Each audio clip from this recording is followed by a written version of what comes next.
Obunu gini kama chozunu Imana chukwa kosi womo Onyele miu Nyelu yumi What am I looking for? See my God, he don't bless me, yo. He give you me, give me you. Obunu kife la chasha so Obunu kife me chasha me My baby, you know, say you go love for me. Hey, yeah. I do go. I could go. When I call your name, Shakara for me. Oh, Roma. I will be your Romeo. You go be my Julie.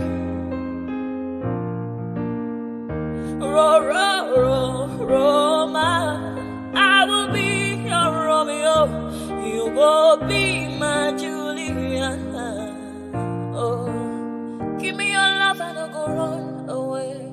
Show me your love and I'll go use you play. Carry me, go me, I go follow you way. Follow you, they go. Maka munagi me and you. Okwa munagi, my baby and me and you. Me and you, Aqua Monagi, my baby. Obuzi kife la chasha so, Obuni kife la chasha me. My baby, you know, say you go love me. I do go. I could go. When I call your name, Shakara for me. Oh, Roma, I will be your Romeo. You go be my Julie. Yeah, Roma, I will be your Romeo. You will be my Julia. Oh, Roma, I will be your Romeo. You will be my Juliet.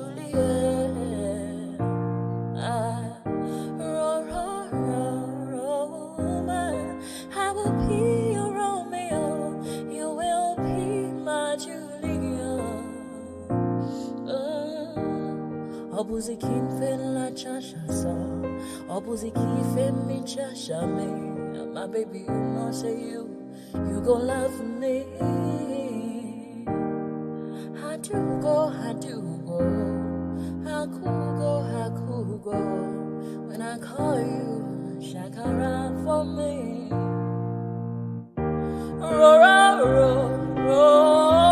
I wish I go back to the old days when I used to be the kid in the 3rd grade, playing in the street with my homies all day. Cause we live so fast, now we can't relate. We come a long way, money can't wait. And no worry about a thing, happy all days. This is how we live, we cannot complain. And nobody leave, keep the old plans. Hey, when I'm better, Mingari Zuda Kari Party.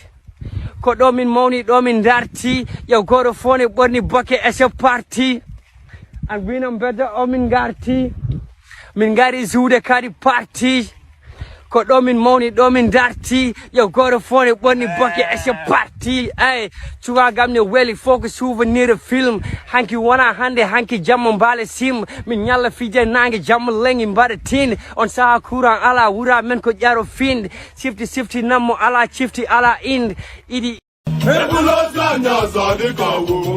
okay now to pese between my bed I see panawata do we forget me okay papa yelo ke film ande iriganya mama mo sina wa meto go kwa aga na nwa mu jelomba o we butike aga nilu ne butilo wanne mo ata me wanke ya di pa ya jomba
ẹ̀jẹ̀ mi nìyẹn kí n gbọ́ àkànbí ewé ayò ewé tún méje ìtún ló ní ọtún ẹ ṣe ìfà ló ní kan fà ẹ mọ́ra àìbínú gbogbo àtàrẹ gbogbo méjì ọkà bàbà gbogbo mẹ́ta ọkà wáṣẹ́ orí ló túmọ̀ ẹ̀dùn gbogbo ọ̀nà ní túmọ̀ ẹsẹ̀ akọni ìmọ̀ tú ìmọ̀ ọjọ́ ìmọ̀ èmi ni wọn kì í dálẹ̀ bọ́bá lọ mẹ́lẹ́mọ́ wá fi jó ẹlẹ́mọ́ akọni bọ́bá lọ bèbèrè wá fi jó ẹrùkù bọ́wọ́ wọn bá tẹ̀lé wá fi jó aláre àwọn mẹ́tẹ̀ẹ̀ta parapọ̀ wọ́n wá jọ ń pẹ́ mọ́ ẹ̀ẹ́mọ́ olóko jẹ wọ́n pa Akíntọ́lá ọmọ Ògún wọ́n pàdé ìyọ̀dà ọmọ àtàràbọ̀bà àkọ́bí wọ́n pàdé ṣàtàdàdẹ ọmọ ọba Ìjẹ̀bú Mèrè aṣíwájú odògbólùkẹrẹ ajagun lólòdì ọ̀run tó bá ṣe pé tìyẹ tó bá ṣe pé tìyẹ náà bá ń darí jọ wí àgbèrò ní kún gbọ́wọ́ ọ̀bọ tí ṣìgìdì bá gbé àbẹ́tì ló máa ń gbé àyàn tí ìlàyàn ewúrẹ́ ọlọ́run dákun má padà lẹ́yìn ẹ kó má gbàgbé ọ̀rọ̀ tẹ́ aṣíwájú ọlọ́run dákun má padà lẹ́yìn ẹ àkọ́bí ọlọ́run dákun má padà lẹ́yìn ẹ ọkọ̀ olúrẹ̀lẹ̀ ọlọ́run dákun má padà lẹ́yìn ẹ òdòlé sọ bẹ́ẹ̀ gómìnà sọ bẹ́ẹ̀ dẹ́pútì sọ bẹ́ẹ̀ ọ̀túnba sọ bẹ́ẹ̀ spíkà sọ bẹ́ẹ̀ bàbá Ìjẹ̀bú. I don't quite know what the Baba Debu is at the end of that song, but it was only a little song of it, so we don't quite know what he's talking about. But there it is, Ọlọ́run má padà lẹ́yìn, so we can at least say amen to that. So for the benefit of the non-Yoruba speakers, Ọlọ́run má padà lẹ́yìn means may God never depart from you. So who would not say amen to that? I certainly would. Pardon me. So hold on.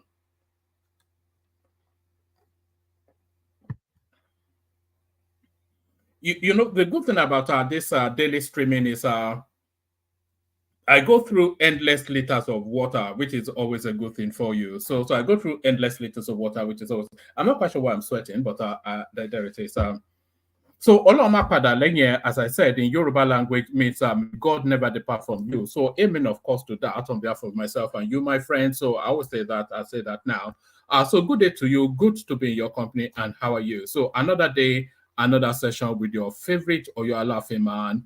One man went to mow. Yeah, for the OGs, they will remember anytime I say one man went to mow, I used to say the eagle has landed. It's been a while since I said that. So the eagle has landed. This is he. It is I. I am that eagle. And I have landed by way of broadcasting to you, my people. So the eagle has landed, and the session does commence as we cap off the weekend now to thrust into another week. So we thrust into another. The week actually starts on Sunday. I think we've discussed that previously. So a week cycle is Sunday to Saturday, not Monday to Sunday. That's not a week cycle. A Gregorian calendar reads from a Saturday, which is the first day of the week. It reads from a Sunday, which is the first day of the week, all the way to a Saturday, which is the last day of the week. So Monday resets a new week. What am I saying? The Gregorian calendar starts on a Saturday. Okay, let me just abandon it. But I think you get what I mean. The week cycle is Sunday to Saturday, not Monday to Sunday. So good to see you, Eze. So the week cycle and all that. So good day to you. Good to be in your company. So we go again. Another session. Just joshing around, mooching around, rat-a-tat starring and back and forth in all matters Nigerian. So the usual protocol, just like Eze is directing in the comment section, click on the like button just as soon as you're coming in. Subscribe if you haven't done that already. The hyperlink that says StreamYard invites you to come and join me in the studio, and the $ at the bottom of the screen invites you to super chat to the platform. So all of those things you must do. So you are compelled to do it. It's not, I'm not even asking you, I'm directing you to do it. So do as I direct. Click on the like button just as soon as you're coming in. Subscribe if you're not already subscribed. Click on the hyperlink that says StreamYard to come and join me on the screen, and the $ at the bottom of the YouTube page. Use that to super chat and super everything else to the stream. So that's the protocol. So follow the protocol and follow the chain of command, as Choma often likes to say. And by the way, it was an explosive, it was an exciting, even an explosive session with Dupsy earlier on. When is it never not an exciting session? If you missed Dupsy's session, you missed out. So just as soon as this broadcast finishes, make sure you go watch Dupsy's session, because it's always a banger when Dupsy turns up on Sundays. Another banging session with Dupsy. So thank you, Dupsy, for that. So hold on. Give me 1 microsecond. I've got a call coming in. Just give me 1 micro. Let me just play you. Let me play you a little bit of that Hausa rap. Yeah, let me play you this. Where are you? Ewé tún méje, ìtún ló ní ọ̀tún ẹ̀ ṣe, ìfà ló ní kan fà ẹ̀ mọ́ra, àìbínú gbogbo àtàrẹ, gbogbo méjì ọkà bàbà, gbogbo mẹ́ta ọkà wáṣẹ́, orí ló túmọ̀ ẹ̀dùn, gbogbo ọ̀nà ní túmọ̀ ẹsẹ̀, akọni ìmọ̀ tú ìmọ̀ jọ, ìmọ̀ èmi ni wọn kì í dálẹ̀. Bọ́bá lọ mẹ́lẹ́mọ́, wá fi jó ẹlẹ́mọ́, àkọ́bí wọ́n bá lọ gbé fèrè, wá fi jó ẹlòkó, bọ́wọ́ wọn bá tẹ̀lé, wá fi jó aláre, àwọn mẹ́tẹ̀ẹ̀ta parapọ̀, wọ́n wá jọ. Apology for all that. A call came in that I had to take. So yes, click on like, click on subscribe, click on the hyperlink that says StreamYard. So let's just launch straight into it. We launch straight into it. With some of this, actually, I'm going to be giving you just headlines in quite a few. Actually, before we even go to all that, let me play you. Let's actually start it with this clip. So let me remove that and let's start it with this clip. So this is the narrative of the lived experience of the international Nigerian now. This is the narrative of the lived experience of the international Nigerian. I'm only going to say it in that ambiguity so that you can so that the man can express it in his own words. Watch this. Money, you are hustling. Please stop spoiling the name Nigeria. Nigeria, stop spoiling it, because. So I flew in from Lagos to Doha yesterday. I was cleared at the immigration and all, and one custom officer stopped me just because I was coming from Nigeria.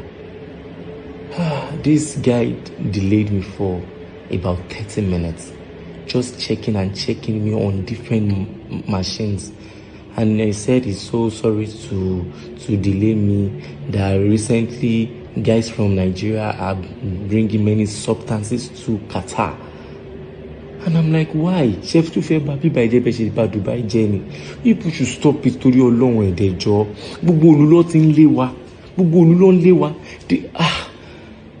I was ashamed. Ashamed. I was ashamed because I'm like, Kilo day everywhere because we can't even enter Dubai.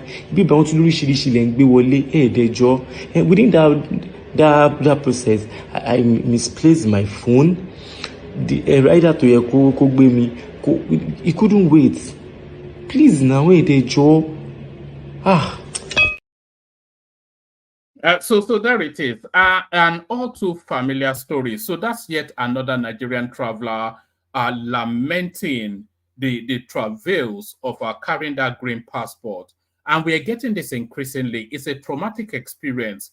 Traveling through any airport with that Nigerian passport, it's just a real torment, you know. It's a real misery, you know. As soon as you present that green Nigerian passport, they'll drag you out of the line, put you, and it's just so shameful, you know. You're all decked out on an exciting trip, looking your finest, and then suddenly you're dragged out of the queue. Everybody knows that of course, the people on that queue, they'll form conclusions. They will not know how it all panned out eventually. But the people on that queue, you know, I've been picked up from on an airport before, you know, and I didn't like it. You know, in fact, I got quite shirty with, you know, I got quite loud. You know me now, you know, so I got quite loud with the guy, you know, so, you know, they see you picked out of the line, but then they don't know what happens next. But when they get to their various homes, they'll just narrate stories that, no, when I was passing through to the airport, a Nigerian drug dealer, a drug trafficker was caught. That's how because, you know, people like to embellish to make the stories a lot more exciting than it was, you know. So every individual on that queue, when they see you being pulled out of that queue, as soon as they get to their individual homes, is a narrative of a Nigerian drug trafficker being caught. So it's just we're getting it more and more. So I feel some empathy for that guy, but then you guys should stop it. Whoever you are, I must blow, I must be Instagram. Look, just stop it. Just go and find work. You know, not everybody can be successful. So and life of moderation is nothing to be sniffed at either. But pardon me. But yes, enough of that. So let's get straight into it. Let's get into the politics of it. A lot of economic news coming in this session. Nigeria's economic future looks challenging. This is IMF, who are reversing somewhat position because there was optimism coming from them. There was optimism coming from them just barely a few months ago. So quite what this turnaround is all about, we find out. And Nigeria's economic future looks challenging. This is the International Monetary Fund. Right.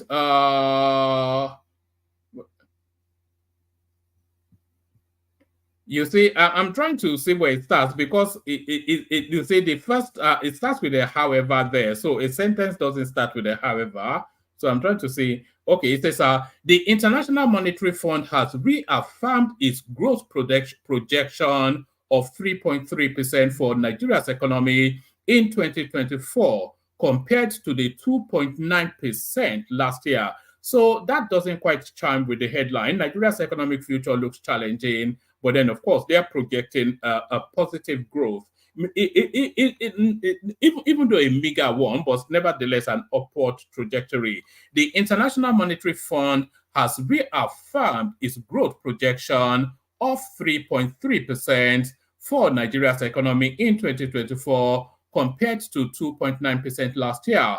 The IMF says the growth outlook remains challenging for Africa's most populous nation and leading oil producer. The IMF earlier warned that the country's economy could be at risk if it simply fails to produce. So they're hinging all of the projections on a benchmark level of oil output. However, the IMF noted that the growth outlook remains challenging for Africa's most populous nation and leading oil producer. Leading oil producer in March, food inflation, food price. Let's start that entirely all over again. However, the IMF noted that the growth outlook remains challenging for Africa's most populous nation and leading oil producer. In March, food price inflation reached 40%, prompting concerns about food security. According to IMF mission chief for Nigeria, Alexander, I won't attempt to German name, if Nigeria grows at 3.3%, that is just above the population dynamics, which is a big challenge. So that 3.3%, what they are, because Nigeria's population is growing exponentially because we're breeding like rabbits. So, you know, people that are unemployed now, what do? They just get women pregnant, don't they? So the population is growing exponentially. And what IMF is saying is that if the economic space does not expand to be at least at lockstep with the population growth, then that country will be in trouble. So that's essentially what that means. According to the IMF mission chief for Nigeria, Axel, then some German name, if Nigeria grows at 3.3%, that is just above the population dynamic, which is a big challenge. The fund projected that fuel subsidies could be up to 3% of GDP this year due to the disparity between pump price and their dollar cost. According to Scheimal, I'll call him the German guy. Look at the name. I'm funny with names anyway, but I could never really pronounce this name. So I just call him the German guy. Right, let's take it from this top again and I'll speed through it. It says, however, the IMF noted that the growth outlook remains challenging for Africa's most populous nation and leading oil producer. In March, food price inflation reached 40%, prompting concerns about food security. According to the IMF mission chief for Nigeria, Excel, German name, if Nigeria grows at 3.3%, that is just above the population dynamics, which is a big challenge. The fund projected that fuel subsidy could be up to 3% of GDP this year due to the disparity between pump price and their dollar cost. According to the German guy, he further stated that officials are dedicated to gradually phasing out these subsidies within the next 1 to 2 years. So I think it's pretty much an open secret now that the fuel subsidy is still very much there, but certainly not to the level of the Buhari eras and whatnot, but the fuel subsidies certainly are still very much there. So but what the IMF is telling us is that they're going to peter it down even. They're going to phase it out in a graduated form. So that's essentially what they're saying. So the fuel subsidy, in fact, let's not call it subsidy, because subsidy is such a controversial word, especially within the Nigerian dynamic. The fuel support or palliative or assistance, or let's call it intervention. So the fuel intervention is still there, but it's at a much petered down intervention level than what previously obtained. So that's the first thing that you have to take as a base understanding. But that petered down level that obtains now is being gradually phased out over the next year or two. So it's an insulation really for the refineries to come on stream so that they just ease it out completely. So that's essentially what the IMF is telling us. According to the IMF mission chief, let me not take it from there.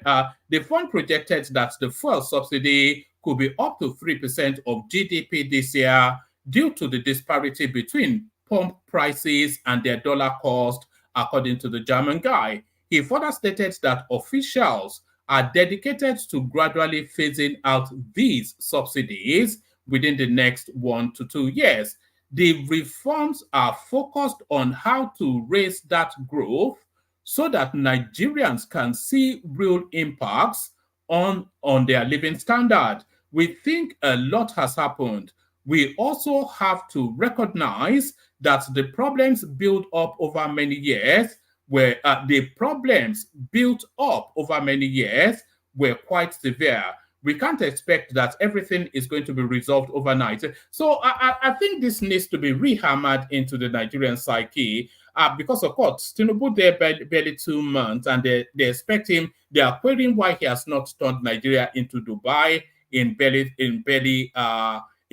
2 months that he's been the president. So the German guy is inviting you to pause for caution. Is pausing you for caution. We think a lot has happened, so he acknowledges that progress being made somewhat. We also have to recognize that the problems built up over many years were quite severe. We can't expect that everything is going to be resolved overnight, he added. Global rating agencies have upgraded Nigeria's economic outlook as a result of reform efforts. Fitch, the latest agency to do so, has revised Nigeria's outlook from stable to positive. So you have to understand that all these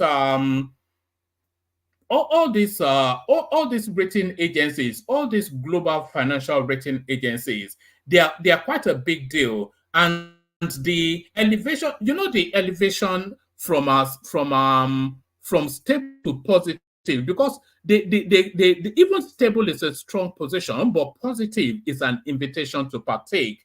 This move now from stable to positive it's a percentile in your capacity to borrow. So if your economy is deemed as a negative, then you will struggle to borrow money from the mainstream places, and then you will go to more obscure places, and then the terms of those borrowings will be a bit more stringent and a lot more severe.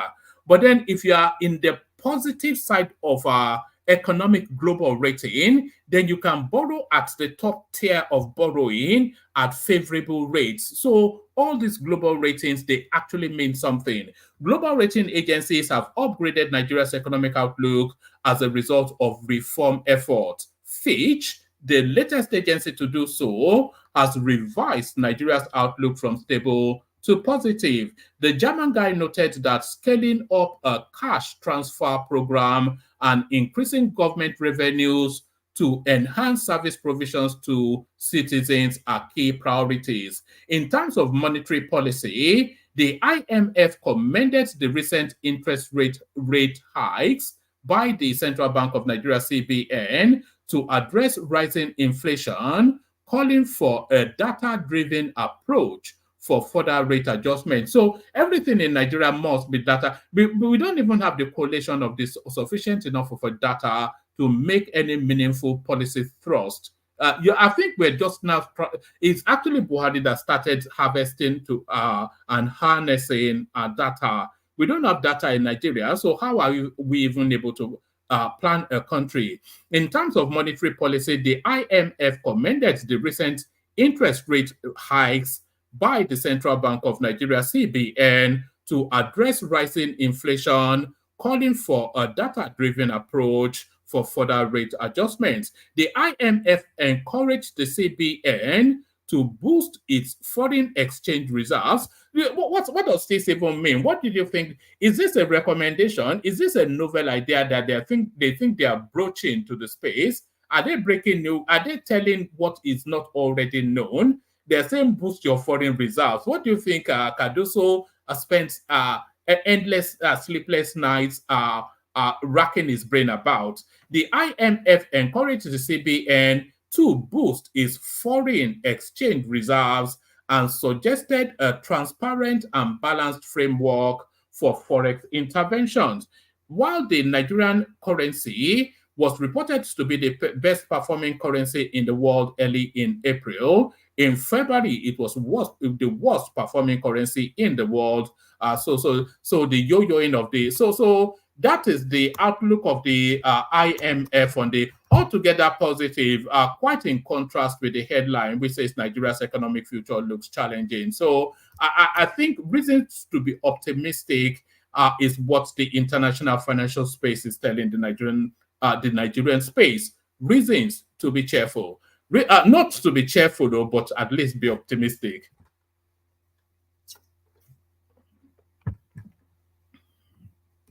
So now this next one, and by the way, the room needs populating. So anybody that wants to hop on.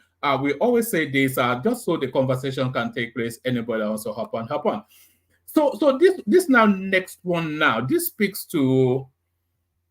I'm only really going to give you this as a headline. Air Peace flies Prince Harry, Meghan to Lagos as Duke of Sussex hails Nigeria's rich culture. So that headline is just sufficient enough to tell us all we need. The fact that Air Peace has been able to fly them is a real coup.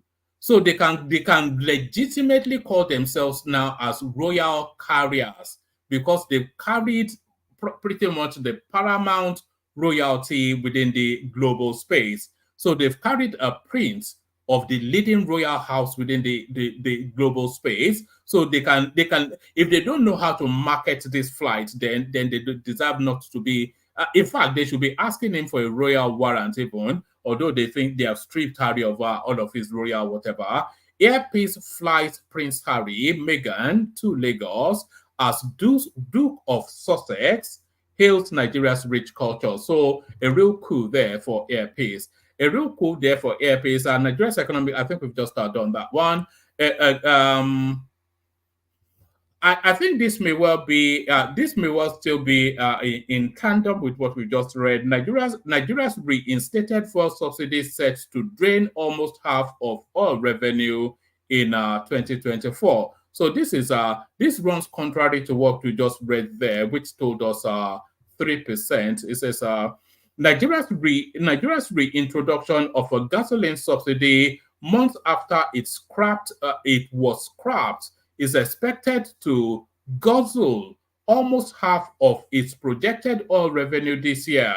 According to IMF, the implicit subsidy will cost Africa's largest crude producer an estimated 8.43 trillion naira, or just under $6 billion, of its projected 17.7 trillion naira of oil revenue, the IMF said in a report, and then it tails out into something that I cannot read. So let me just break it up a little bit. Let me break it up a little bit by playing you this video clip. I want you to pay particular attention to there's a lady wearing a silver. There's a lady wearing a silver gele in this clip that I'm about to play you now. This is the Awujale's 90th birthday, by the way. So this is the 90th birthday and 67th coronation ceremony of the Awujale of Ijebuland. But I'm playing you this clip really. It's the first scene that you see in this clip. But I want you to pay a special attention to what is round the neck of the lady wearing the silver gele. So watch this. Oh,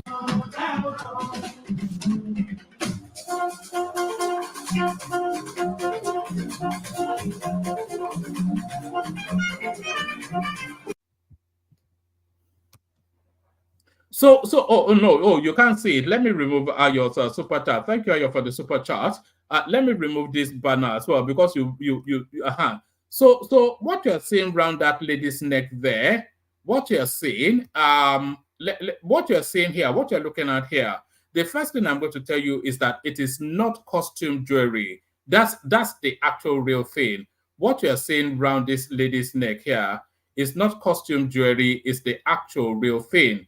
And the next thing I'm going to tell you is that the price of that, what is around this lady's neck, is probably more expensive than your house.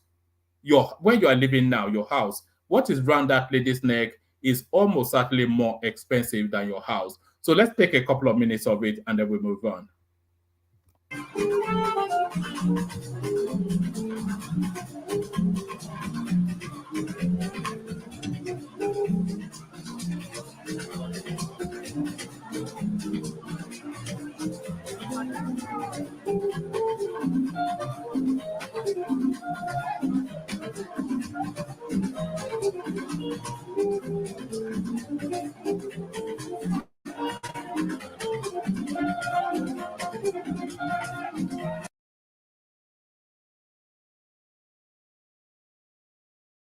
So that's 24 karat gold right there. Of course, that's 24 karat gold. And what these are high, when you're talking about high society, we're talking about the highest, the 1% of the 1% in Nigeria. That's what you're seeing playing out here. The 1% of the 1%. And what this is somewhat of an elderly lady. What she's wearing around her neck is the price of your house. I mean, you know, I don't have to tell you, it's 24 karat gold. What that lady is wearing around her neck is the price of your house.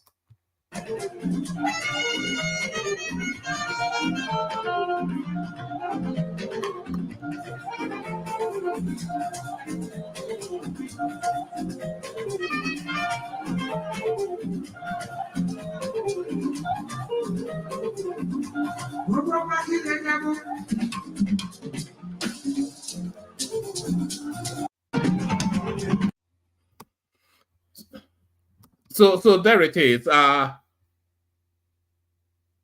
I don't know. It's the price of the house that you want to buy, the MBQB. So there it is. Happy birthday to the Awujale of Ijebu land, who turns 90 today. I wonder if many happy returns is as many happy returns as the Lord affords. I think it's probably the best way to put that. So let's move on from there to another one. Let me send the link again.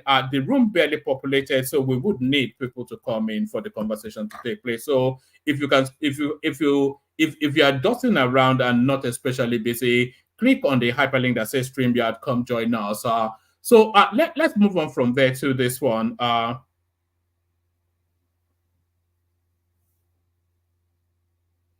Look at this guy. He's calling it the nonsense around your neck. You don't know anything. Ask your wife, maintain man, and then she will tell you just what the price of gold is, and then you know. Let me take you to this one. Suspend implementation of cybersecurity levy. Tinubu orders CBN. So is this always reversals of positions? It's becoming. You can look at it. I'm not going to read it because the headline tells us pretty much all we need from there. But it's this continuous reversals of position. So you can either there are two ways to look at these sort of things, because this is not the first or even the second time we've seen policy positions reversed or adjusted.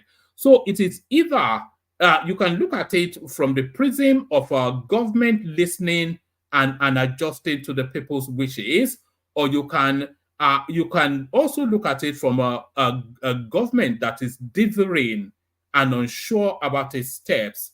So you cannot say they are dithering and unsure about their steps, because the policies make infinite sense, but the public outcry makes the government make some necessary adjustments. So either it's how you are in the divide, isn't it? And it is really down to the politics of it. If you're an opposition political mind, then you will say this is yet another example of flip-flopping and dithering.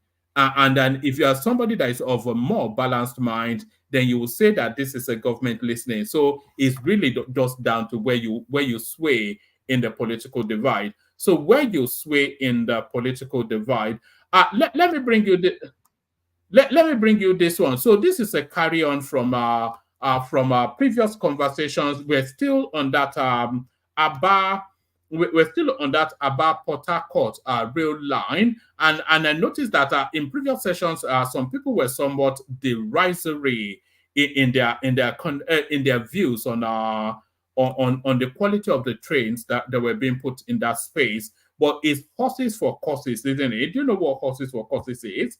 You cannot put a thoroughbred as a farm horse, and you cannot use a farm horse to run the derby. So it's horses for courses. You have to use the right horse for the right purpose. You cannot go and put a multi-million-dollar train in Aba Port Harcourt when there is no commercial activity going on there. So it's horses for courses. But to that space, Aba trained before and after.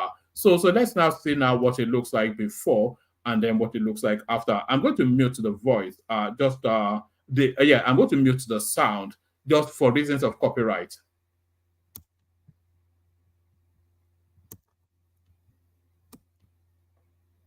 So this is what purports to be a train in Aba before the intervention of the, we have to say, Buhari administration. Look at that. It's even worse than we see in India. So this is what they used to have to endure, and this is what they have now. So I would say that it's sufficient enough of an upgrade for a low. What more do you want beyond this? I just remember how they were condemning this. What more do you want beyond this? I think this would do. This serves and suits the purpose. Serves and suits. So that's the before and after of the Aba train right there. Let's go on from there to this one. I made a mistake with Fubara. We'll correct it at the appropriate time. Wike opens up on River State crisis. So that a lot of people, it's almost a certainty that Fubara is going to be a one-term governor. It's going to be quite brutal in River State, actually, 2027.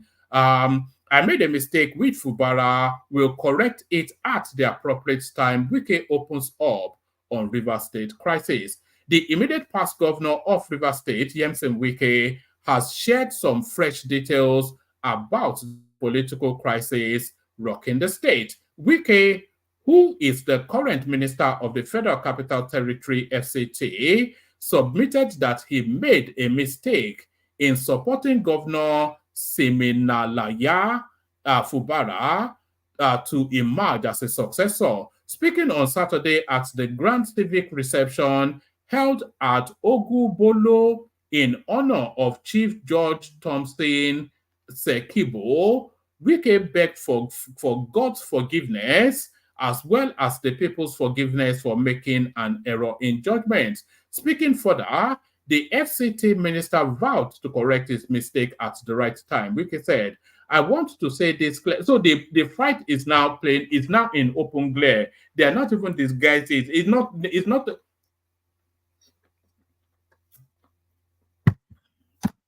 So the fight is now playing out in open glare. They are not even making any efforts to disguise it anymore. It's not a matter of day your day make I day my day anymore. I go day on top of you is what is where we are now. Wike said, I want to say this clearly. In life, we have made a mistake. I have made a mistake. I own it up. And I say, God, forgive me. I have said, all of you forgive me. But we will correct it at the appropriate time. I am a human. I am bound to make a mistake. So forgive me for making a wrong judgment. Nobody should kill. Speaking further on the current political crisis rocking River State, Wike called out the camp of Governor Fubara, saying no injunction obtained at 2 or 4 a.m. will stop the law and due process from taking its course in the state. If they like, they can go to anybody by 2 a.m. or 4 a.m. to get injunction. The law will take its course. We will follow due process. So that is Wike essentially. It's a never-ending saga. Which side are you on actually? Who are you backing? Are you backing Wike or are you backing Fubara? I, for one, would love Wike because I'm a Wike man. I like the cut of his jib. I like the way he politics. So I would like Wike to slaughter that guy if you can. Let me take you to this one then. Let me take you to this one. 29 military generals retire from Nigerian army. So we usually see this when an incoming government. Let me say that again. It's not an incoming government even because it's already here. So when a new government takes charge, usually they roll out some echelons out of the army. So those are the dead woods, the ones with questionable loyalty and all of that. 21 generals of the infantry corps, and also when a new chief of staff, when he takes charge, he likes to clear out all of the people he perceives to be his enemy. So let me put it that way. 29 generals of the infantry corps of the Nigerian army have retired from active military service. They were pulled out of active service at the Jaji military cantonment in Kaduna State on Friday. Correspondents report that out of the 29 retired infantry officers pulled out of active service at the Jaji military cantonment in Kaduna State, 19 were major generals and 10 brigadier generals. Speaking on behalf of the retirees, Major General Victor Ozugu vowed that they would always be committed to the military profession. He urged those still in active service to sustain the modest strategic, operational, and tactical achievements made, and also to surpass them. So yes, it's usually a political thing and we have too many generals, by the way, in the Nigerian space. I am ready to face probe over Lagos-Calabar Coastal Highway. So this is Umahi. So this is going to be over and above all of the things that he achieved in was it Ebonyi State? Yes. Over and above all of the things I achieved in Ebonyi State, is an epitaph. It's going to be this. This is the make of Ma of David Umahi is going to be wrapped around this particular project. So all that stuff. So I think that's sufficient enough to be going with. I'll send the link again. The room does need populating. If you want the conversation to take place, hop on. We'll play the Kegite music, and then we'll see where we land up after that. Yes. Actually, let me play you this clip first. This one, I was saving this clip for a Kenny. I was telling them about it in a previous session. Let me play you this clip. This is a guy. Anyway, let me play you it, and then you see what he has to offer. Yeah, guys, as you can see right now, guys, look at where I'm standing. I'm currently on the Lekki-Ikoyi link bridge in Lagos. Can you see that? This is the Lekki-Ikoyi link bridge in Lagos, guys. Lekki-Ikoyi link bridge in Lagos.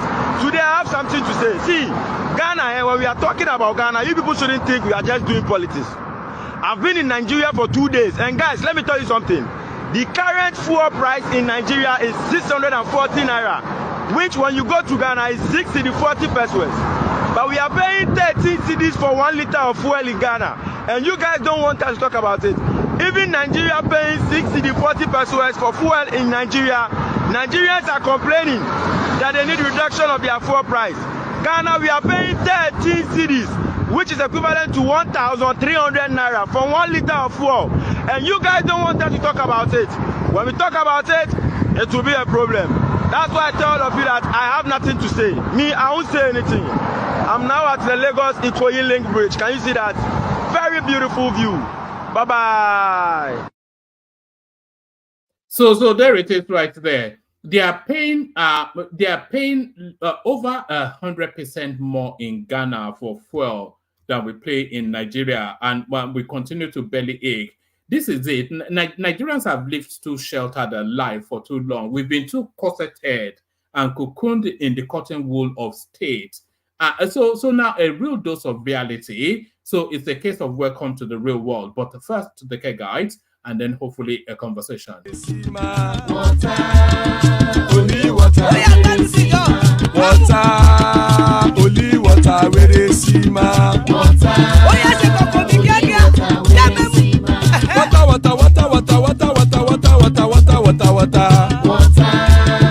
only water, where they see ma. Hapa o naido.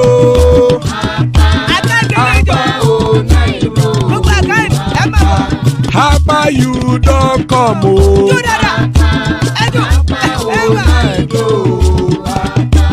Hapa o naido.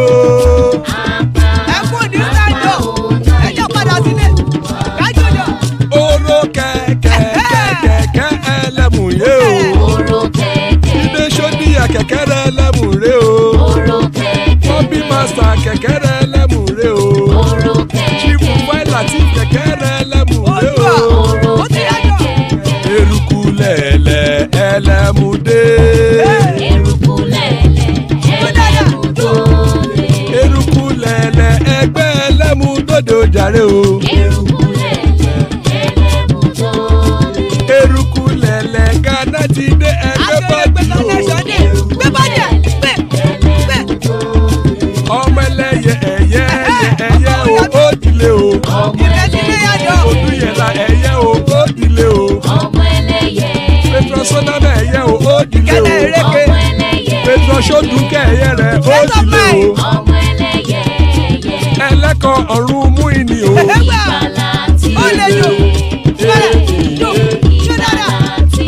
Àkùkọ ọ̀run mẹ́kọ̀.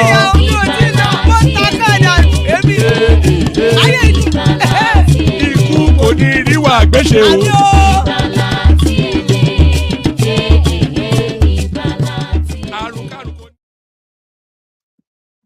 And there it is right there.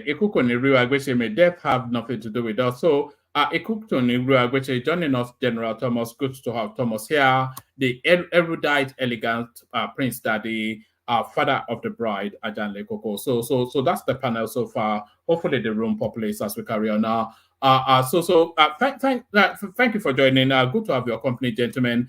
Let's kick it off with Prince, if he's ready to go. Prince. Hello, woman. Yeah.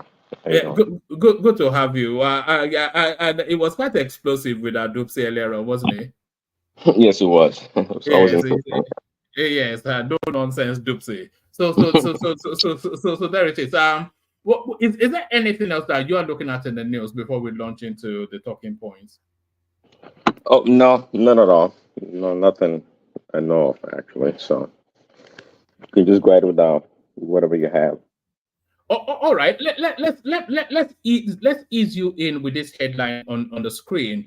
Airpeace flies Prince Harry, Meghan to Lagos as Duke of Sussex hails Nigeria's rich culture. So yes, of course, hails Nigeria's rich culture. That's standard for every country they go. But really, it's the real coup that Airpeace was able to fly them a real marketing tool if they're able to handle it right. Yeah, I guess that's an accomplishment. I guess they flew them from London, I guess, to Nigeria, Abuja, right? Yes, they flew them, I think, from Abuja to Lagos, just so. Within Nigeria, Abuja to Lagos. Within Okay. Nigeria, no, not internationally, no. Okay. Well, that's still a plus. So that's good news. Good marketing tool for Airpeace. That is good. Yeah. Nothing more to that. I mean, yes, it would have been more. It would have been more exciting if they had been the chartered airline to fly them all the way from Buckingham Palace to Lagos or Abuja. That'd be more of an interesting story. But 40 minutes flights within Nigeria. I mean, it's good. It's fine. Yes, I'm sure the people in those guys don't live in London anymore. They live in Canada. What is Is it Canada? I thought they lived in the United States. No, they live in Canada now.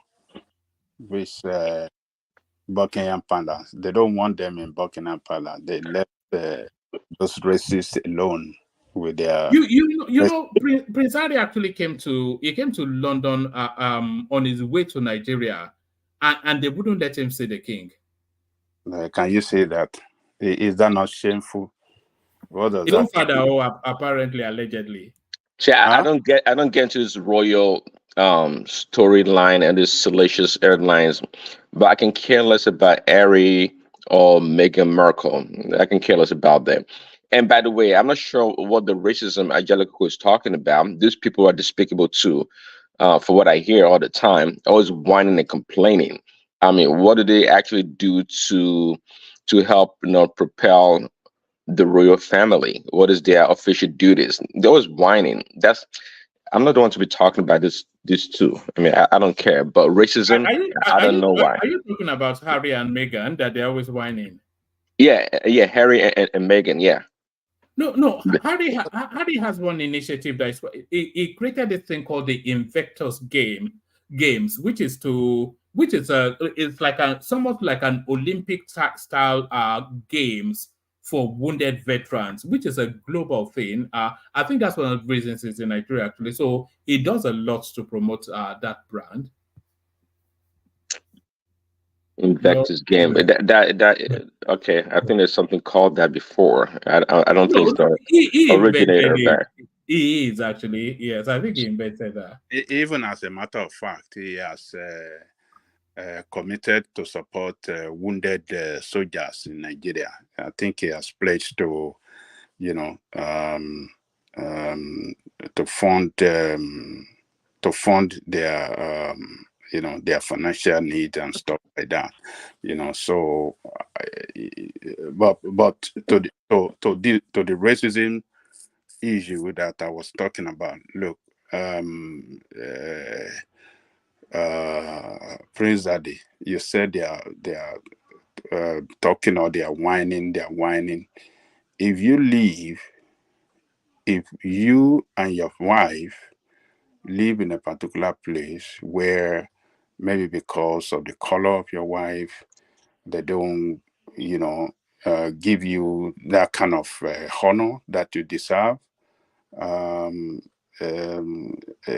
compared to others, brothers like you that marry to white men, white ladies.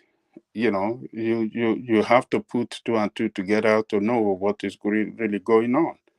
They were, you know, in that palace, that black lady, was not, or let me say, maybe is not. She's not highly respected, highly honored, like or others. And the husband is not satisfied with that, and she doesn't like such kind of treatment, and that's why they left London to come to United States and finally now move to Canada to their life. To be fair, she's a divorcee as well, which although the king's wife is also a divorcee, but it's a very messed up family anyway. That's royal family. Well, but that if everything is right with them or with the couple, if they are giving them that kind of love that they deserve, nothing will have taken it away from London. That is their ancestral home. That is where he grew up. That is where he lived all his life. Why would he? Did you watch her his interview with Oprah? Go and watch it. I'm not going to watch it, Geopolitical. What did you say? I'm not going to watch it. Yeah, well, because you fixated your mind against them, so you don't. But if you really want to balance, if you really want to, really know the truth about their situation, you need to go and watch the couple interview with Oprah. You'll be surprised that why should Angelico, that's them giving their own accounts of whatever they're giving account of. That's their own narrative. they are baby. Hold on. So you take them as a baby that will be lying to the in a public. Although that interview with Oprah, Ajan Lekoko, was the final nail in their ostracization coffin. The royal family has a motto. They say, "Never complain, never explain," and that is how they operate. Never complain, never explain. And those cardinal seminal position. That interview with Oprah, it just flouted all of those things. So does that support my point that they whine and complain? Isn't that the reason how they got there? Yeah, well, somewhat, yes. Let me tell you this, one man. We are in a new generation. This never complain, never do this. For if you don't want people to complain, if you don't want people, then you have to treat them right. You treat them with love. You give them what they deserve. When you don't do all of that to them, and on top of it, discrimination, you injected discrimination because this lady is black. The husband will open up because she really loves her. Look, we are in a world where we can't continue to lie and continue to manipulate people, and you think it's going to last forever. It's not going to last forever. Let me leave it there, one man. It's just absurd that the couple can go through this kind of treatment. What are they going to? Is it because they had a Negro child in the royal palace? Is that a problem? Angelico, is that a problem? Look, you don't know how some family treat each other for one reason or the other, particularly when it comes to race and like what happened to them. they might not want him to marry outside white lady. But this guy, because of his doggedness, because of his, well, nobody can tell me who to marry. He went, But and it's not really the heir to the throne directly. So I'm not sure why that's such a big deal. No, I think Angelica, I didn't know you are into this. What do you call it? This part of the media. What do you call it, one man? It's this tabloid headline media kind of a thing. Yeah, salacious underbelly. Yeah. no. See, Hold on. No. I'm not flowing. Yeah, so you read the gossip sections as well, Angelica. exactly. I'm not going through the media headline. I'm going through. I'm going by what this guy, the interview with Oprah. But you said you don't want to watch it, because for one reason, maybe you don't want to even listen to them. But you go and listen, and then. But see, Angelica, I know you know this. See, Oprah is a mouthpiece of the liberal Hollywood and all this come on, perverted people. Look, Oprah, if you know the crime Oprah she's committed in the media. Don't let us go into politics, because we are going into politics of, I don't want to go into politics. Oprah is doing a job, a professional journalist, interviewed couple, a lot of things. Harvey Weinstein, you know him. You know Harvey Weinstein, that perverted a Hollywood producer, big mogul, whatever. Before he went to jail and before he was accused of this crime, sexually abusing women for many years in Hollywood. He's a friend of Oprah, and Oprah was a number one champion that marketed him. He's a friend to a lot of big wig, even. Yes, and that's what I'm saying. With Oprah too. So this Oprah, let's leave Oprah and this people alone. No. Don't try to rubbish Oprah because of liberal politics. Judge Oprah by her profession, and I'm in reference to the interview with this Hardy and the wife. Just go and listen to it. Then whatever comes from their mouth is the situation they are going through. Nah, that's their own narrative. See, sometimes, Angelica, even when somebody is wrong, or even when someone is right, like let's say they are right. This Harry and whatever Meghan, the people that did them wrong, what was their reaction? What was their role, their participation in the whole thing? Don't come here and make it sound like these people are just innocent couple that they didn't do nothing wrong. Forget about Merkel. What about Harris? Do you have idea of what they did wrong? What about Harris? I'm not the one to be judging people, but I'm asking you a question. Hold on. What? Do you have idea of what they did wrong? You have idea? No, but Harry you has. Don't know anything. Hold on, that's what I'm saying. Harry has an. No, I'm talking about the couple. Do you have idea of what they did wrong? Oh, see, I don't follow that type of stuff. All I know is that they whine and complain a lot. They always talk about what they don't get, and what this we're talking about wealthy people here that have all the resources in the world at their feet for the most part. So what do I don't spend time talking about these people. I mean, rich people complaining. I mean, I know they had a show on, is it Netflix or HBO, that they got paid over $100 million. Angelica, what are we talking about here? I mean, they make money left and right. I know Ari wrote a book. Of course, I didn't read it, and he got a bunch of money from it, I believe. So I'm like, what is the complaint here?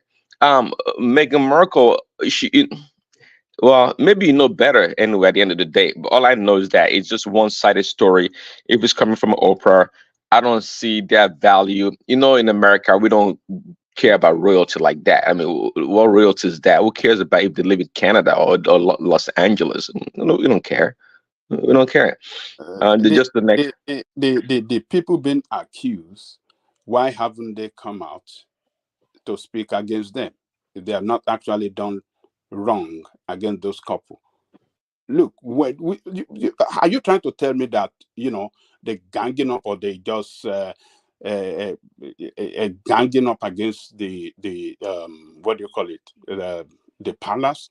They decided, let's just go and say something wrong, or ridicule the image of the palace. Are you saying that is what they are doing? Yes, well, I don't know, but you know, they have this woke mentality. Okay, that's one thing about them. They're woke. So you know, sometimes you know where you come from. Could you do Oh something no, like, could you where you come do from. You see, no matter what Harry says, it is stock. The royal stock that he comes from, they have a role to play in his life. Now, if he has a different worldview, that is fine, but you can't just go around and trying to criticize where it's always, you know, had his bread, and still does from his childhood. So, you know, it can be woke. That's fine, but he has to balance things. I don't know. I'm not sure how smart this guy is, anyways, but he doesn't know how to this find the guy balance is or standing up navigate. for the wife. The guy is standing up for the wife being What is discriminated that? The wife? Is she not? What is the wife? She's not black. What is the problem? Angelica? She's not black. What is she, anyways? No. She's black. All I'm Nah, saying is who's that, claiming that she's black? She's not black. She's something else. She's well, mixed with something. well, mixed color. You can call it mixed color. You know, she's not. You can't call her white. She's more of a black. She's No, she's not black. okay. She's Okay, closer to. Angelica. One man, I was going to tell you one day. Let's do a Do you trade want to on call your her? show. Do you want to call her Oh no, white? Angelica. Yeah. One man. You know that Chappelle episode where they did a trade. Have you watched Chappelle's show before?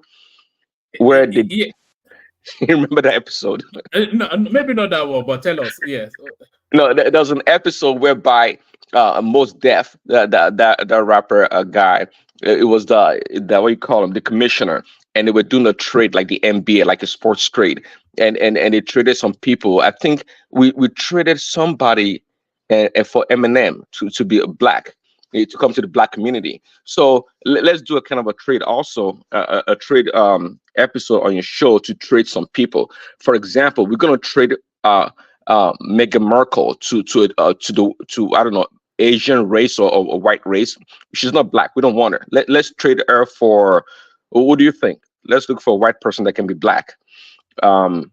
Let's say that for And Adele. Adele, there you go. She's Adele. already black anyway, so We take Adele for Meghan Markle anytime, any day. That's a good trade. That's a good one, man. I think that'd be a good show. It's actually an ambiguous race that she has. Isn't it? She's neither black nor white nor you know. If you look at her, there she is. Although she's somewhat black, isn't she? Whatever. She's not. Yeah.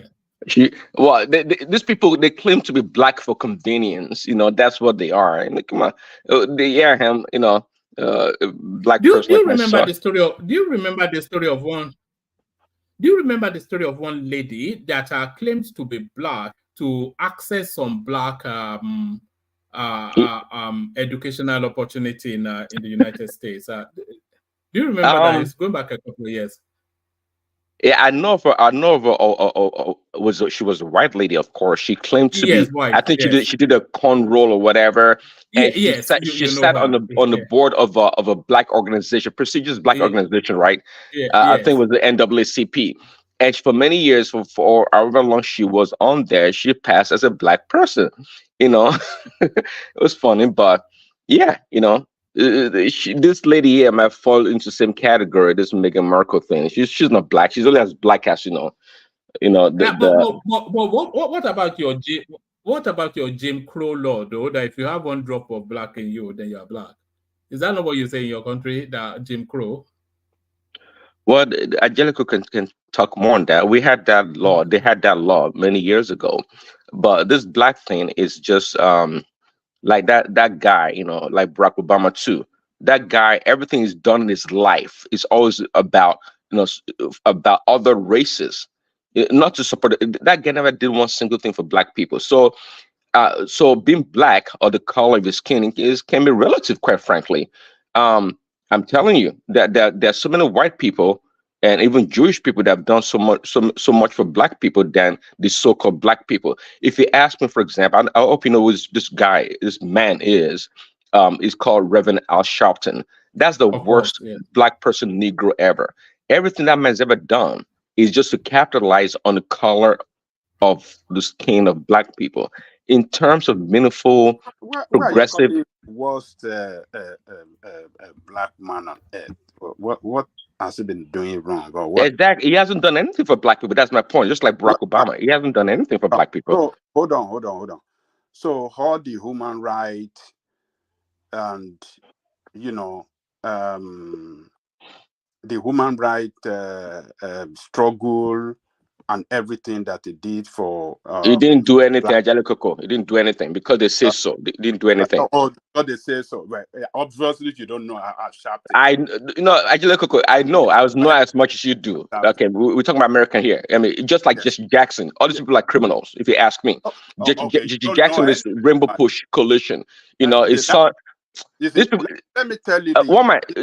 This before Peter B came. These were the true graduate people. I'm telling you, OG graduates. Exactly, OG graduate. These were the people. What Chris Daddy is doing here, it is very, very clear that you are always on Fox News. You listen to crazy people, meaning black people and black people, in order to rubbish them so that black will not have people fighting for their right. I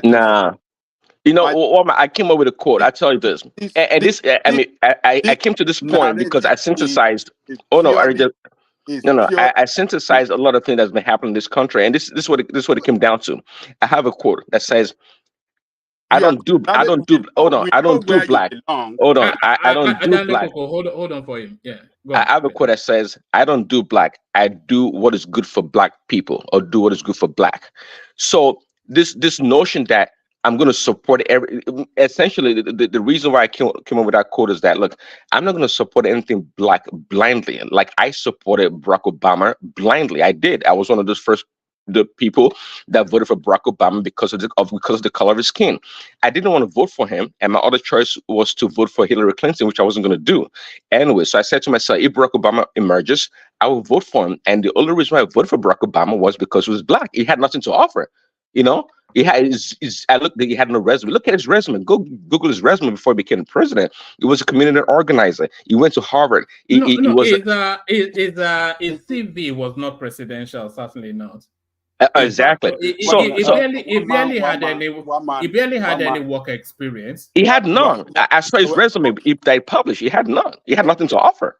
So I'm not sure what. So, but I voted for him.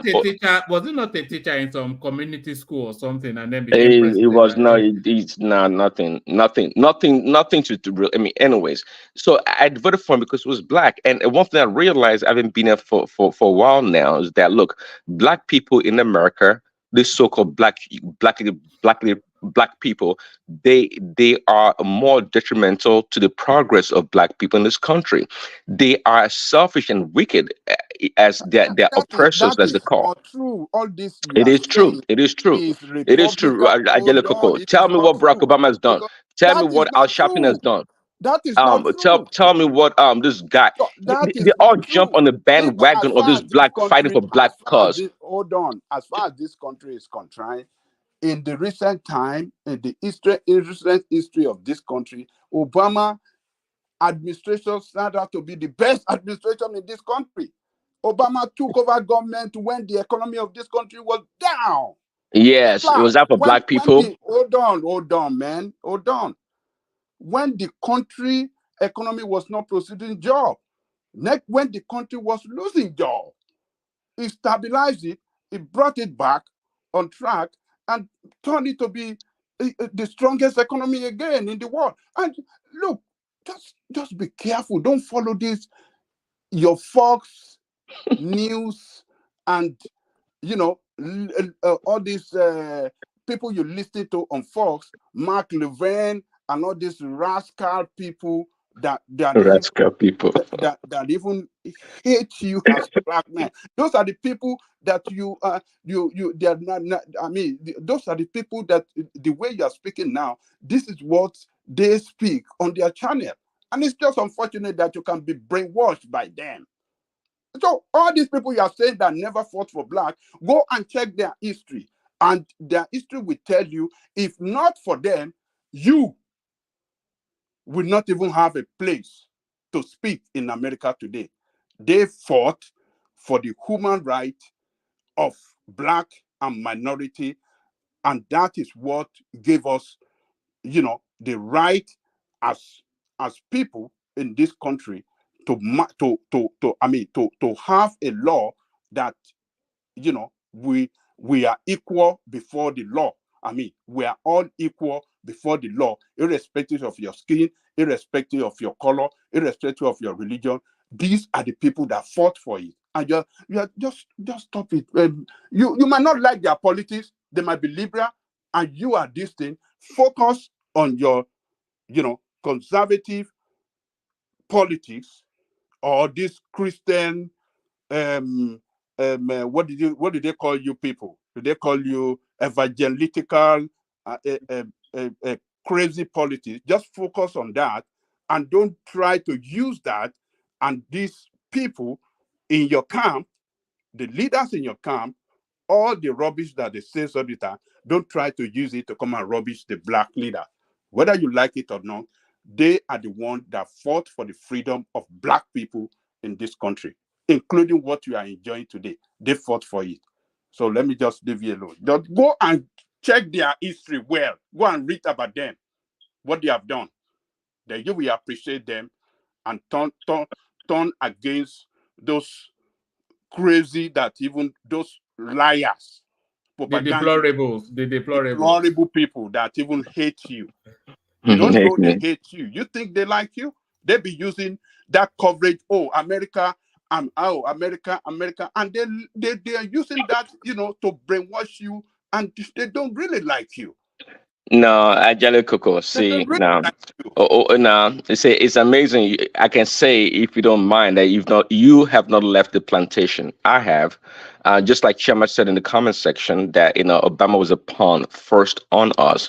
Let me tell you, when I came to this country, I too was stark, all black things, supported everything black. And at the end of the day, it's good for people to learn and observe. You don't have to be like a real scientist in the laboratory. You're doing experiments. You can also observe around you. Observation is part of experiment, and see how things collate. Prince. Good evening, everybody. Just a few seconds. I just wanted to check it. I'm a conservative, but even I find Prince's takes disturbing. He's an extremist. I think we confine a black person calling other black people Negroes. That's disturbing. It's a right-wing hawk. Yeah, he's out there. Just to clarify, I am not. Don't link me at this point. I'm on my own. This guy is less than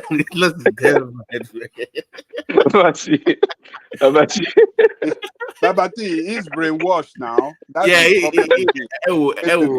still believes in segregation. He thinks the black everywhere. He found freedom. Which freedom have you found? The usual talking point now. I'm shouting this. I'm like, man, this is Fox News talking point. No, it's not though. Fox News. It's a Fox News talking point. No. Say they say all the time on Fox News. Every leader. All these people. No leader among all the blacks that these people doesn't. Ajale Coco, tell me one thing Al Sharpton has done for black people. Tell us. I have just told you that a lot of things that they did is what is responsible for you to.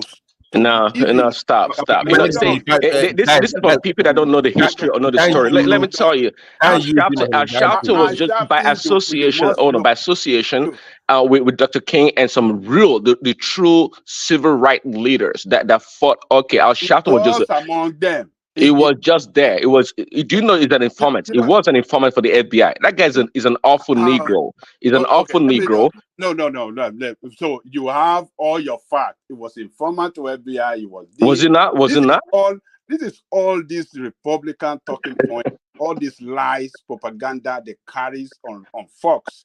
So But let's go. It's unfortunate. To be fair to Prince, our captain was an informant. They have him on tape, so that one is a fact.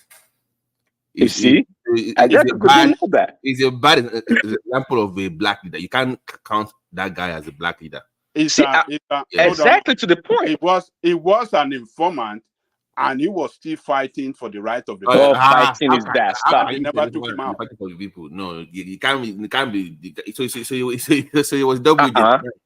It was a double agent. I mean. Exactly. These were the people that murdered Malcolm X. That led to, these were the black informers that worked with the government, for example, that led to the assassination of Malcolm X, for example. And these were the people. Al Sharpton is a mole, is a rat, is the worst kind of a black. It's an awful Negro. I'm telling you, because he had this label of the reason why you think he's such a champion of civil rights is because the white people that are using him. Given that label, so he walks around every time there's a shooting or anything that's to do with black people in America struggle. It becomes the face of it. But people like myself, thank God, we've been able to go beyond that pale, so to speak, and have all the sources and actually think about what is going on. Republican. You don't. It has nothing to do with Republican. You are a Republican. It has nothing to do with Republican. Republican. Hold on. You are a Republican. This is where Republican talks. They will rubbish Democrat or whoever that is affiliated with Democratic Party politics. This is the way they rubbish them. To be fair, what Prince is actually saying is that, and I've heard this pushback from Prince. I've been hearing it a lot recently from different quarters. That being black does not mean you have to surrender to the kumbayaism of that black narrative. Nobody surrender to anybody. You don't live in. Look, let him go and apply for federal job. This guy, Prince Daddy, let him go and apply for a tough, highly well-paid federal job. Then you will know what this country represents. But I'm not discounting. Hold on. I'm not talking about discrimination. There's no discrimination. I'm not saying that. Stop it.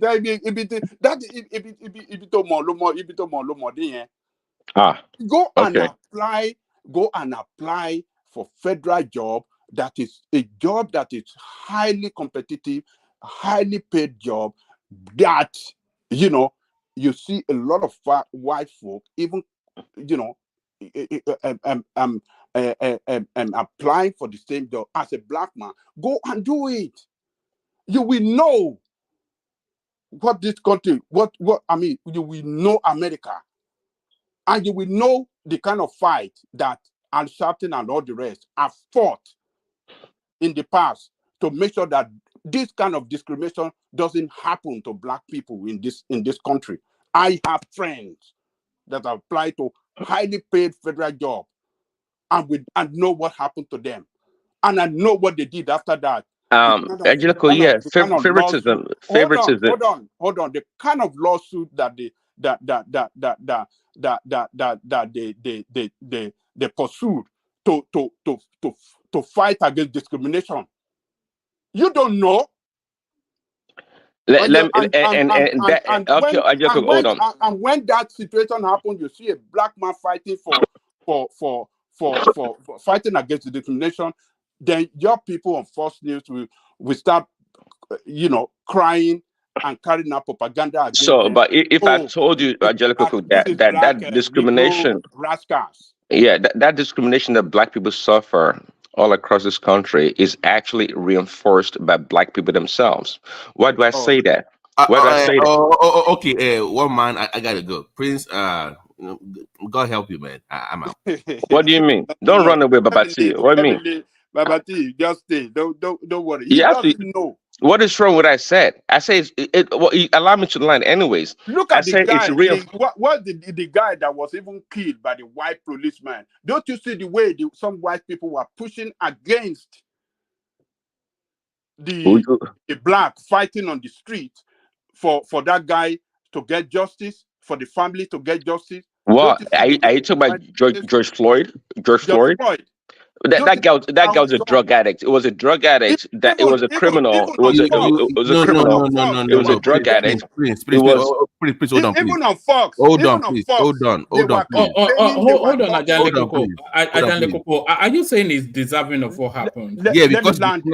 Hold on. I will let Babati speak. Even on Fox was running narrative against George Floyd. A person that was openly killed in the public space. We see the way the police. He was resisting arrest. It was resisting arrest. You know, that's a crime. Hold on. Just because you are a criminal, people that I've seen patients in the criminal justice system that have killed people, that have raped. Sorry, I can't use the word on. But they still have the right to medical care. You won't say because somebody is a criminal or they don't have. But we're not talking about that. We're not talking about that. No. But like you're condemning to that. That's the point you no, I'm not condemning it. I'm talking about the character. No. Hold on. Here's the thing, because I've gone to myself in this country before. Somebody will be maybe a black person. Something happens to them with the police. The first thing you would do on Fox News is you go and dig up their criminal history from 40 years ago and say, 40 years ago, that person stole a car. The police slapped them or beat them up. Not 40 years ago. Just a few months prior to his arrest, a year or so, George Floyd put a gun on a pregnant woman. That is irrelevant to the case. Oh, really? It is not. Really? Okay. No. You're missing the point.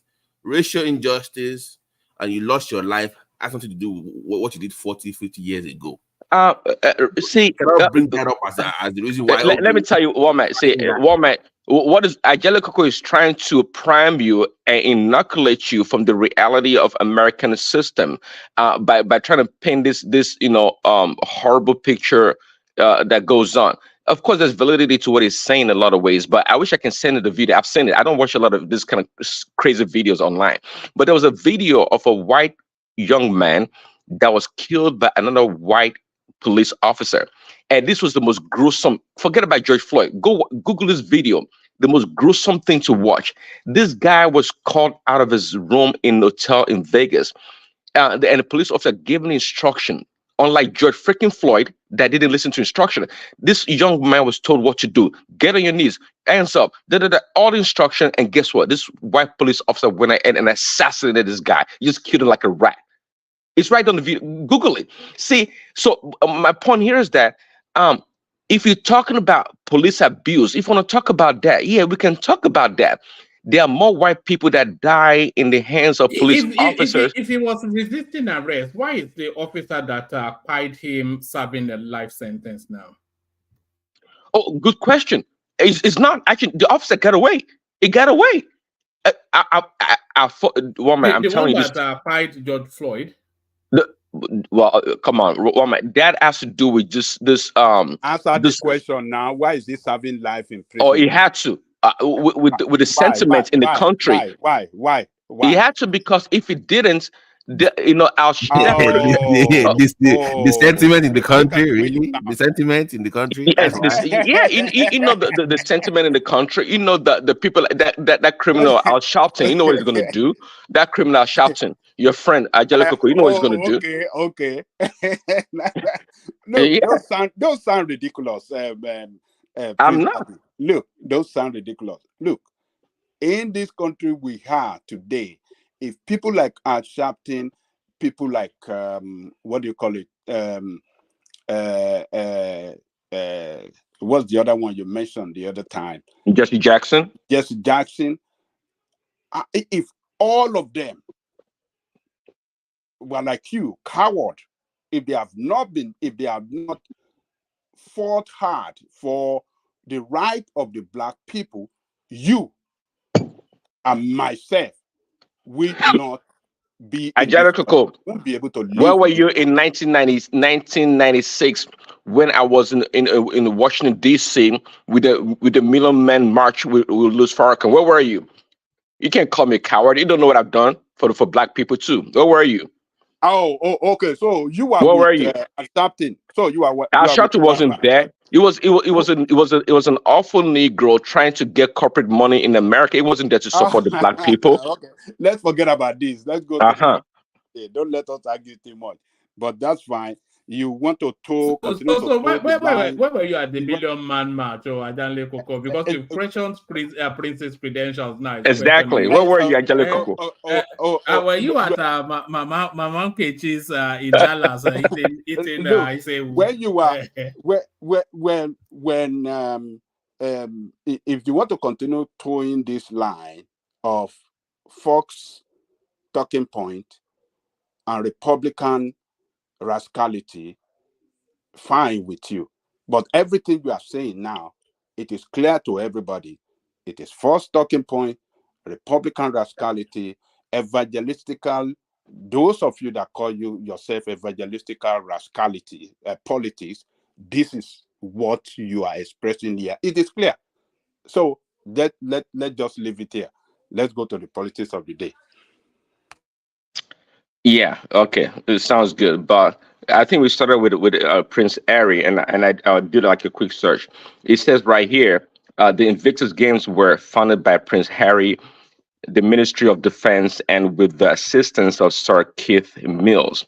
The inspiration came from Prince Harry's 2013 visit to the Warrior Games in the United States, where he witnessed the ability of sports to help both psychologically and physically. So this guy doesn't have a original idea, to my point, one man. And 1 second. Well, your readout just suggests that he did, but it does. But there it is. So that's Prince that I think is taking a moment to attend to matters.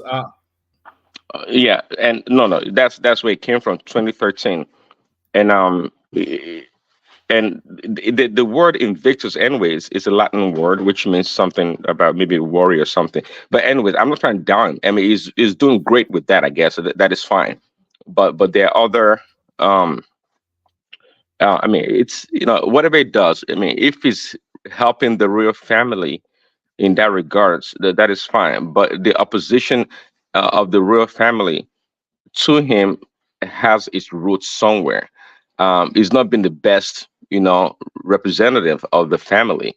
But again, maybe you should leave this storyline for Ajale Koko, because I'm not into this tabloid royal family stuff. I don't really care what they do or what they don't do. All right, Prince. Let me play you this clip and then invite your response. I played this earlier, but it's just a minute. Watch this again. This is commentaries from Ghana. Yeah, guys, as you can see right now, guys, look at where I'm standing. I'm currently on the Lekki-Ikoyi Link Bridge in Lagos. Can you see that? This is the Lekki-Ikoyi Link Bridge in Lagos, guys. Lekki-Ikoyi Link Bridge in Lagos. Today I have something to say. See, Ghana, when we are talking about Ghana, you people shouldn't think we are just doing politics. I've been in Nigeria for 2 days, and guys, let me tell you something. The current fuel price in Nigeria is 640 naira, which when you go to Ghana is 640 pesos. But we are paying 13 cedis for 1 liter of fuel in Ghana, and you guys don't want us to talk about it. Even Nigeria paying 640 pesos for fuel in Nigeria, Nigerians are complaining that they need reduction of their fuel price. Ghana, we are paying 13 cedis, which is equivalent to 1,300 naira for 1 liter of fuel, and you guys don't want us to talk about it. When we talk about it, it will be a problem. That's why I tell all of you that I have nothing to say. Me, I won't say anything. I'm now at the Lagos-Ikoyi Link Bridge. Can you see that? Very beautiful view. Bye-bye. So, Prince, we've lived there for too long, a corseted, cocooned, sheltered life in Nigeria. We've been feeding off the state for too long in that Nigerian space. Not once have we ever lived in the reality of the real world.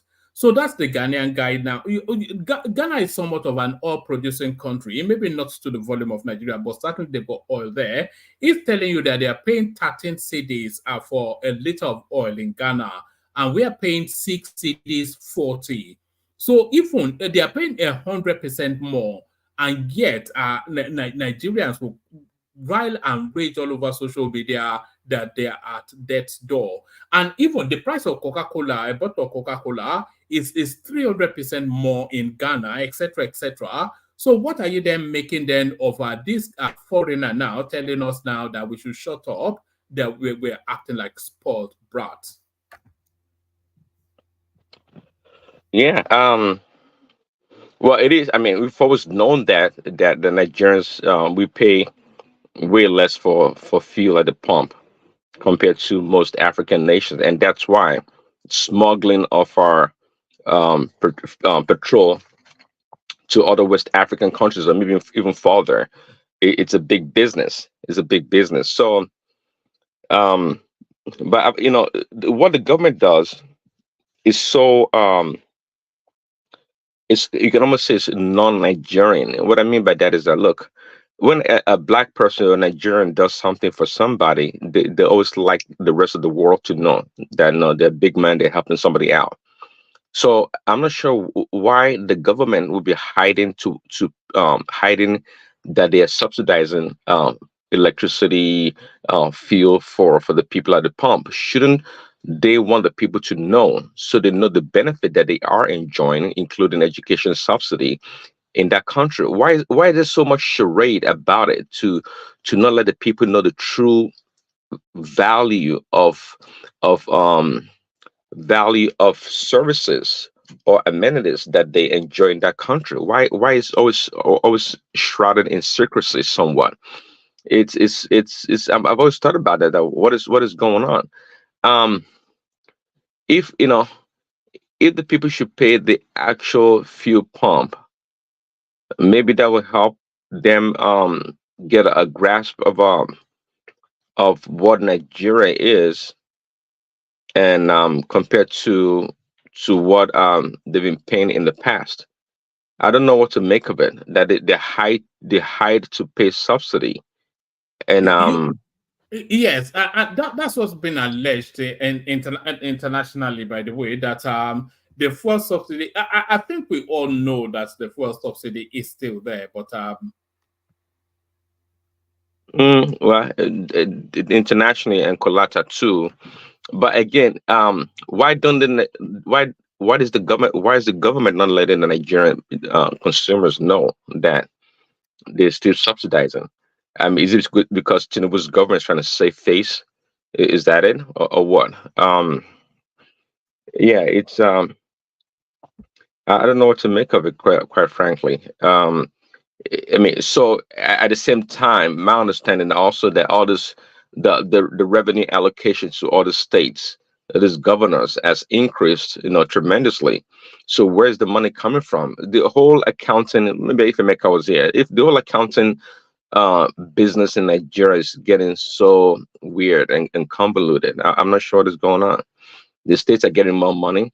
The government says they're not paying subsidy, but international bodies and I don't know say what they are paying subsidy, but they're paying subsidy different way. It's just so convoluted. I don't know. I don't know, man. I'm not sure who's helping, but it's quite clear. If the price of fuel per liter goes all the way to 1,300 naira, there might be war. Really, people can afford it. I think they're just holding steady for Dangote and Port Harcourt, because as soon as those spaces start pumping, then you have a stabilized fuel supply and price.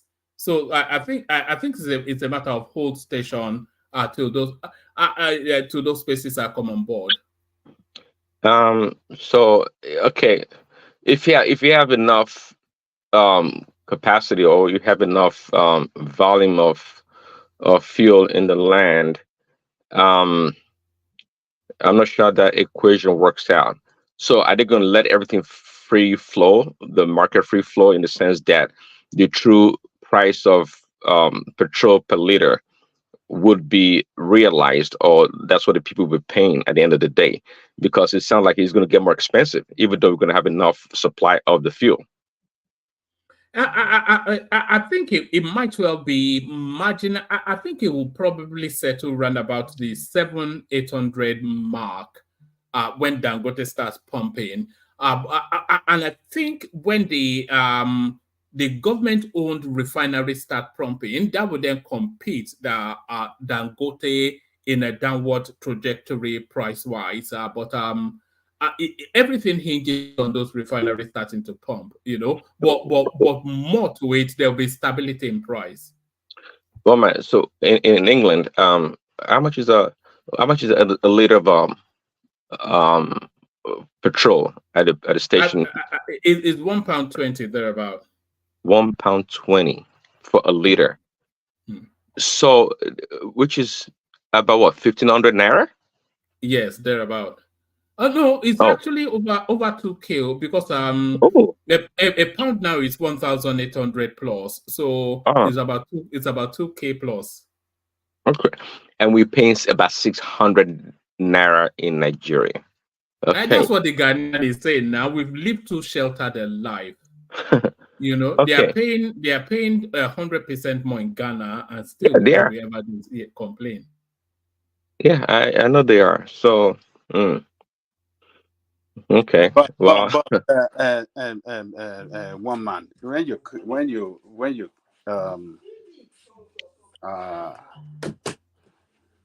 you keep on talking like this, why are Nigerians complaining because they are paying more in Ghana?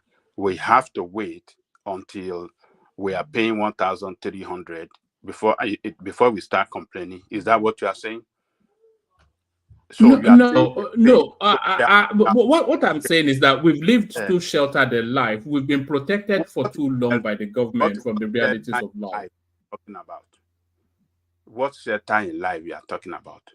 Do we have to? Is it not a sheltered life? When you are paying half the going rate internationally and you are still complaining? Are they oil producing country? Is Ghana oil producing country? It is. Are they oil producing country?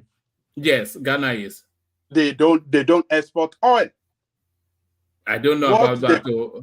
Yes, they don't export oil. What they produce is not even enough for their home consumption. So you cannot tell me that I, as a producer of a particular product, should not enjoy that product. But you are enjoying it. If you are paying half the international price, you are enjoying it now. What is international price? Is that place that they explored that product, which is within my territory? Is it international country? Is it international territory? The Ghanaian told us that they are paying 13 cedis. Hold on, Ajanle Koko. The Ghanaian told us that they are paying 13 cedis per liter in Ghana. That is their own because hold on. But you are paying 6 cedis 40 in Nigeria. So that is to tell you then that you are enjoying the benefit of being an oil producing one man. No, because if you don't have that benefit, you'll be paying 13 cedis. Hold on, because them import that product, and in the real economic sense of it, they have to pay more. But we produces this product at home, but bad leadership that and you are paying 100% less than the international space. Hold on. Bad leadership that couldn't allow. No, are you going to skip over? Are you going to skip over the fact that you are paying 100% less than what they are paying internationally? Look, we are not paying less. What we are paying is even too high. If we have developed our potential, to produce more, we have that potential, but we incompetent leadership and corruption. The price of fuel at the pump in America is the average price. Let's just say like $3, which is really low. Where I am is way more than $3, but let's say $3 is still more expensive than the average price in Nigeria. If you do it, Mister, don't use America. America is an oil producing country. Oh, a lot of it. We got a lot of it. Don't use America situation to compare that of Nigeria. Wrong. It's always wrong. Why? Description is wrong description, because the average American workers are more paid than that of Nigeria. No, that's a different argument. Now, is it not your income that determine what you spend? Is it No. not? An average Ghanaian is wealthier than an average Nigerian. Average Ghanaian workers are more paid than Nigerian workers. That the petrol is 300% more expensive in America. Petrol. Look. In Ghana, the minimum wage in Ghana is higher than that of Nigeria. So how do you want Nigerian workers to cope with the prices of this oil that is so exorbitant and is so it's out of reach? It's so expensive to Nigeria. And you know what petrol means in Nigeria? It determines every economic activities. It drives every economic activities rather.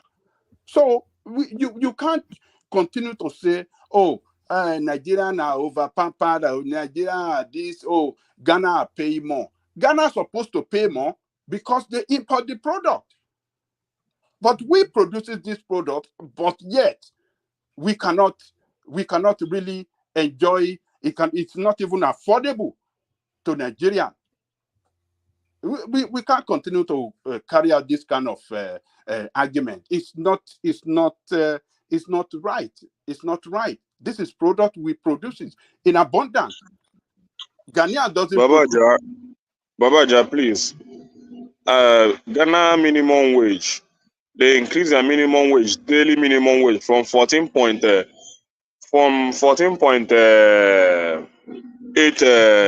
cedis to 18.15 cedis in January this year, 1st of January this year.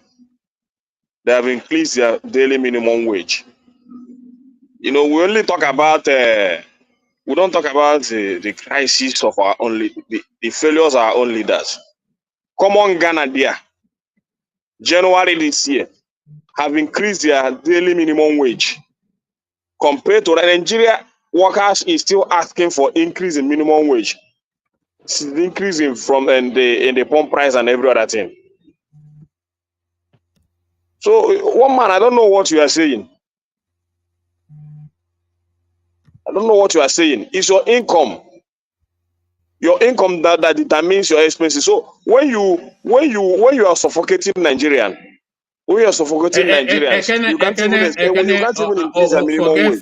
Forget the suffocation. I've got the table right here. This is the minimum wage Ghana, Nigeria. In 2018, it was $54 to Nigeria's $58. 2019, it was $53 to Nigeria's $97.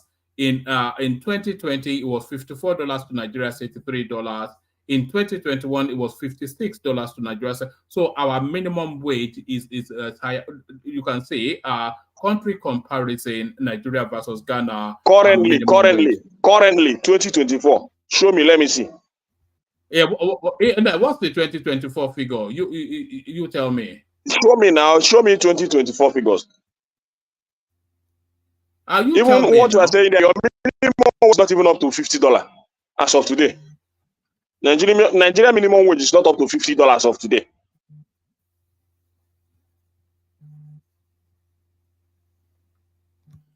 All right. Back to your Prince. But it's a non sequitur. Even argument. The figures you showed, the last figure you showed, your minimum wage as of today is not up to $50. It's about something. I don't think it's even up to $20. If you check it very well, check 30,000 naira by 1,400 and something. Is it up to $20? Why Ghana is paying up to $90 something or $50 something or so? See, in Ghana, they don't get all the benefits that we get in Nigeria. Daddy, hold on. As at today, if you want to, look at the exchange rate today, the minimum wage in Nigeria is $22.62. At exchange rate in Nigeria today, $22 in a month, minimum wage. Is that not shameful? Is that enough to even feed dogs in America? But you want to compare, you want to use, we are paying more to buy gas in America compared to, look, we can't continue to talk like this. One man, we cannot. Ghana they don't have oil. They're just lucky to have little. It's not enough for their home because they still import.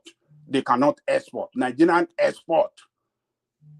But yet, it's the price is too exorbitant. It's killing businesses. It's killing economic activities in Nigeria. And then you say, oh, Nigeria. Well, see, I like the argument that we have crude oil in abundance. In 1980, let me tell you, in the 1980, the minimum wage back then was maybe 120 naira. And 120 naira is like $150 compared to where it is today, 22. To see how, can you see how Nigerian workers have been seriously battered? The income has been seriously battered. Purchasing power is like they already killed them. They don't even have anything. Well, that is true. Well, yeah, I mean, we have to look.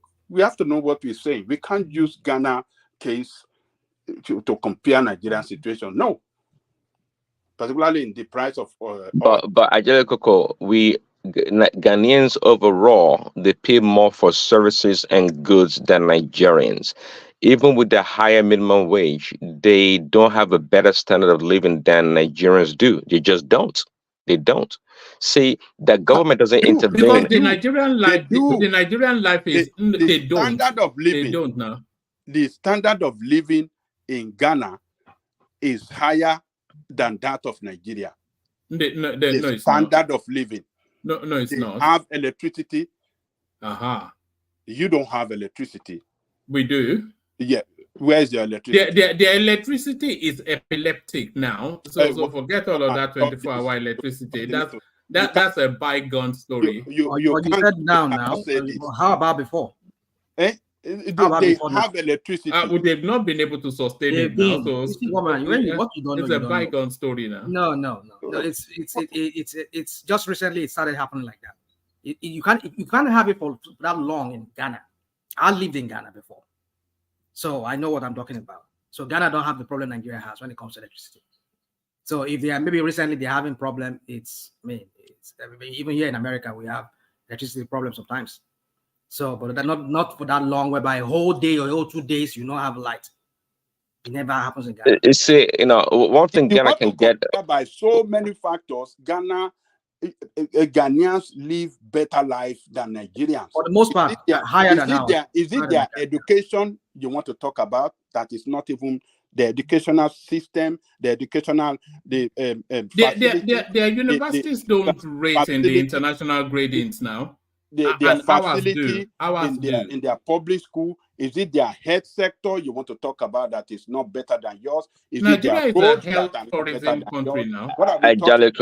No. See, you read too much headlines. See, if you go, headlines. I think Simba would tell you about Kolebo Hospital in Ghana. But listen, people that went recently, some of my friends that went there last year, I mean, what they saw, they were marveled. What they saw in Ghana. Come on, a lot of these countries, a lot of this, and this happens in not just Ghana, all of these African countries, Benin Republic, all of these things, the sparkle of those spaces, they don't go beyond their capital city. So go outside. That is true. And you know that Ghana is a hellhole. Yeah, if you go to Accra, Kumasi. If you go to Ibadan, it's not a hellhole. If you go to Abuja, it's not a hellhole. If you go to River State, it's not a hellhole. If you go to Lagos, it's not a hellhole. Go to the rural areas, not only the city of Ibadan. Any state outside of Accra and Ghana is a hellhole. That is not true, one man. You don't know. Listen, the same situation you have in Nigeria. Leave the capital city. Go to other places outside city. In every no, you can go to Kaduna, you can go to, of course, Abuja, Port Harcourt, River State, as you said. We are talking of Kaduna, we are talking of go to Kaduna capital city. That is where you will see a little civilization. Go outside there. It's all light. Well, yeah. No government existence. Well, that's the point. You're more likely to see pockets of developed cities or areas in Nigeria than you do Ghana. Apart from Accra, you go to Kumasi. Kumasi is very well developed, I guess, but you have to. Everything revolves around Accra and Greater Accra. Everything else is nothing. Forget about that, Prince Daddy. Check if you compare our road infrastructure than Ghana own. See, let me tell you, the things that I don't know the comparison you are trying to bring in there. Hold on. The same arguments apply. Go outside of Accra and then make that comparison. It's not even pit. It's like mud. One man. Let me say something to you. One man, hold on. In Kumasi, I've been to Kumasi. They have steady light in Kumasi. In Takwarani, they have it. They have light there. So I don't know what you're talking about. No, what are we talking about here? Okay, let's. Okay. See, you have to. Can I land? Right, go ahead. So, if you go to the eastern part, they have lights. Even to the village part, there's light for the most part. So I don't know what you're talking about, woman.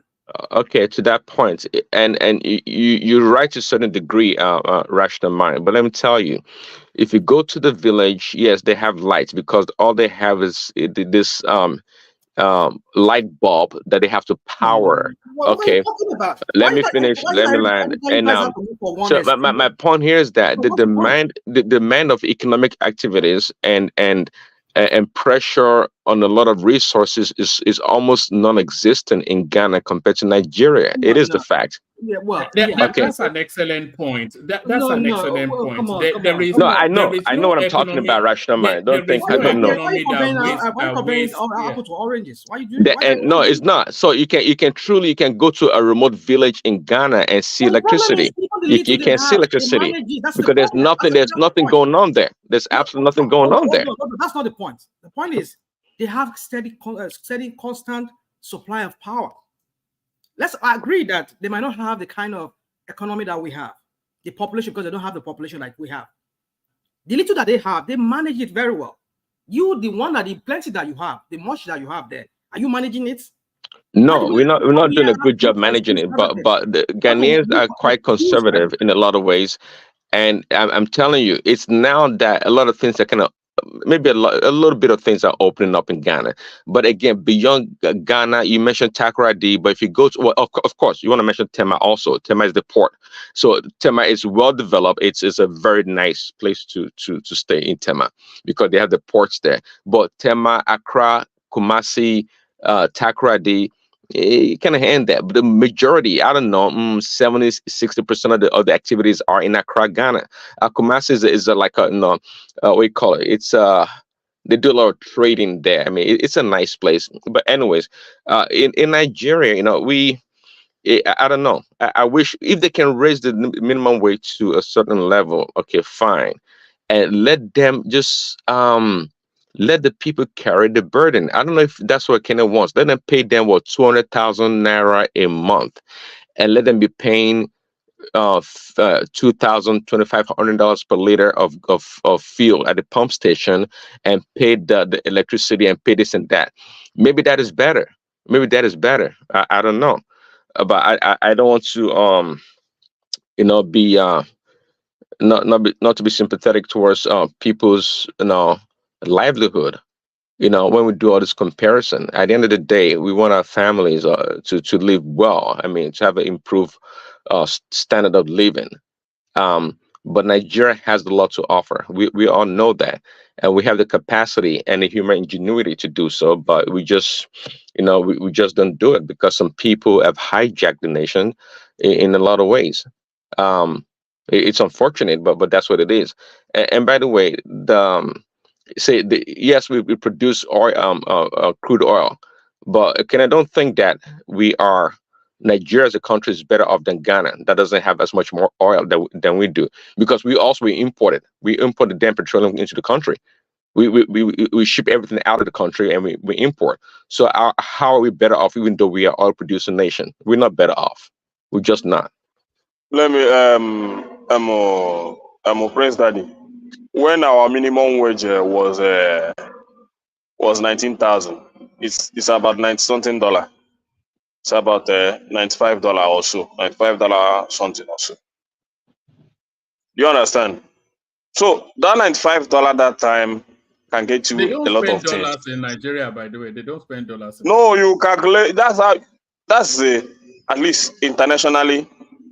When you want to do trade or you want to check anything, you check it in dollar.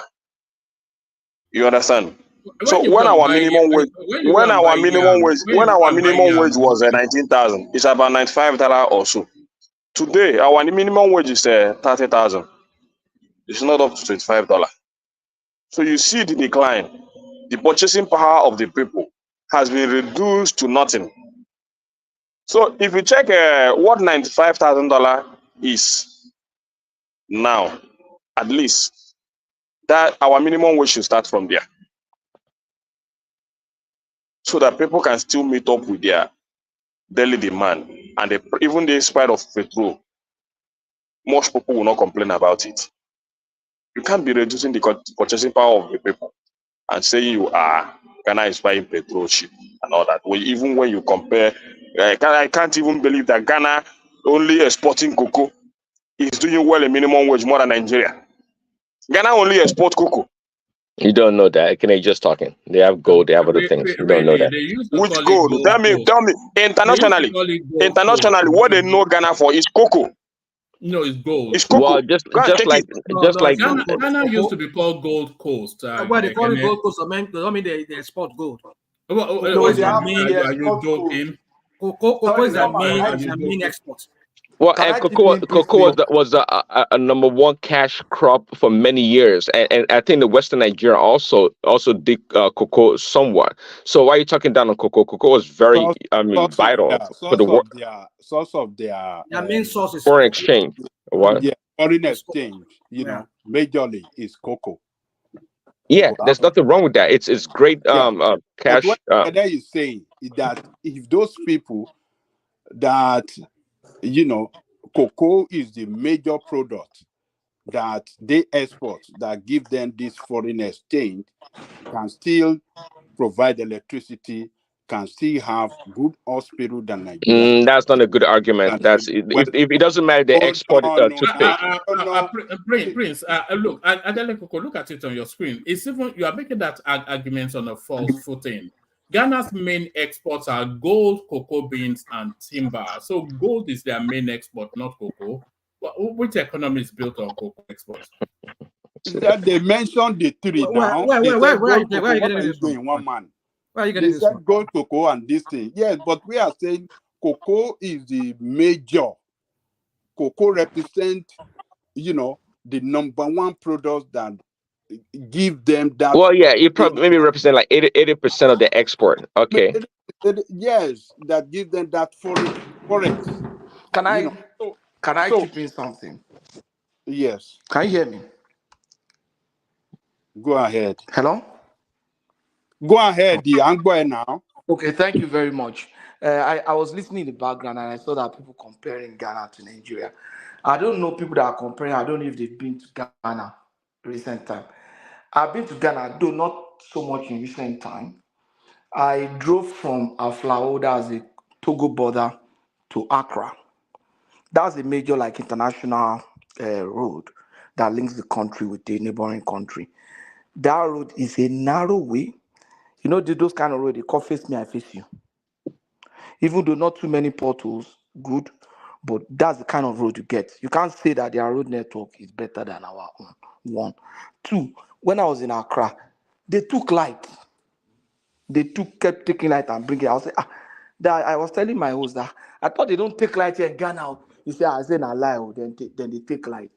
You understand what I'm saying? So it's not as if it's better. But the fact that Ghana is, even if Ghana is not doing well, it doesn't mean that we should not do well. You understand? Success is not what you are compared to what another person is. Success is what you are compared to what you are supposed to be. Give me the available resources that is available to you. With our resources, we are not doing well. In short, we are even doing ourselves a disservice comparing ourselves to Ghana. And if you ask me, I will ask everybody this question. in the last 1 year, what has been the program that Tinubu administration has presented that is geared towards improving the purchasing power of the people? Not even minimum wage now. Because if the purchasing power is good, you can even pay people $100. There was a time now when we were young. Repeat that, because I said that just the other day and Ajale Coconelli chopped off my head. I didn't know. That is not so much increasing minimum wage, but to improve the purchasing power. Thank you. I did say that. If you remember, in 76. No, tell me what let me finish now. Tell me what to do urgently. Okay, let me give you if you remember in the 70s, that's 75, 76, some of our brothers then that were already working, even our parents, someone like me, I don't think my dad annual salary was up to, I don't think it was up to 1,200 naira a year. About 100. And we're like 5, and we're paying rent. We had a rented house. We're paying rent, we're eating, we're doing everything. Though not as much as every other person would eat, but my father was not borrowing. He was just living his life as a moderate poor man with his pride. You understand? That cannot happen now. So the immediate, if they say let's increase minimum wage now, everything will also increase along with it. But because he is the president, thank you for saying that. I also said that to Ajale Coco. We are demanding from him. We are demanding from him that whichever the ingenious way he wants to do it. Because he has promised, was making at that time, say, I have something in my pocket. I don't want to give it out. You remember that his interview that they asked him, he said, no. If I yes, at the business school summit, yes. all my opponents, they will know. He should bring all those things out now. You understand what I'm saying? He should present his card now. He's no longer competing with anybody. He should start playing his card fast.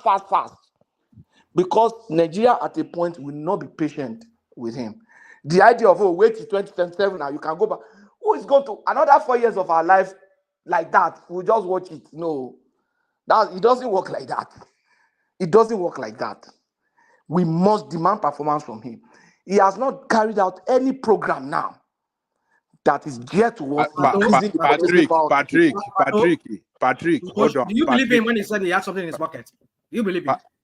No, I believe people like that on their face. The same way I believe to anybody. You believe me at your own parents. Patrick, when you are comparing the 70s, the salary that was paid, and the way people, and the purchasing, the purchasing power that was very strong back then. Comparing to what we have today, very weak currency, weak purchasing power. I think when we are comparing the two, how do I say it, two different times, I don't think we ever get it right. And the reason is that back then in the 70s, we were producing states. We have industries scattered everywhere. They were looking for people to even work. You cannot, what was regarded back then as unemployment in Nigeria is the period of time you are changing from one job to the other. But to say you are a graduate, a school leaver, or an able-body looking for work and won't get it, never existed that time. Yeah, So, okay. What I'm saying, sorry, Ajale Coco. What was the education? What was the percentage of educated people compared to the population then and now? Well, man, when you are talking of people that were educated back then, the percentage, percentage, I cannot tell you because the reason why. Guess at it. Hold on. I can't tell you because I don't have the figure and I don't want to guess. If I'm guessing, then 30%. That is totally will be totally out of. There were fewer educated people chasing an abundance of jobs then. Now we have, in fact, anybody with a first degree is almost an illiterate now in Nigeria. So you have a vastly more educated population now chasing fewer jobs because there are more qualified people now for those jobs compared to then. Okay, hold on. See, I know the room is populating, so I probably have to wrap up soon. But I was going to say, I finish up at your local land. Hold on. Let me say this to one man. How many textile industry do we have in Nigeria back then compared to what we have in Nigeria today? Woman, can you answer that question? Maybe at least three major ones. Hold on. How many textile industry do we have? Let me answer. Hold on. Okay, you don't want to answer. Okay. In Kaduna alone, how many textile industry, how many workers do they have working in those textile industry compared to what we have today in Nigeria? Can you tell me? I can tell you, but I'll answer it in my own way. Okay. In those days, we did not have Chinese dumping, and now we do. No, you are not answering the question now. Well, you say that's the answer now.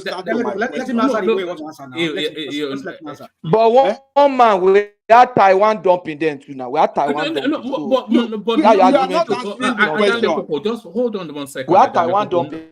No, not to the same degree. Not to the same degree. Not to the same degree. Now, yes. No, relative to the population. Relative to the population. Relative to the population, the proportion of dumping Taiwan relative to the population and the proportion of dumping from China relative to the population is increased. It's the same, almost. I disagree. It's just that but go ahead, I think the problem with job is that we have more population, but we have lost more jobs. Not if the job had stayed static and we had more population, it would have been better because more population. No. Before you go too far, Patrick. Wait, now let me finish. It will mean increase in demand. What did we lose? Demand, which means if those companies have more demand, they can grow their capacity. If the textile industry are still there, more people are still wearing adire. Yes, are still wearing Ankara even now than before. There's an elephant in the room that we are not addressing. What did we lose those spaces to? Because there are two ways you can look at it. You can say bad governments and lack of investment and all of that, but really what we lost those spaces to is the vagaries of international business. And a lot of but some other countries protected their go to the northern part. If you make your country not the England, not the United Kingdom, not the United Kingdom. They didn't protect anything. So did you lose jobs to China? Of course. Who did not? But you created more jobs. Not lose in the service industry? Banking and finance. That's what sustains the UK now. The UK is a service that's what leaders are supposed to do. You created more jobs to the point that you even want people to come in. But is that not where Nigeria is pivoting to? But to say, we had industries then and we don't have now, that's the narrative of every other country as well. Everybody lost industry to China. One man. Yes. You see, the strategy of the West then was deliberate outsourcing the odd jobs to China and to the East.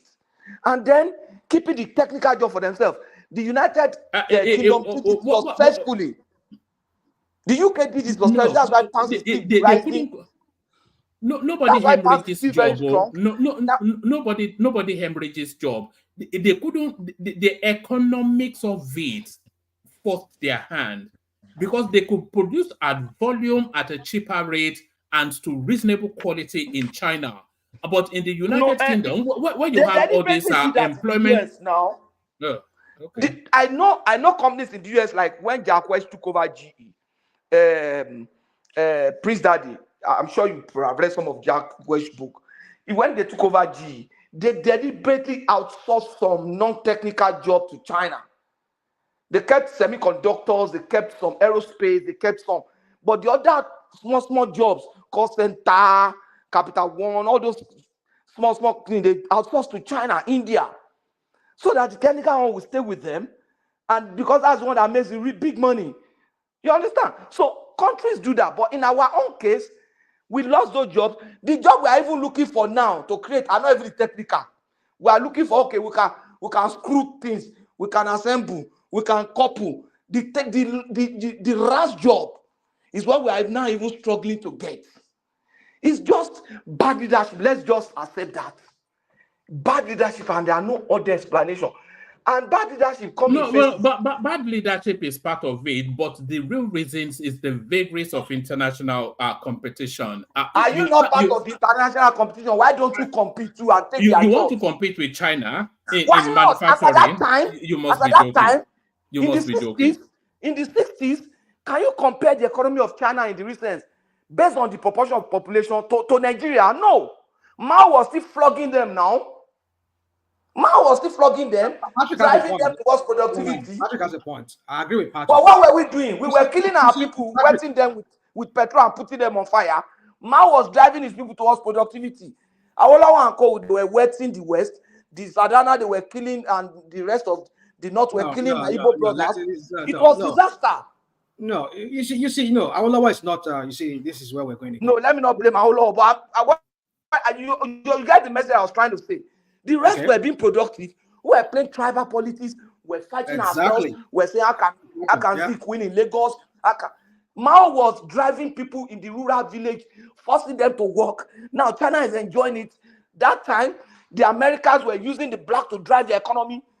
They were enjoying it. Now they're enjoying it. But what were we doing? We're killing our people. We were assaulting ourselves. We're playing tribal politics. We're discriminating. Sadana would rather hire an expatriate instead of hiring an Igbo man or a Yoruba man. That was the strategy. And we expect the same result. And we are doing that now. It will be more terrible in the next 10, 20 years if we don't change. That's just the truth. Let's go and write it. It will be unfortunate because now we're educated. We don't have any. Let me say this real quick. You see, we have leaders that are visionless. Who, like already you said it. Visionless. Money is selfish. They are just after. Let me just land this point. Just to support what you just said. I think everything. I think Woman, you are right. You have a point. I think Patrick has points too. For me, you see how I see the whole thing is that you see with the case of Nigeria is you see this politics of this toxic politics that we play in that country is what is hindering our progress. When other countries are moving forward, we are all just stuck in this supremacy battle among ourselves. Yoruba wants to be supreme, Fulanis want to be supreme, and we get sidetracked from the main thing. So for me, you see, and again, from what you just said too, Woman, you see, the world is dynamic. Powerful nations, economically powerful nations, they keep changing. They keep dictating the ebb and flow of trade, of commerce, international commerce. If you look at what is going on recently now, there's a trend now going on that even China now has attained to a point whereby the cost of production in China is in fact many. I was looking at one documentary a few days ago where so many malls are closing down in China. A lot of the people are moving to more countries whereby they can produce more cheaper, because in the West, in Europe, in America here, even in Canada, the inflation is killing them, and so Americans are looking for cheaper things to buy. So, and China cannot produce cheaper things anymore because the cost of living in China now is just the same. So they have to keep at par with their income and the cost of living there, and so they're moving to Vietnam, Cambodia, and other Southeast Asian countries. But the point is this: why can't our leaders understand this international commerce, international economics, and tailor our strategy towards that? I tell you what, man, if you look at what is going on in the immigration space now, in Europe now, in Korea, in Japan, they've opened their doors for Nigerians and other people, nationals, to come in. They are giving out visas now. Imagine like places like Portugal. Portugal now can give you a visa. You can just come in, come search for. No, this one is not as if you have a guaranteed job waiting for you. You can just come into Portugal and search for a job. They give you the visa. So the way countries are the aggression with which they're looking for workforce, people to come in because they see that the economy is slow, the economy is also going down, and they need the workforce to come in. And Nigerians, our leaders are not looking at that. How can we grow our own local economy? Our Nigerian people are flocking up, both if we're not even skilled. If you can drive a tractor, you can drive a forklift, you can walk, you can sew clothes. In some parts of Europe, they will employ you. You don't even need to have a school cert for that. Like Portugal, you don't need a school cert. They will employ you to come in. They will give you the visa. So, but what kind of these are our skilled laborers or our people moving into other countries to go and develop their economy. What is wrong with our own economy? So we're still locked down in this supremacy battle of Yoruba. The next election it is Tinubu. No, the next election is going to be Atiku. I don't get it. So for me, I don't know. We're going to be in this spiral for a long time until we do away with these leaders. These leaders are just visionless. If they are just that's how I see it. All right, brilliant. Can I say something? Yeah, come in. Before you come in, Obeni, good to see you. Let me just wrap up that Ghana space. This is it says during the last five reported years, the export of Ghana have changed by 2.7 something. The most recent exports are led by gold, which I did say gold drives the economy. $9.5 billion. Crude oil, which Ajale Cocoa says they don't export, but they do, 5 billion, and then cocoa, 1 billion. So it's gold, just as I said, that drives that economy. Ogweni, good to see you. Thank you, Woma. So sorry, I promised to be on the show 2 days ago, but I couldn't make it. Just you're a busy man, of course. Even when I wasn't there physically, sometimes I try to, play what maybe replay sometimes or play live and then try to listen to it by the side. Oboni, sorry, are you in Nigeria? No, I'm not yet in Nigeria. Okay. I'm still in the UK. So I greet everyone. It's what I think Patoski was saying that I just want to just make some contributions. See, let me start by the fact that there's something Fashola in his book called Fallacy of Unfair Comparison. We tend to compare our country with on some criteria, on some parameters that are not comparable without looking at other indices that you should look at when you are carrying out a comparative analysis. And it worries me sometimes when I see people making comparison without looking at these variables. As at 1960s, I've heard, I think, Rational Mind also talking about, we're paying, Yoruba is superior, outside is superior, this and that's why we're not progressing. That's incorrect. That's not totally correct. And the reason is this. What you call tribal politics in the 60s was regionalism. It wasn't tribal politics. It was regionalism. The political structure or the political entity was structured to be so. So what the British left with us is what they still practice in their space today. In Scotland today, the Scottish man find every means to ensure that there is no English dominance within their space. In Scotland, where I am today, you hardly see Englishmen leaving England to come to Scotland to come and do what? The reason is this. There's a strategic plan in terms of nationalism for Scottish. In fact, as a matter of fact, if you're looking for a job in Scotland here, they think of the Scottish first. It is when you can't get any Scottish that you start looking at British. That's English, Irish, Welsh. It's Scottish first. It's not going to be British first. It's Scottish first. Why? Because what they practice is regionalism. There's nothing evil about it. There's nothing demonic about it. And there's nothing unproductive about it. That was what we got in the 60s. Awolowo was developing the Western region. Back in my university days, the former Attorney General of the Federation, Richard Akinjide, came to our school. There was a lecture I delivered back then, I remember. And in that lecture, he did a comparison of how the Western region was developing at the same pace with Spain. And this particular you talk about, they were all banned. The pace at which the Western region was developing under Awolowo, and mind you, Awolowo never led the Western region for 10 years or 15 years, or no. He only led that particular space for less than 8 years. That is plus or minus when you put it together. But for those periods, he was able to annex the inherent, advantages in regionalism to make do with the resources they have and channel it so what they think should be the priority of that region.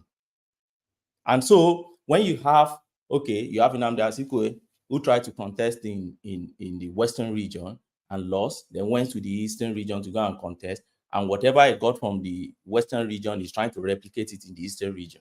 The Northern region also felt that, our own strength is agriculture and all this. Let's annex it and let's ensure that we are getting it right in that area. Why you have your House of Representatives at the central, which is Lagos, where everybody come and they play all their balters and everything. The same thing they still do today, and is working with them in the Great Britain. So as far as I'm concerned, that was not our problem. Historically, if I have to trace our problem, I would trace our problem where our decline started happening was the military intervention in Nigeria. And this is one of the things we do comparison without looking at. How many of these countries that you mentioned that we are all comparing Nigeria with actually had their development, their growth, their economic prosperity truncated by military juntas? The military juntas in Nigeria truncated our development from 1966. They plunged us into war. And after that, we recovered from war. They stayed there. They released us back in 79. I took it back in 83. And ever since then, we never had a breathing space until 1999. That's a whole space of about 30 or 30 years plus.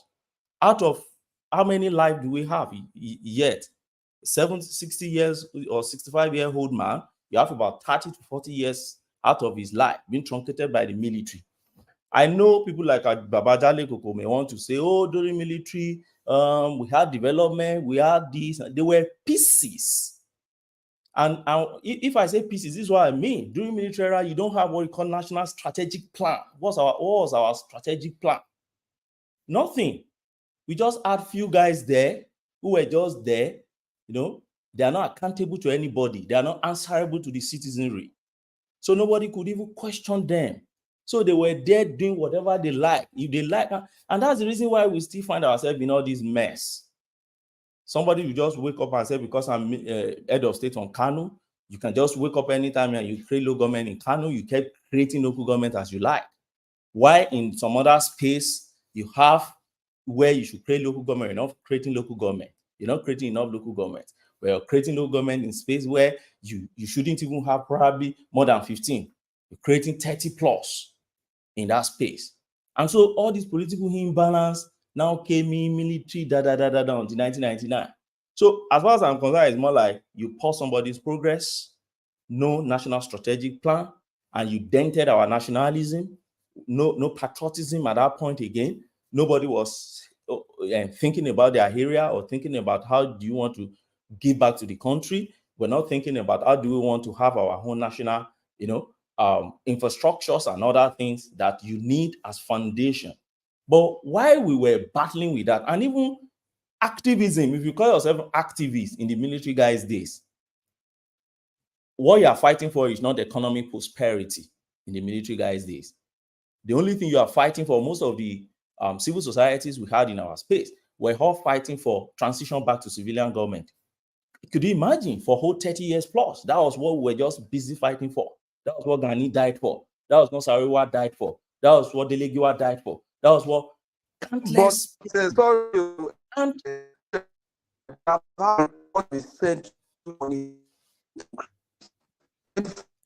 I can't pick you.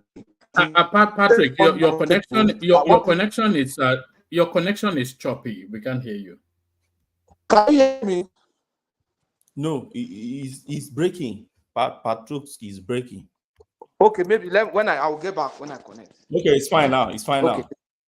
Okay, what I'm saying is that we had already had 25 years. That's the quarter of a century of uninterrupted democratic process. So this argument might not be totally correct. Okay. What have we got it from Why it? do you think so? So let Yeah, me if it was interrupted, we had 25 years of uninterrupted, and we are what? So it's like this. You've had it's like this. You see, you've had a stunted growth, all right, of 30 something to 40 out of your life. You jump into your 50s. That is when you need, at your 50s now, it is when they want you to start going back to where you stopped in your 10s. That's the problem we're having in Nigeria. And I will give you a practical example. Let me give you a practical example. Okay, for instance, in China have what they call their national strategic plans.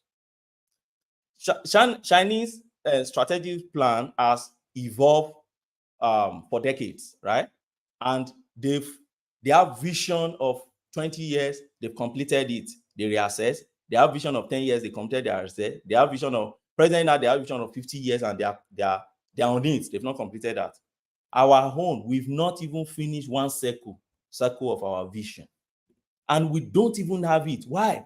Okay, when the military were going, assuming what they did in Singapore or don't let me, Indonesia was something they do for us. Possibly by now we should be talking about, okay, let's blame our system. Why are we not getting this thing right? But they didn't do that. And what do I mean? Look at this from this angle. I'll give you an instance of Indonesia and their oil palm prosperity. Somebody mentioned Ghana and said, oh, Ghana is exporting cocoa and we are seeing that as prosperity. That's not prosperity as far as I'm concerned. What's their strategic plan on that? Indonesia got oil plant plantation. They funded a research, what do you call it now? Network around it. And do you know what Indonesia did? They closed their border. They closed their border completely against exportation. China did the same thing. They were exporting other things, but they picked that oil palm as their strategic product and they closed border. And by the time after decades they opened their border, they became the best. Everybody knows that today there is no way you not mention Indonesia, Thailand, and others when it comes to oil palm plantation. All right. So where is strategic plan for Nigeria? What the military simply did for us when they were leaving, they gathered some civilians. Those civilians drafted the constitution. Those constitution, there were a lot of imbalances in our constitution. They handed it over to us. We've been using that constitution and we've been test running that constitution. Yes, we've been amending them, but at what pace? Politics will come and play in. Why is it that we cannot return back to our regionalism? That is the problem I keep having as a person, particularly with this present government. They should start thinking about how can we go back to that our 1960s. Because in the 1960s, we were productive, we were producing things, we were exporting things, and we were developing, at least at a very good pace, if we can compare Western region with Spain in terms of development. So as far as I'm concerned, when we are, the point I'm just here to make is that when we are comparing ourselves to some nations, we should try and pause a bit and look at indices that should determine all these comparators that we're using, so that we don't just make what Fashola call unfair, comparison here, a fallacy of unfair comparison. That's just my point on that. I'll wait for my turn to address other issues. All right, excellent. So that's the majestic Ogweni. So back to you, Prince Daddy, if you can remember where you were, Prince. Yeah, well, man. Yeah, if I can remember, indeed. I was going to talk about, you were talking about the IMF.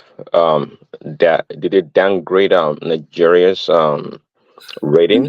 No, the headline would suggest, but they read through it is somewhat optimistic. So they've recalibrated our growth trajectory from 2.9 to 3.3%. But a lot of it hinges on a steady oil production and a raft of reforms at the So at the monetary level, a lot of it's taking place. And also, all the big global rating houses, they've upgraded our rating from stable to positive, from, from worrisome to wholesome and all of that stuff. So the readout is more positive than the headline would suggest. Okay. I think I've kind of expressed my view on this international rating organizations, Moody and Co, IMF, and other institutions, right? I don't have confidence in them at all. I don't think they understand the Nigerian market, or the country Nigeria as a whole. They don't have a clue. They don't. I mean, their expertise is just like me telling you, one man, go buy your goods. The toothpick you want to sell. Make sure you find a seller that sells it to you for a really cheap price but good quality, and go to the market and sell it for a higher price and make profit. What is so ingenious about that? Nothing. That's even a Kenyan knows that. Any business person knows you buy low, sell high. So all their recommendation just futile, if you ask me. They don't know what they're talking about. I don't pay too much attention. Tomorrow they're going to downgrade you. Do the Nigerians know, the people in power, do they know any better? Do they know what they're supposed to be doing? Every country has a unique, unique substance, if you want to put it that way. And I think in Nigeria, we do too, of course. And that unique situation that we have is not been looked at. I've talked about it here before. Applying all these international models to our country may not yield anything at the end of the day. If we don't address the real elephant in the room, as they say, there's something wrong. I know now the naira is I think you read like a couple of days ago, it's the worst performing currency in the world. Okay. Why is that? Um, it's not working. Things are not working the way they should. I've always been critical of these models, not because they are bad models, but because all these models have to be tweaked and applied at the right time to the right situations. We have a lot of rent seeking in Nigeria. Okay, a lot of it. And Emefiele and his boys, included with Dangote and them guys, what they've done to Nigeria's foreign exchange market is cannot be recovered overnight. It's not something that can be recovered overnight. It's a long process thing. Kadosa and the guys, they're making their moves. You know, forcing all these banks and all these money transfer agencies to or companies to convert all the foreign exchange into naira. Fine, but I don't think they've done a good job so far trying to remove dollar transaction in our economy in totality where it does matter. I don't think they've done that, and the big people or the people that have the influence, they seem to be untouchable in a lot of ways. We It's gonna be a long road, really. It's gonna be a long road to resolve Nigeria's problem. Um, just like most countries now, the presidency, the people in power, they're all connected. You can't really go around throwing your own kind in jail. I mean, we need, I'm not an advocate of military rule like Ajelico is, but at this point in time, really, to have a real change in the economy, it has to be a draconian, drastic change to resolving our problem. Really, that's what I think. But President, do you see the current administration solving half of this problem we are having in this country? half of the, well, which Just problem are you talking about? Like what? Like fuel, like the fuel all this price? economic issue. Yeah, all this economic, because now it's about economy. Even quarter Nobody's of it, even. even quarter of it, can I even solve the Yeah, quarter? can you see the current with their policies and everything they've put on the table? They are You making giving all it the just right moves now to solve it. So what? Why are they not making all the right If moves? Naira being the worst performing currency say, in the world as of today. I, You see can the I? current administration solving half of the problem. Well, so if you They are look at making it, all the all right the moves. policies, just what am I saying? They're making all the right policies, but all the policies they put in place and all the moves they've tried so far, everything points to um a tougher economy, from the naira to the inflation to the price of goods and this and that. It's everything naturally points to a worse economy. That's what it is, and it's because for things to get to the point, to get to a point where it's going to be stable and people are going to enjoy or have a better life, it's going to take some time. And I'm not the one to be telling people that are suffering, oh, take your time, take your time. I'm not the one to be saying that because I can understand the pain. But if you want to be realistic, it's going to take time. I'm not in a, some people like yourself that want things magical. I don't know when I mean, even in the West, they don't think like that. But you guys want things to turn around Then overnight. if I want, It's not going to happen. President, if I want things magical, what then now happens to hit the ground running from the first day, and they They to hit the continue ground running hitting the now. Who ground? told you they hit the They've ground done running? exactly. They did not do exactly that. They did exactly that So because the ground is running to you now. Don't worry about all that. Sorry, Prince. Ekene, they pardon me. Look, even the IMF, I think you came later into the session. The IMF, everybody that knows anything about finance, they are all in accordance that what these people are doing is what they should be doing. The Naira could no longer be supported, so they had to float it. So they floated it. The Naira needs to be defended, so they are putting in a whole raft of policies to defend it. So the whole of everything revolves around being able to defend that Naira. And what it establishes is true value, and that will be the rescue. And that will be a permanent solution to a problem that's don't worry. No, just wait, leave the propaganda. Just let fact actually have a way to come in. We already know what you're going to do, whatever it is. What they are doing now is what should be done. And anybody that says to the contrary, then that person is not fit for purpose. That's just it. But the Naira could no longer, they have to take it back to 400. What held it in 400? It cannot be sustained there. Anybody with half a brain knows that. So they had to let it go. And then they've put in all this raft of policies, all of these things, trying to squeeze the dollarization out of the economy. They are streamlining the banking policies. They are making it more stringent. They are removing hard currency as a player within the local economy and to drive the value of that currency.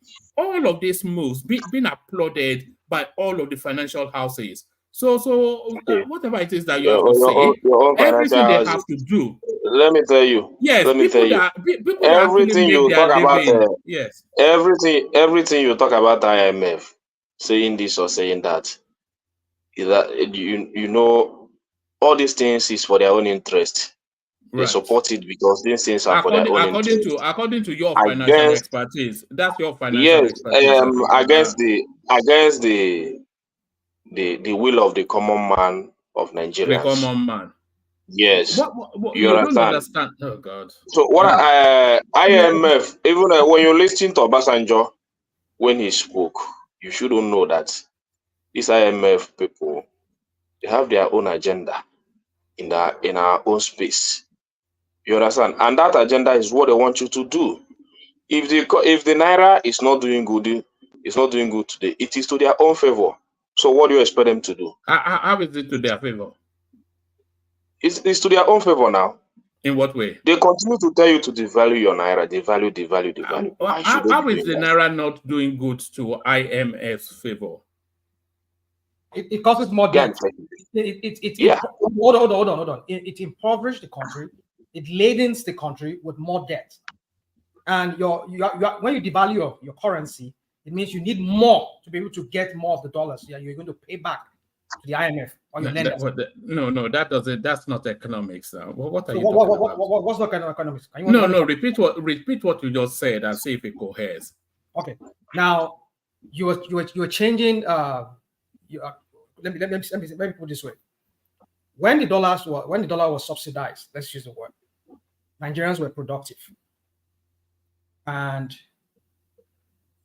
you see, if I'm going to explain this, it's going to take me a little while for you. No, because it doesn't. Rational, just take it like this. When we are doing well in our exchange rate is it in the 80s or in the 70s? No, that's not even go to the 70s. We're talking about nobody. Nigerians are not attracted in going abroad to sort for education. Those days, you see many of these foreign countries coming to Nigeria to acquire education. Even most of those days, with what I learned, the people that manage to go abroad, then you even send them money from home, because the currency, the dollar to naira the dollar is nothing to write home about. Then our currency is very high, our exchange rate is very good. Then that whenever you change your dollar, you get it to nothing. So if you look at the indices those days, nothing attracts you to go to the abroad to acquire education. Even those that manage to travel. When was that? When was that? Go and check the history that was. I was not born there. No, that's why I'm a bit incredulous. So when those days, there was never a time that Nigerians did not lost after international education. Let Rational man. Hold on. Let Rational Rational was trying to point out. No, Rational mind was cornered in his own logic. That's why. Rational mind. He said when the dollar was 400 to the naira or to the dollar, we are more productive. In what sense? In what regard? In what industry? All right. So this is it. The country wasn't. We're not having local manufacturers being squeezed out. Hold on. They still had assets, even though it was subsidized to most of them. Some of them let me not go into those things that are not really necessary. But the point is that we're not having companies folding up the way we are seeing right now. Nigerians are out of jobs. Now, under this Buhari and Tinubu APC, Nigerians know where they are today in terms of the purchasing power of their naira. No, you're speaking to something different. Hold on.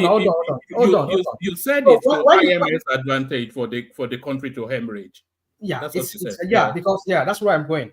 So invariably now, if you bring in those IMF policies, these policies, you don't see them being test run. Like you come here one night, you're championing. You don't see them being test run here in America. You don't see them being test run in other parts of Western countries. But they want to experiment. The same one that they did, the SAP that but what's his name? Babangida tried then. Look at where it led us to today. Now, it plunged us more into debt because we keep borrowing, because you're already squeezing people that are not working. Because listen, hear me out. Manufacturers are being squeezed out. They are closing down shops. People are being laid off. And in order for you to make money as a government, you need the tax that you'll be getting from these companies, from the people working there. And if this tax is not coming in, your revenue will dwindle. And then you have to ask for more money so as to be able to offset some of the things that you have to pay for. You borrow money. Hold on. So when you borrow more money, you keep devaluing that naira, and you keep impoverishing the rest of other companies that are still struggling. It doesn't. Currently the implementation of zero. Just hold on for you. Hold on now. The more you keep borrowing, you keep devaluing the naira. You've not made a tenable point to land at indignation. What you've said is not tenable enough to land at indignation. No, this is not indignation or whatever thing you are talking about. No, you made a plurality. You are landing indignation. Look at how it happened in Zimbabwe when the people pulled out, the people who were investing there, the white farmers and all of that. They were not getting more foreign exchange. They had to continue having to devalue their kwacha or whatever they call it. And because they keep borrowing a little way and they keep devaluing and then until they lost. So the point I'm trying to make here is this one, man. The more you implement these IMF policies, it impoverishes the country. Your revenue dwindles. You have to see more reason why you have to. Okay, go on. But you are not making any point, but it doesn't. That's up to you. If you don't want to understand it that way. My point is this: if you only get revenue when there's economic activities within your space, right? When you have production going on, or people are exporting, or people are importing, and people are able to buy these goods that are being imported. But when you don't have that anymore, because these people who import, who export, or who do this international business, they need this hard-head currency. They need foreign. They need dollars and other foreign currency to be able to do that, to do their business. Hence, they're not getting it anymore, or they're getting that higher premium, and they can't afford to get an higher premium. And even the little one they bring in, nobody's buying it. What do you expect? The government will not be able to tax. I said they want to squeeze the people screw the people to death. That's already they are doing. Because in order for them to meet up all these obligations of the money they've been borrowing, and which they keep devaluing that naira, and the more they devalue that naira, people are being laid off from their work, and there's no income tax that the government is generating from getting from people, and the companies are not paying company tax anymore. What will be the last result? To keep borrowing more money, and they keep getting themselves enmeshed into more and more debt that way because they're devaluing their currency, which is affecting the local economy. So that's how it is, one man. I don't know what you don't get. Did you know? Hold on. Can I just hold on, please? Now, just hold on. Before the liberalization of these policies that you are saying is IMF inspired, did you know that Nigeria was servicing its space with 111% of its revenue? Do you know what that means? They were borrowing to service the lifestyle that you are insisting that we should continue with. Not at the scale like we're doing right now. But what do you mean? No. Hold on. When Jonathan was okay, go on, please.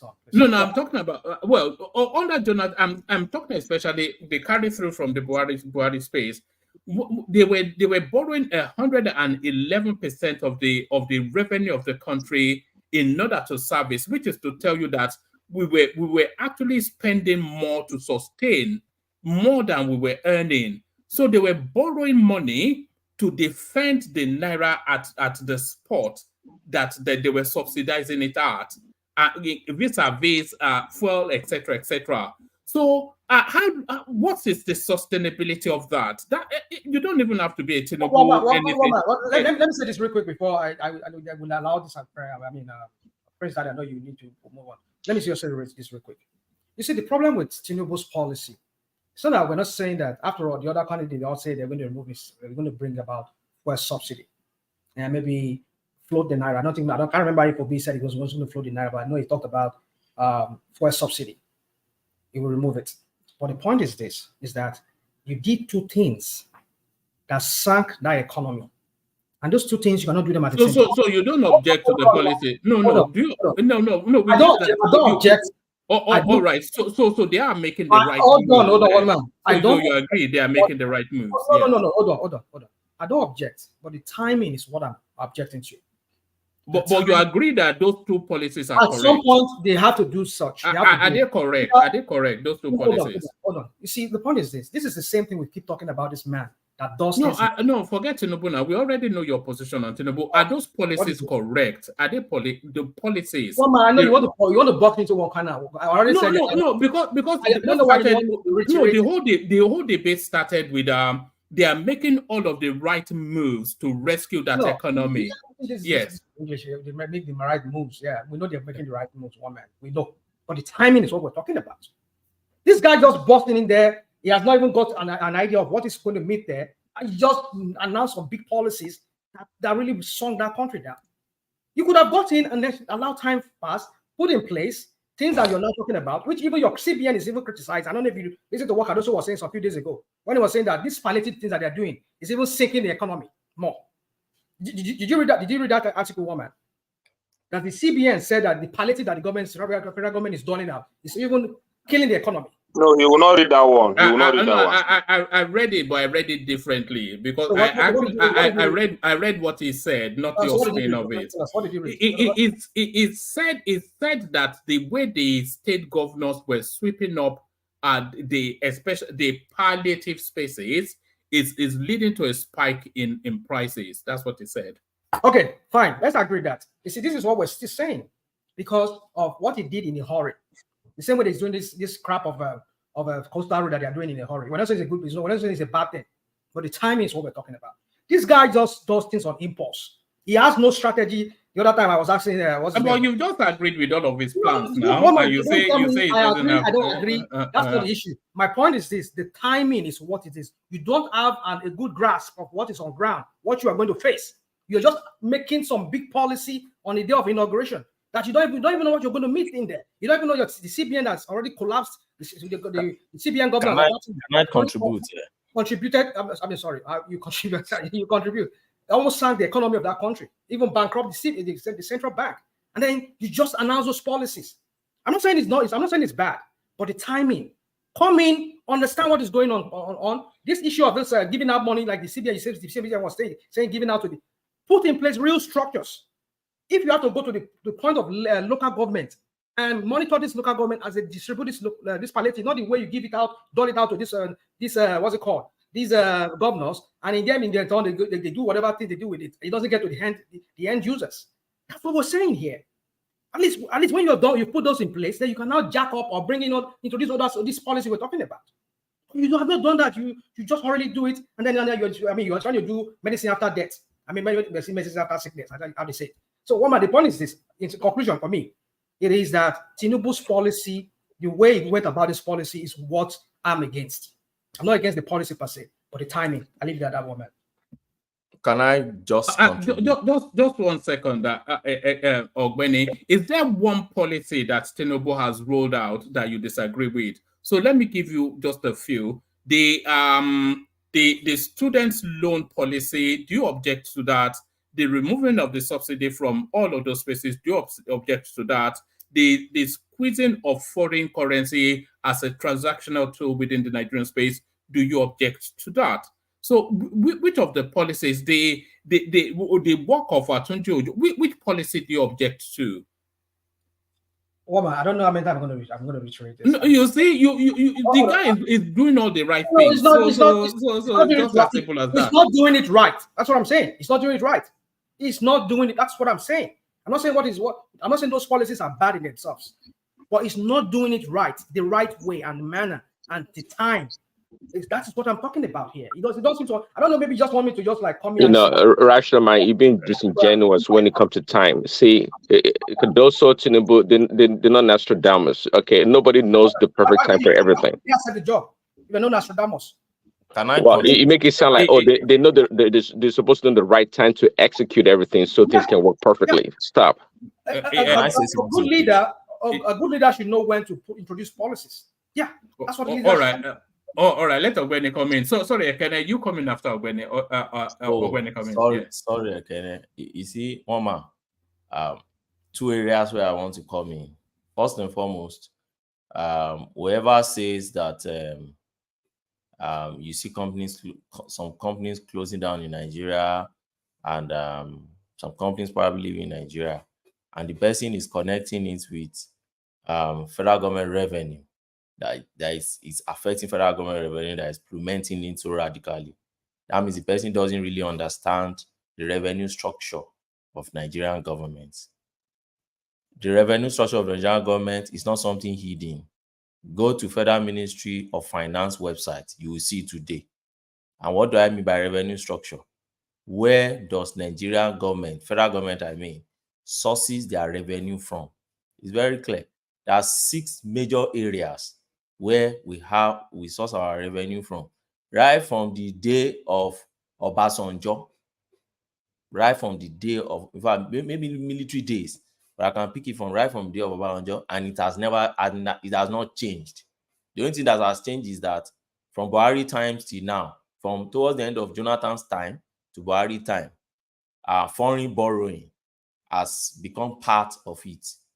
Ranking number 1 is our crude oil.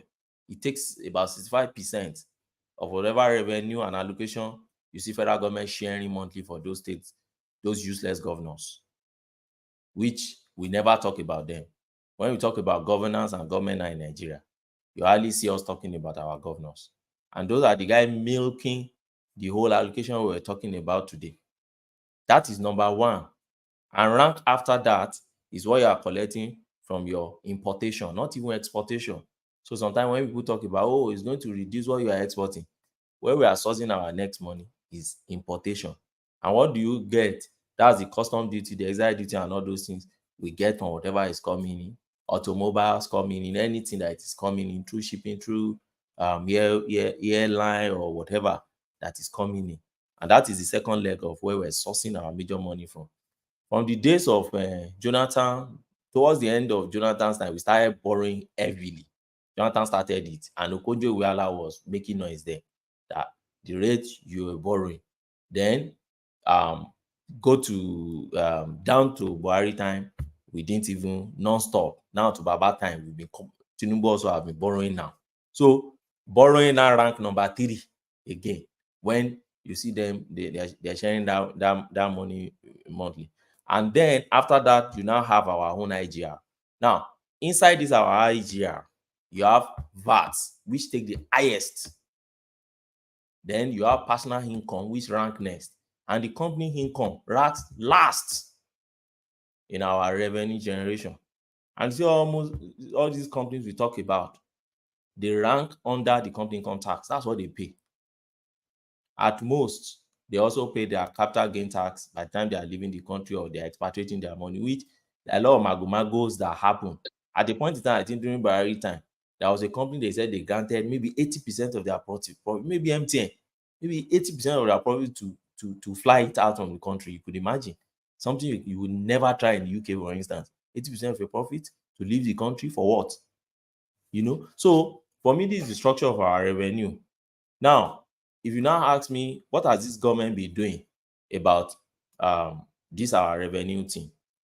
For me, I look at their policy and I try to rationalize. I try not to rationalize. I try to be objective enough and say, okay, what exactly are they doing about this thing? Because when they got there, they realized that when you make all this money, this revenue, and you sit them down and you want to do your spending, it's just like you see the way I see the way I want us to be picturing this government, because sometimes people pick government and governance like an abstract thing. Oh, they are making this money, they've not produced it. Pick it like your family. You are the head of family, and you have. Can I ask a question before you move on? Can I ask a question? Okay. Yes. Now, real quick. This last budget that Tinubu said he wants to spend something trillion, it's almost 30 trillion. Yeah. The bulk of the money that is going to use to finance the budget. Yeah. Where is that money coming from? It's crude and borrowing. Crude and borrowing. So which one takes which one has the highest chunk of it? It's crude. It's borrowing. Yeah, borrowing. No, it's crude. The reason is no, it's crude. It's crude. It's crude. Crude. They are benchmarking it. Okay, hold on. Crude It's now. not borrowing. Borrowing is like 1/3 of it or something like that. So how much are they borrowing? How much are they expecting? I don't know if you guys know. How much they're going to borrow? I mean, the budget is like 27 trillion, right? Ogbeni, is it not 27? Yes. I think crude will represent like maybe 17 or 20. Crude is the major thing. Everybody knows. Crude. It's not Yeah, even about, it's crude now. Don't argue that. It's crude. Now. Yeah. Okay, let me go and dig out the facts. Then I'll put it there. Okay. So it's crude. Now, you see our borrowing, there are projections. Don't forget that crude also there are projections. And at the end of the day, they don't even draw all these things completely. Because the country you are still negotiating with that will borrow you may not borrow you at the end of the day. They may realize to borrow you less than what you want to borrow. Same thing with crude. Presently now, they say we are not even supplying our OPEC quota. They were not producing even our OPEC quota.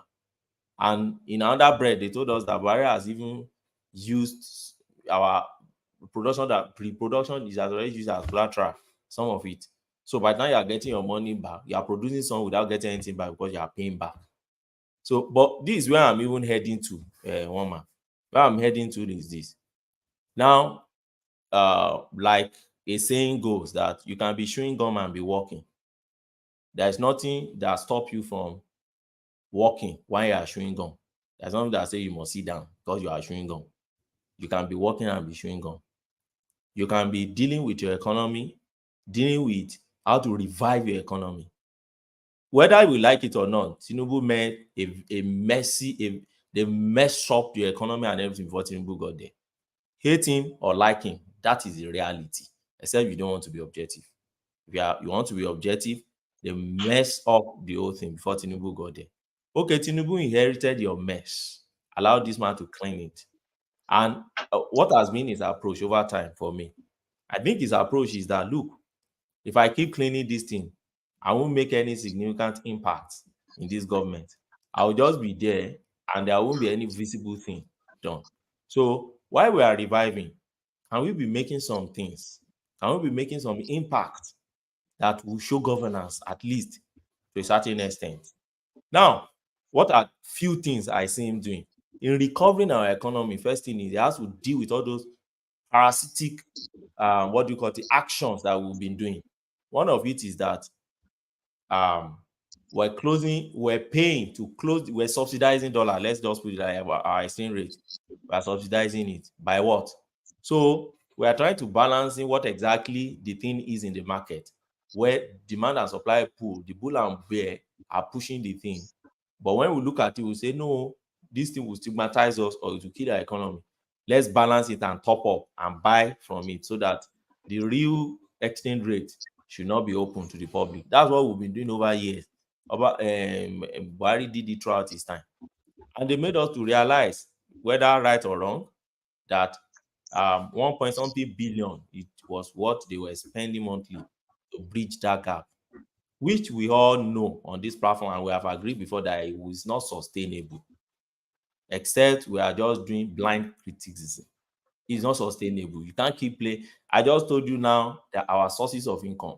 So from these sources of income, we will be pulling 1.something billion monthly to be balancing what? Now, what exactly are we balancing? Now, when you now go to even our foreign, our forex and what we have been paying for, you realize that there are so many commodities there or products that are not even essential. Buhari tried during his time to balance it. Sometimes they will include education and health. Sometimes they will remove it again. They will put industry. But you see a lot of Nigerians still manipulating the system. If they put manufacturing now, you see somebody that is not manufacturing, that is just simply importing, not manufacturing product, will still go and get that under that form him to still go and get the one that government has subsidized. And the gullible Emefiele was signing all these things that was sabotaging government. Imagine how much we wasted on Dangote alone and the little thing Dangote gave us from that refineries. So if you are somebody now said, okay, no, let's remove this thing completely. Let's know what exactly is our rate, how exactly we can really stand. So that even if we're going to subsidize this thing eventually, we know our reality. We know this is our reality. Then we know how to tackle this. Then we'll go for that. Now, secondly, many people talk about we're not producing anything. We are not producing. Is it just 9 months ago that your country stopped producing things? We have not been producing over years from the military days till now. What exactly do you really produce? Somebody gave me an example. He said, oh, don't love tire left Nigeria because I said, okay, what exactly was Donald Tire you be using before? Light? Did we at any time have constant electricity in Nigeria? No. But they left because your cost of production was too high. But was it just 9 months ago your cost of production was high? The answer is no. So our economy has been messed up over time. We've not been producing. It's not today. So sometimes when we complain about we've not been producing, I feel like, so when was it that we were producing before and 9 months ago we stopped producing? The answer is no. But when you now ask me that, okay, what's this government doing about our production? That's another ballgame for me. I've not seen anything visible this government is doing about production. And I keep saying it, agriculture alone, a government that cannot feed its people, I don't think there's nothing that government is doing. So for me, I won't pass Tinubu anything on agriculture, because I expect by now for federal government to have a lot of local government initiative at low government level in terms of food production, so that we can have food security He's going to a year into the government. I don't even know who my Minister of Agriculture is. I've not seen that man on TV talk before. I don't know what are his plans. I've not seen. Benny, do we have federal farms? You said? I'm asking if Nigeria has federal farms. We don't, my brother. Federal farm, we don't. Where is our Okay, federal? so it all goes back to the state governors or what the states are doing. The Fed can only do so much. I agree perfectly with you, because when you now say governors are doing so much, those governors are doing only for their state, and there are few governors in Nigeria. Don't mind that one that bought tractor and is making noise. I don't know where he wants to use those Chinese tractor that he's buying. Which of them? Is it Kaduna? Is it which one? Which one is it? So my own is, let there be low government initiative. Take food security back to the low government level, and let's know where exactly are we in Nigeria. But when you now ask me, which is where I'm concluding this, what are the things I've seen Tinubu doing and struggling with? Student loan is still, when they're still struggling with the legal framework for that thing. You blame him that he's rushed into removal of subsidy and others, then wait for this student loan and let them restructure it well. Do you want him to rush into it the way you are blaming him for first subsidy? We can't hit our cake and have it now. If you are blaming, we said Jonathan was too slow. Another person came and he was fast. Oh, he's too fast. See, you can't please Nigerians. That's my problem. Okay, recently they said they increase salary. Oh, on some platform, I've seen some people say, oh, it's too small. Oh, they should do 600 plus, which is the gullible one that NS and others are bringing in. Oh, they should do this, but at least they've increased. What's our state governors doing? Are they going to comply? Are they going Who to increase what? Who increase what? The federal government has announced. The federal government announced on May 1st, 2024, of increment. Something that the Labour Congress and the TUC rejected. Yes, they reject it. Does that mean there was no policy? I don't understand. Is that the way to increase salary? You didn't have any negotiation. You just come up and announce the increment of. Trying to. What are the ways to increase salary? Federal government what have they done? Baba Jale Koko, I was alive and as an adult when Obasanjo did Bemaremu. He did it exactly like this, so I don't understand what you are saying. Bemaremu, when he did it, when he increased to 3,005, he agreed. Yes. He agreed with these people. Ooh. They agree. I mean, he agreed. So Obasanjo just made this announcement, and that was. Don't forget that Abdul Salam Bakar was the one who agreed before he left. He did his own. When Obasanjo got there, he did his own. So how else do you want to announce increment? No, you did it. Look, this is democracy. Back then was just a military way of doing things. You can't. I said Obasanjo was not military. Was democracy. I mean, Kilen saw you now when the Bemaremu was not military. Obasanjo come with that military mentality when he started running this administration, and you saw everything that even Babaja, even that increment then was reasonable, and it was very, very okay for the workers. Then they were able to do a lot of things. Do you know that? You see, sometimes we try to rub this is wrong. Don't you can't wait now. It just come when already they promise us that they have set up tripartite committee, which they even spend a lot of money for that.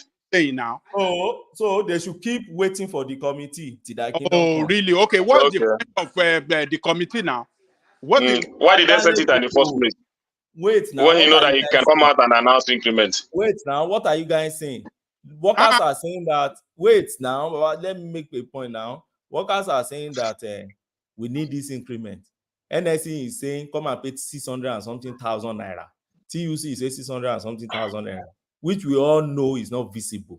Then you negotiate with them. Sit down and let them negotiate. When do you think such negotiation will end? No, it doesn't matter. It doesn't matter. So they should keep. Doesn't matter. Come on. How are you saying that government should just impose their own will on the people? That's not imposition. It's an imposition. No, this is the way it's an imposition. You see the issue. You see the issue I have with you. Now, if it takes you 2 years to negotiate with neighbor. How And at can the it end of take 2 years for what? What are you saying? Why must they it are take on 2 it. years? They are on it now for almost a If you year. have a serious government that really have It's the not interest about of workers government. at It's heart, about two parties. You see the issue now. It's about two parties.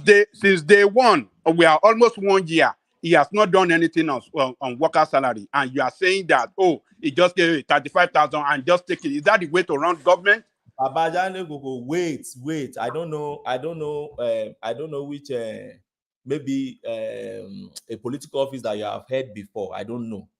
This is my I don't point. need to know to hold political office. So What is what doing if you well? have not experienced can I say a few things? You may not really understand this. This is No, this is not really understand. When it comes to negotiation, don't be too you abstract about negotiate to government. agree on what is better for the people. We are talking about workers and the government. Let them sit down. Let them they've been sitting down. They've never sat down. The government they are sitting down now. How can you say they've never sat down? Okay, then let them agree on something. So the point is that it's not only about government. You see, the issue here is it's not only about government. It's about two parties negotiating, right? And the federal government is saying, why you are doing this negotiation? This is what I can afford now. Start paying it now. This is my point. Look at this one I can avoid. This is what I can afford. That's where is that done? Does it even make sense? Now, do you think I don't know if it's that he's trying to corner the workers' interest. He's trying he wants to corner them. He wants to use Jagaban sense on them. He wants to use Jagaban sense on them. It's why you're saying so that some people say, they have increased their. I mean, what is the workers fighting for when Tinubu already increased it by 35,000? You know the danger, and this is the same thing he did in Lagos when he was Lagos State governor. Can I say something? It's a dubious way of increasing salary. I mean, worker salary. It has to go through negotiation. That's your own perspective to it. It's not my own. That is the opinion. Right way to do it. This is my understanding of it. Oboni, when he increased the salary of the judges that rigged him into election, he didn't waste any time to give them a very good increase and all those stuff. So what is stopping him now to do the same thing to the workers? You've just said what you don't know now. The president does not have the power to be increasing judges' salary. You just said what you don't know now. You see, my point is this. See my point. My point is very simple. You see, a bet at hand is this issue. When you are negotiating with labor is bringing a very unreasonable demand. And you have been sitting, you've been moving your sitting, you've been moving, they will see it, go on strike, we do this. If care is not taking... Did you take a look of the breakdown of labor's, how they arrive at that figure? It's not sustainable, it's even so useless. Hold on, Benny. You are supporting that, I don't know. Hold on. Did you take a look of the breakdown? I've not taken a look at 600. So when you don't take a look, then you don't know how they arrive at that 600 plus you are talking about. Okay, can you enlighten us? Even Babaja, the TUC guy came up and said that even though they gave that demand, they don't believe that demand is still the final demand. That the federal government should come to round table with them. At least, if you want to come up with a proposal, let me finish now. He said, let me finish the word of the TUC man. Even if before you come up, we are coming up from a proposal. For a proposal, you have to bring in something that is reasonable. So, what their belief is not that 615,000 is the final position of the TUC or NLC, but at least that's a starting point for them for negotiation. He made it clear. That's a starting point for them for negotiation. If you are and a lot of people has come up to say that at least 200,000 is okay, 150,000 is okay, and you are now giving them is it 10% or 15% increase, just adding 5,000 naira or 10,000 naira to their wage, and you want to say you give them an increase for what purpose? That 10,000 naira cannot even you cannot still afford a half bag of rice. So why are our government so wicked and so self-centered? They increase their own vehicle what do you call it? Vehicle salaries and even the legislature, they have increased their own. They have increased their own. That one is not easy for them, but to increase the workers' wages, because now becomes, you now know that inflation, it will cause inflation, this and that, and you are starting to give us analysis that this is what will happen. But when it comes to your own increase, it will not cost any inflation. So we are doing too much to ourselves. If you don't know the relationship between inflation, your economy, and the salary you are paying your workforce, particularly in the public service, then there's a little I can engage you on this matter. The increase the federal government did was 25% in one and 35% in the other. So when you people come out and say, oh, it's 35,000, I just smile. It's 35% for some cadre and 25% in other cadre. The question I keep asking, and I will still continue asking, is this: my state governor, your own state governor, because sometimes we just like we point accusing on the federal as if it's our main problem. Prince Daddy just mentioned something like that today. Your state, what's your state governor doing? What's my state governor doing? Fashola has announced 70,000 naira. Edo State is paying 70,000. You as a Ghanaian, what's your own state governor paying? But instead of you to face your state governor and say, Benny, don't digress. Don't digress. Where was Fashola there? I mean, what are you talking about? Sorry, Sanwo-Olu, don't forget about state governor. The issue is that the federal government. Why will you forget about state governor? Hold on. That one is a secondary. The primary. Why do you say it's secondary? It's secondary because it's at the federal level that they make that law of minimum wage. The minimum wage law. The minimum wage is agreed at the federal level, and the state will follow. I hope you know. And the state will follow. That is the way it works. No. That means, Baba Daiko, that means you don't know the way it works in Nigeria. Oh no, hold on now. What do you mean by it? I don't know. Even if it's a constitutional, hold on. Even if it's a constitutional, it is a constitutional issue. It's not. It is that they must the salary. Hold on. The salary must be, is a law that the salary of workers must be reviewed every five years. What are we talking about? There's a law to that effect. By federal government. Oh, yes. You are not correct, sir. Oh, okay. Federal government doesn't determine salary for state governments in Nigeria. No, I'm not saying the time minimum wage. I'm talking of the national minimum wage. There's a law to that effect. It's not binding on states. Hold on. You know there are states in Nigeria today every 5 years. Do you know there are states in Nigeria today that are paying less than the present minimum wage of federal government? That's right. I know. So it's not if it's law, it will be binding on them. The issue is this. Yeah, because you guys, they are lawless people. I'm not saying there are politicians. I don't even know where. They are lawless people. Okay, all those governors. Hold on now. All those governors you are referring to, they sign to an agreement that they will pay minimum wage, but yet they didn't pay it. How can you describe such kind of people? Do you know why? People. Do you know why? The reason is this. There are bargains and then they reach agreement. It's not law. There are bargains. They all reach agreement. And in most cases, they put conditions in many of the agreements they reach. They reach agreement with labor, generally. They try as much as possible to include state government with it. Some state government will not even bother. They don't go. They don't care. So when you reach agreement with them, it's a bargain. So we have a bargain and then we sign. And then they may decide to say, see, based on XYZ condition, I can't fulfill this. Let's push it forward. Sometimes workers will fight. Sometimes workers will agree with them. Then everybody push forward and everybody move forward. But the point I'm just making is this. If I'm on negotiation table with you and I say, look, the way this negotiation is going, I don't know where it's going to end. Pending this time, let me attend to these people and be paying them XYZ that my government can afford. Then continue to do your negotiation till you arrive at it.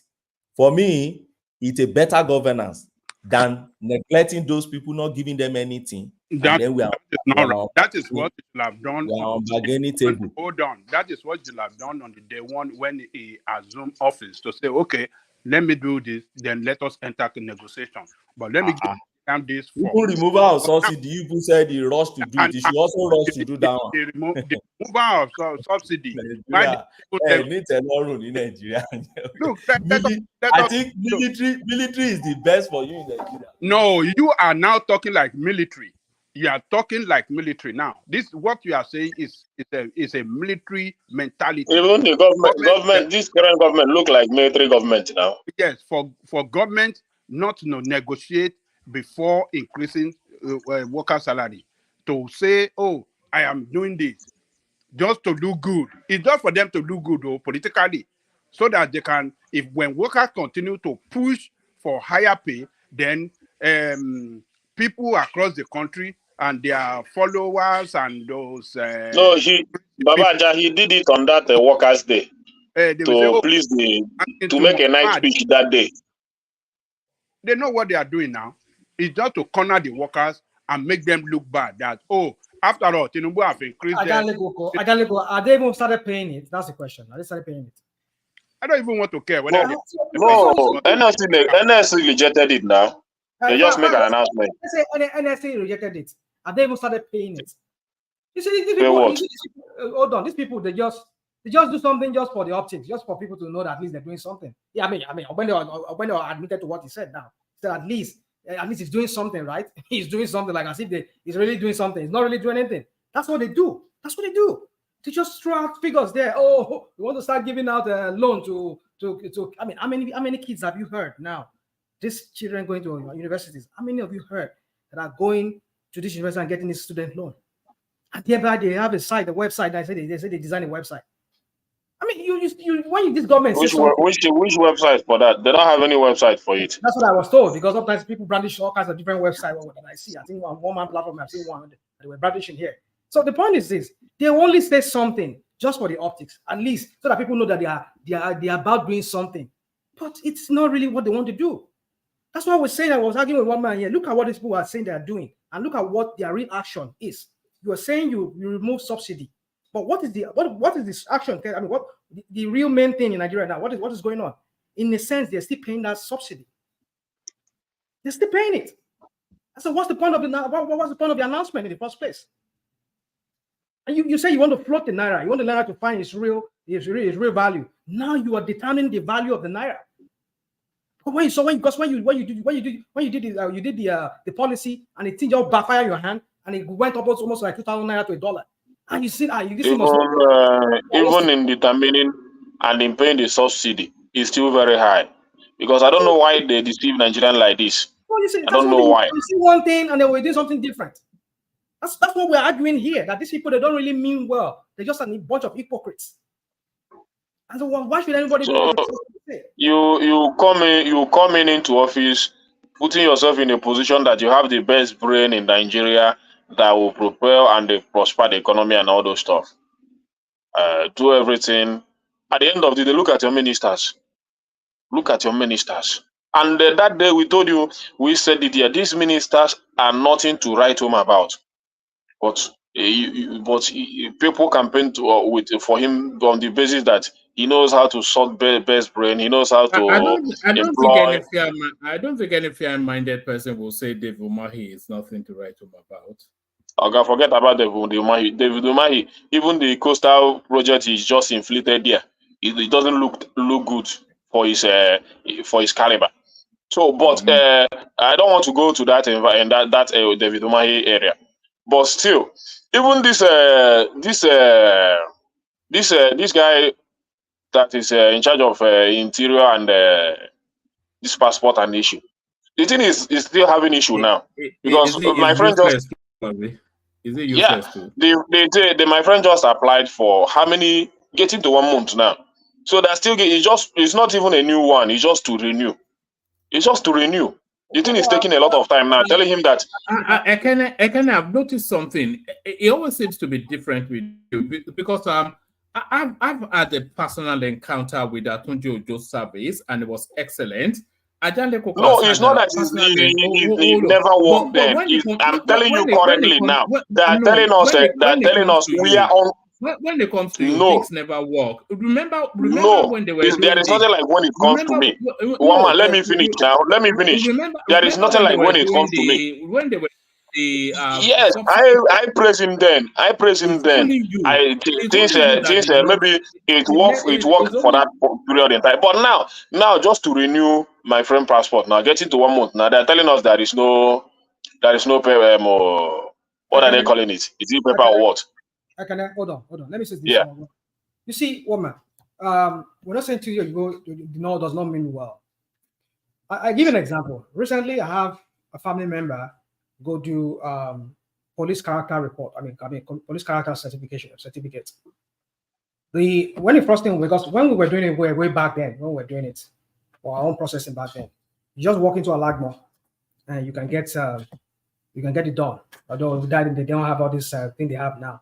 And they digitize everything now. They have a website now. You have to go a police website where you can just go fill out the form and then you go in and go do the actual fingerprinting. Now, when we're doing it back then, we just do it manually. You go in there, you just pay those guys, they do it, and they give you a receipt. Internal revenue receipt, they give it to you. But now you do everything. So my point is this: when they first started this thing, people would go online, used to be able to go online, access that website, and fill up those information they required, and then they will now go into Alagmo, or maybe if you go to police in Abuja, you go and do the actual capturing about your fingerprints and everything. And then maybe at that point you can just pay like 5,000 naira. But now, woman, if you go to that website, they jam that website. You cannot even you can't even type in your details. They'll keep telling you all kinds of things. This is wrong. Why are they doing that? They want you to come into their office so that they can now extort you. They will collect bribe. Hold on. Something you could have done maybe when somebody said he did it many months ago, like a year ago, when something was freshly new. You just give them 5,000 naira, maximum 10,000 naira. You just take your fingerprints and you just give them something, and that's all you pay. But now they extort you for over 60,000 naira just for them to do everything and then give you the police character report. So the point I'm trying to make here is this, and so same thing with this passport. Now I'm hearing stories about it now within the Nigerian space. If you go to Alagbami, if you go to Ikoyi there, or you go to Festac, you will still see these immigration officers and their touts. They will block you. They won't let you get access into there. They want you to patronize them. So you see, I'm not saying the guy doesn't mean well, he's not doing something, but you see, Nigeria is like when we come here. But if you process it online, I don't think you can't even do it. You can't even do it online. I mean, maybe here in America. Hold on, maybe here in America. Sorry, Ajan Lekoko, are you having your meal? Yeah.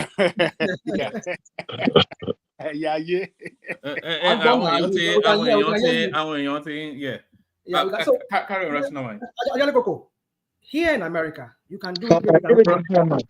Please, before in America, good evening, everyone. I've been hearing this conspiracy about this passport. I think I've narrated how I got my passport in Australia. Very easy and very straight. They send it to my... let me finish, please. I'm sorry. It's very easy. They came from Canberra, which is the capital of Australia. They come to Melbourne. They did biometrics here. And before 1 month, my passport was sent to my address. So that is what we do. But I'm hearing that they are trying to stifle people getting passports in Nigeria because they don't want people to japa. It doesn't make any sense to me, but that's the conspiracy online. So that is just my contribution that I want to say. What you said now is just what I told my friend. I told him that maybe purposely the government now is doing something not to give people their passport because if you go to that immigration office and if you see population, people really want to leave this country. So I don't know if that is their reason, but for now, it's not working in Nigeria. Maybe people staying abroad is working for them. Maybe the system is very easy for them.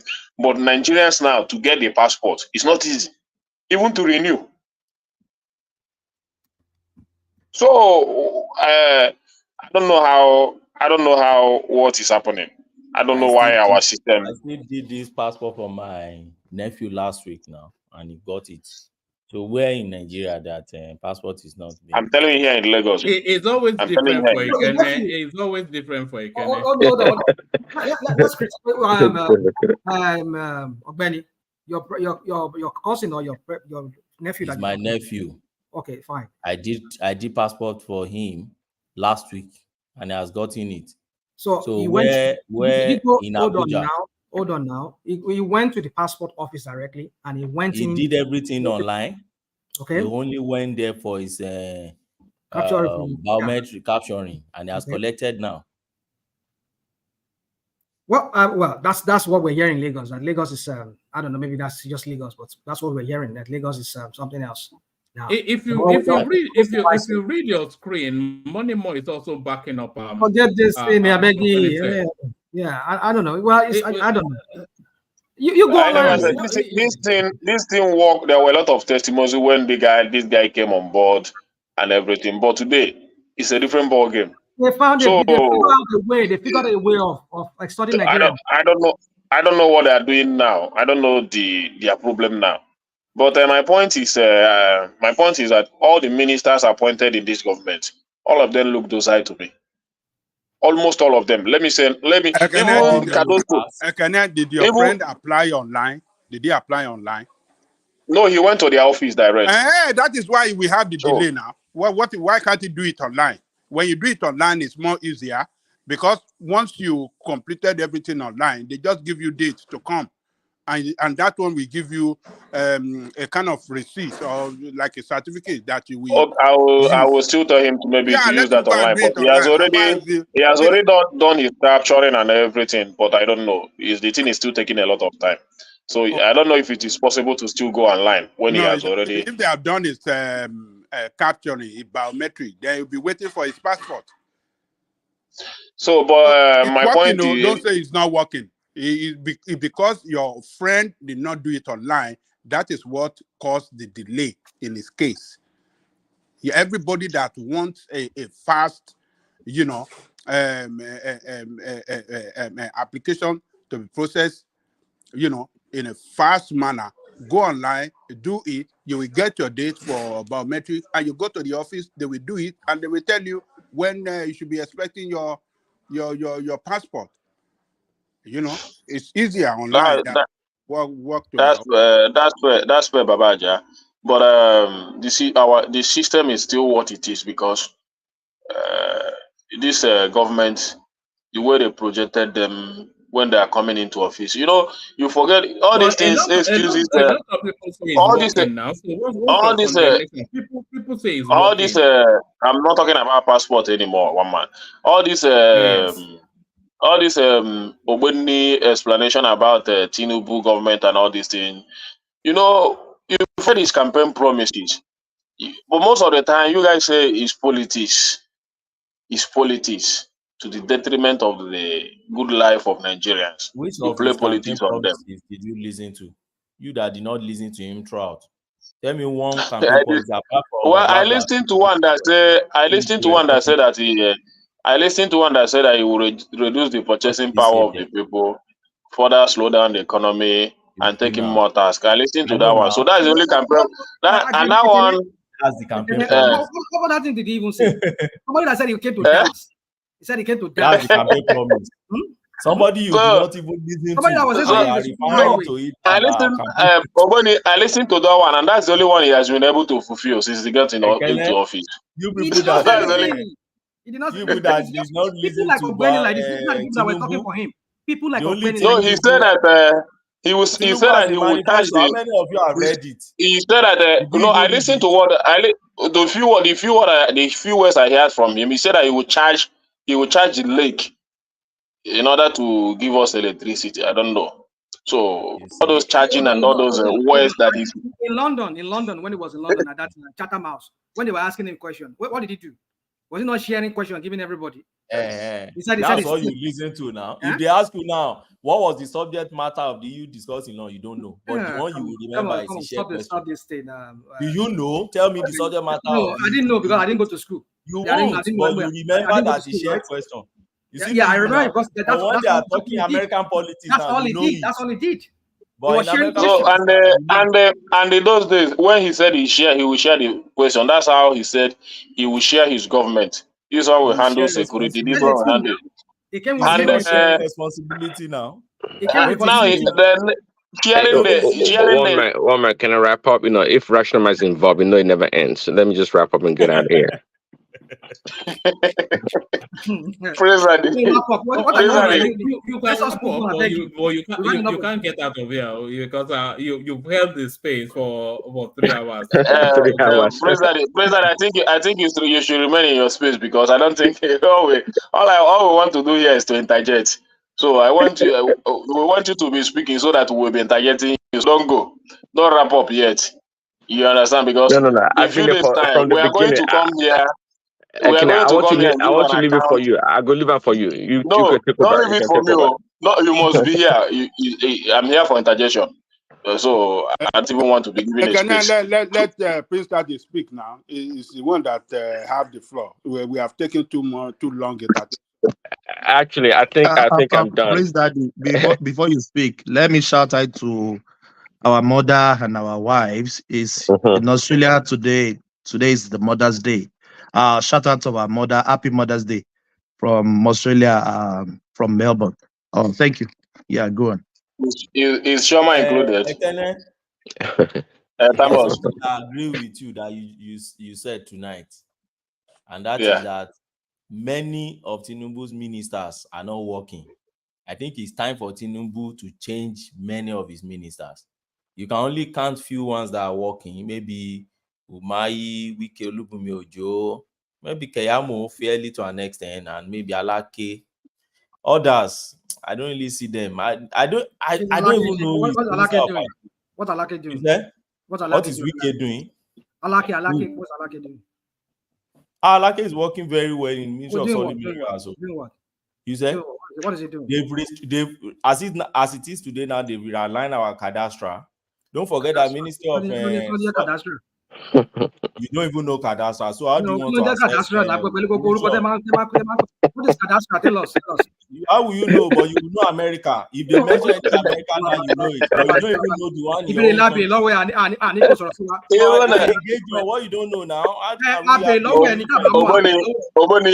Oboni, if you look very well, in the last few months,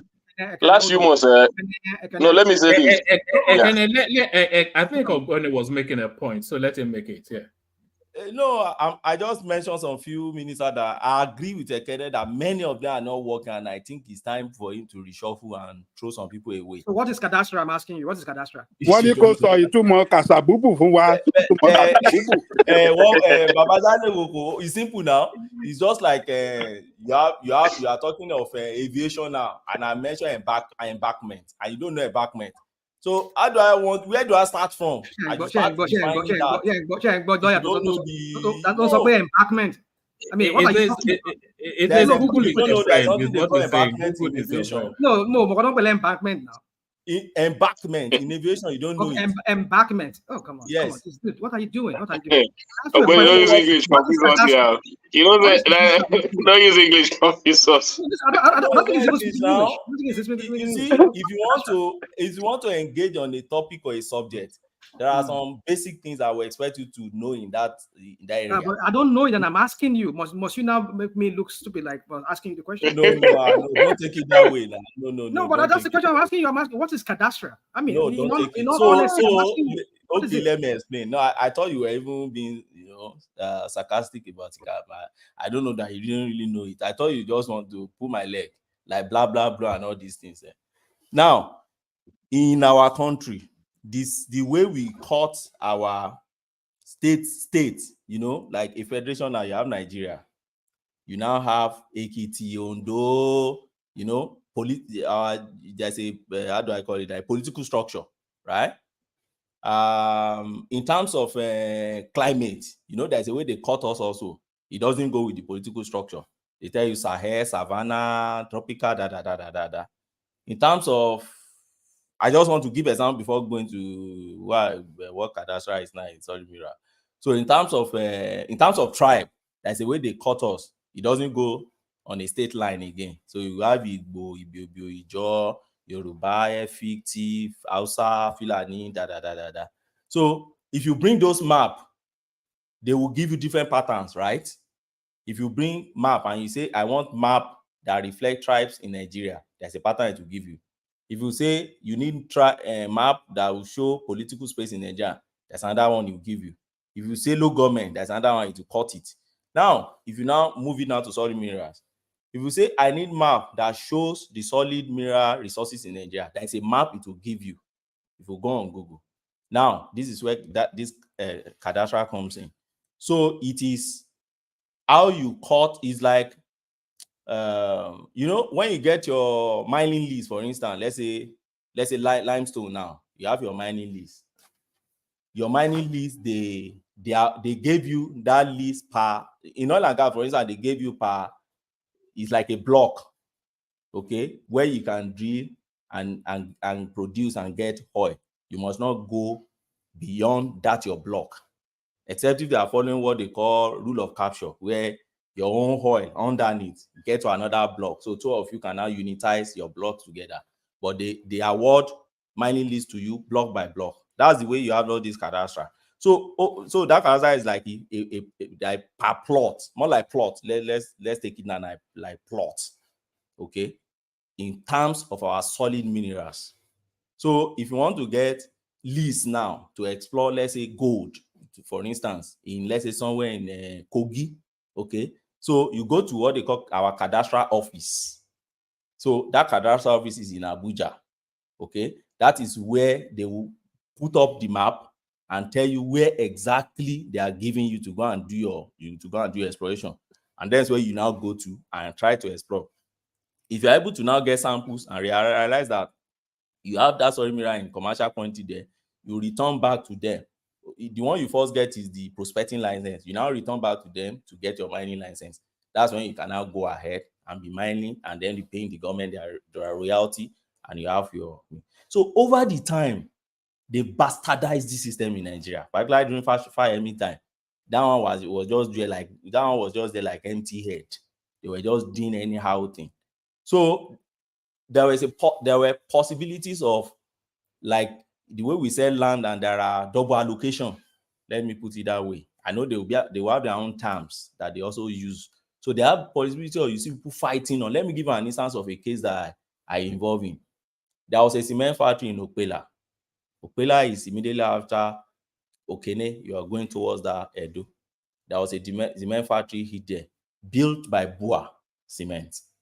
There was a limestone mining lease there in a particular cadastral there that is owned by Dangote. How did Dangote get that?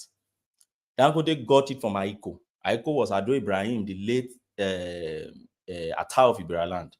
He was the one who got that land. Now there was an issue on it. What was the issue? Issue of more like a double allocation, because the Opelas were fighting on it. Till today, as I speak today, Dangote and Boa are still fighting, and the communities have been fighting over years on that particular cadastre. And because of that, they've not been able to explore anything on it, except maybe on something like illegal minings that have been going on. So, but Benny, essentially, cadastre, the whole purpose is to show ownership. Shouldn't that be in the record of the state that shows the ownership of the land? Yeah. So what they are doing, what Alake is doing now is what you can call digitalization of your plots, if there's a way I can put it down, in terms of our solid minerals, so that you have everything on the computer. Just like how in Lagos now, it's compared to in the 80s and 90s, where Omonile will just go around you anyhow. There could be double allocation. Presently in Lagos now, if you want to search, if somebody says I want to sell this land, because they've digitized, not all lands anyway, according to them, but they've digitized the substantial part in Lagos. You can easily go to their lands in Alausa or something like that and go and run through computer and realize that somebody is already on this land. You will run away from that land, you won't buy it. So that's what they are doing now. And for me, I think it's the foundation first. So when we are able to do that first, then we can be rest assured that whatever comes out from that office, you'll know that there can't be double anything there. And then you'll be able to give account of how many people are even prospecting or mining on your land. And then what are the solid minerals that they're actually mining in Nigeria? I think it's the foundation That's why we can now know, okay, this is the quantity they are mining here. How many royalty are they paying back? What are they doing here? And that's why I just list him as maybe number last in terms of few ones that are working in Nigeria. But I agree substantially with Kenneth that many of them are not working, except these few ones that are just, or maybe they are not on media. I don't even really understand. Today, I don't know who is even my Minister of Agriculture. I've tried to go to YouTube to search and see what is he doing, what are the activities. I can't see any activities that Abdraman is doing. And everybody is saying there is no food, food is expensive. What's Minister of Agriculture saying? It should be the one to be vanguarding everything and say, okay, so state we've given them improved seedling. So people, when Additional was there, we knew what Additional was doing now. So why is that ministry just quiet? Let me say something. Yeah. It's good to offer. We can do this kumbaya of this guy. What's his name? Alake doing something or not doing something. It's good that to geomap everything, and I'm not saying it's a bad thing, but you see, the very thing there, how we can make more money from mining, especially mining like lithium, cobalt, and all those mineral resources. Now, take a look at what is going on in Congo. If you've watched one documentary by Al Jazeera and I think DWT TV or news or documentary, you understand the whole thing behind this cobalt and this mineral resources, this metal, these metals that are being used for manufacturing of chips and what's it called, telephone and computers. Now, the same cobalt that is being dug out of the earth in Congo and being shipped out with nothing to track, just everybody's just having a free day over there.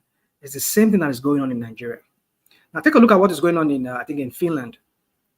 Finland has cobalt in high quantity, but the way they license it to be mined is so that they will not destroy the ecosystem. Ration, are you talking about cobalt or Coltrane? Cobalt. Okay. Yeah. Also lithium and all of those resources there. Now, what even Finland is doing, and some other Scandinavian countries, that they not only mine it, but also they have factories. They don't take it to China. No, they don't allow China to do that. So if Alake could be doing something like that, but when we're talking now, they will say we don't have the technology for that. Yeah, we don't have the technology. But what does it take you to make it? We can manufacture as they are mining it. We're manufacturing, doing the finishing there, right there in Nigeria, and shipping it out to these countries. Look, but they prefer to, but rather they would prefer it to be mined so that they could not track it, like what is going. You see, I encourage you guys to go and watch that Congo. Oh my goodness, you see how these people are slaving. The Chinese are exploiting them. The Europeans are exploiting these people. Look at the condition they work. But if you look at the one in Finland, oh my, look at the way they mine these their things over there. You like, what is going on? Why is Africa so backward? Why do we treat our fellow Africans like as if they are nothing? So that's what I'm saying. If this guy is really working for me, but let's say, okay, fine, he's not able to do it, but at least some of those mineral resources, let us mine them, and not only mine them within Nigeria, let us also do the finishing within Nigeria and sell it to the outside world. We can employ our people that way. Because if they, okay, go on, please. Rational mind. You see, in the case of Nasarawa State, what this administration has been able to do within first year in office, I think is first of its kind in Nigeria when it comes to mining. Nasarawa State is now producing lithium battery, not raw. I mean, the complete, finished, already processed, ready for marketing lithium battery. And the industry they have now, according to them, is going to be producing maybe 4,000 metric tons every year, which will rake in like $500 million. You understand what I'm saying? So, and at that very location, they have discovered another location where they're going to have another industry that will be producing like 180,000 metric tons a year. That one is even bigger than this. And they said there's another location that they've discovered a larger deposit of that lithium. So they are not exporting it raw. They are building the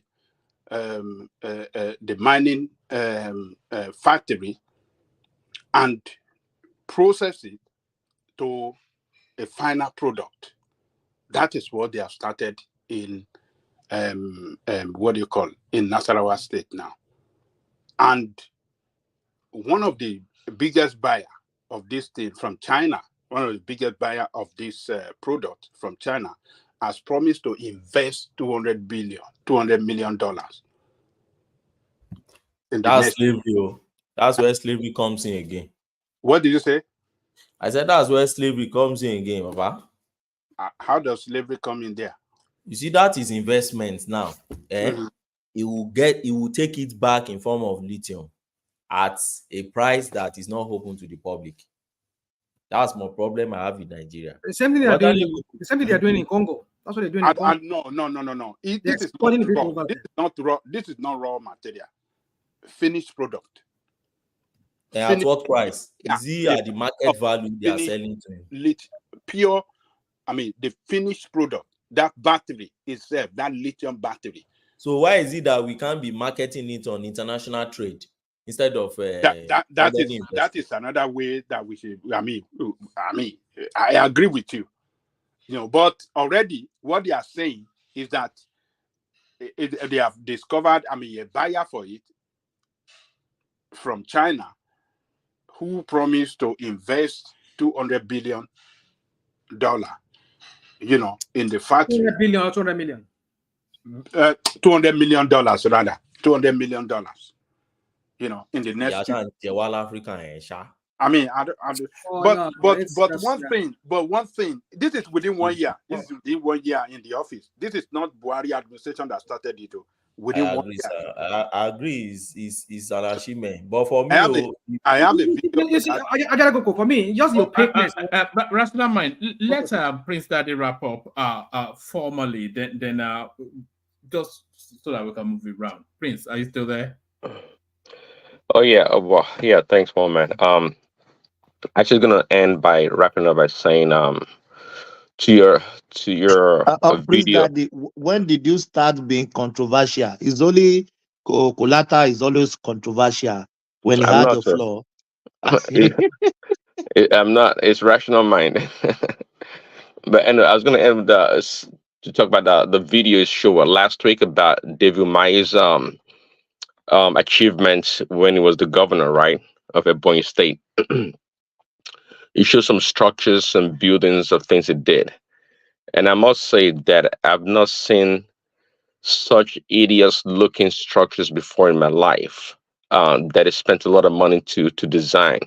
I truly hope those structures actually serve their purpose in terms of the internal structure and what they have to offer. But in terms of the aesthetics, the outside of the facade, it was I agree with horrible. you. It looks Was horrible looking. grotesque. I mean, it was like a masquerade kind of. I mean, it was so backward, like in the 80s or 70s. He has this penchant for this multicolored, like yes. It was grotesque, if I can use that word. Really, like, man, no, serious. No, it's serious. Like, what is this? I mean, you see the airport is built, ugly looking thing like that. Yes. It's Baba Hello. What are you saying? Did you say it look ugly? Okay, Angelica, let me go. Continue. Thank you, one man. You see, I don't know what this guy is talking about. The fact that he introduced something that we never seen before in that country, painting multicolor of public infrastructure, make it, and does that mean? I mean, how do you say it look ugly? Because it shows lack of creativity. One or two colors, or one or two main colors, and a third color in the background would have. I'm not even a designer, but I can do much better. I think. Is it the color that really matter, or the infrastructure itself? That's what I'm saying, Angelico. That I hope to that be aesthetically pleasing to the eye. right. That's what I'm saying. I hope the value, what the structures have to offer, is superior to the outside looking at those structures. I'm telling you. President, what you do is just like that airport. You should check and know the number of planes that have landed in that airport since he left office. Just that is, then they will find out the true value of those structure. If they really want it. That all those infrastructure he has built them, put that in place for the future of that country. For the future, when are they going to use it? When those when you are not using, when you build a structure that is dormant, sometimes those structures become weak and they begin to fade. So those money would have been channeled into other areas like human capital development. Use now. The Ebonyi airport is in use now. What do you mean? Ebonyi airport is not in use. It's not in use. You can check it. It's not in use. It's not in use. Up to today, no plane has landed there. You just check the economic activity of that environment now before building such a magnificent project. So you should have checked the economic value of that environment. Since he built that airport, no plane has landed there except the day that he commissioned it. In fact, I saw a video of a lot of people, beggars, sitting in front of that airport. So sometimes that's what we call priorities in terms of building an economy and trying to build a state. Today in the southeast, Ebonyi State is still lowest when it comes to education. In the whole southeast, just check their ranking, both in poverty rating and everything. Are you sure you are not just jealous because they are outperformed? I'm not jealous. I'm not jealous about it. It's good that at least some road he built is very useful. We are suspecting jealousy. We are suspecting. No, not jealousy. Not jealousy. I'm not being jealous. I'm telling you fact. Many people. No, I'm telling you fact. When I tell you that these things are not in use, it's not jealousy. It's fact. The road is built. I'm not complaining. Most of the road are good for economic. Yeah, he did a lot of roads, which are very good. He should have shared the money with the boys. Well done. No, not necessarily. He would have invested it in. What of the schools that he built? What of hospitals? That school. The tuition fee is very high, so it's not meant for the common man. They are high. All right. So, but at least if the elite find it, if the elites in the state find it accommodating, I think it's good for the elite in that state to train their schools, their children in all those flyovers. No, the flyovers are okay. The flyovers are okay, but that schools we are talking about the high. I think it's about 1 million or 2 million. Did he build any flyover in his 8 years? Did he build any? Go and check it now. Go and check it now. 100 and something flyovers. We know he built a lot of flyovers. No, just dig it out now. Just dig it out now. 100 and something flyovers, and the most of them are in the rural areas for transportation of goods and services, which are very useful in rural. So, but for that, I'm not talking about. Are they wooden flyovers? Traffic in the day for rural area. They are quality ones. Flyover in rural area. In rural area, flyover. I've never heard it in my life. Flyover in rural area. One man. Please digest that one. Flyover in the rural area. Have you ever heard that before? Yeah, please just imagine. My God. You don't know. You don't know the man. It's just like. It's just like. So Yeka was right. It's just like there is nothing like I'm not being any jealous of Ebonyi. At least for the first time in his government, Ebonyi State experienced some of infrastructure. They have not experienced it like that before. So maybe in time to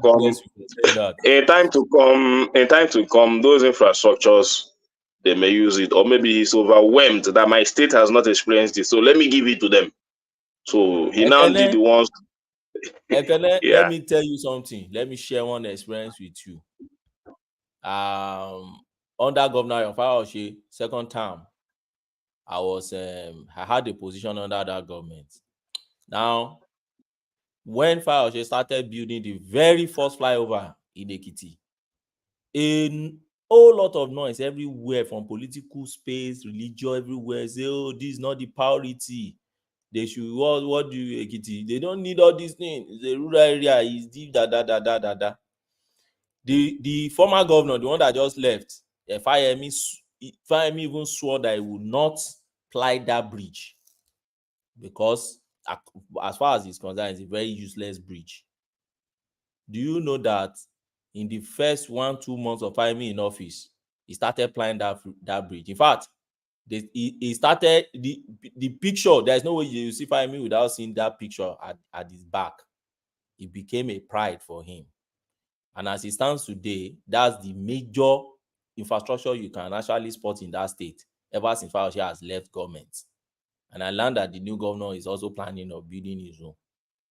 So one thing I know is this: infrastructure generally is not meant only for today. People build infrastructure, they look into future. They see the future. When Ebonyi State is a place, if you come to the south, they are known for rice production, agriculture. You understand?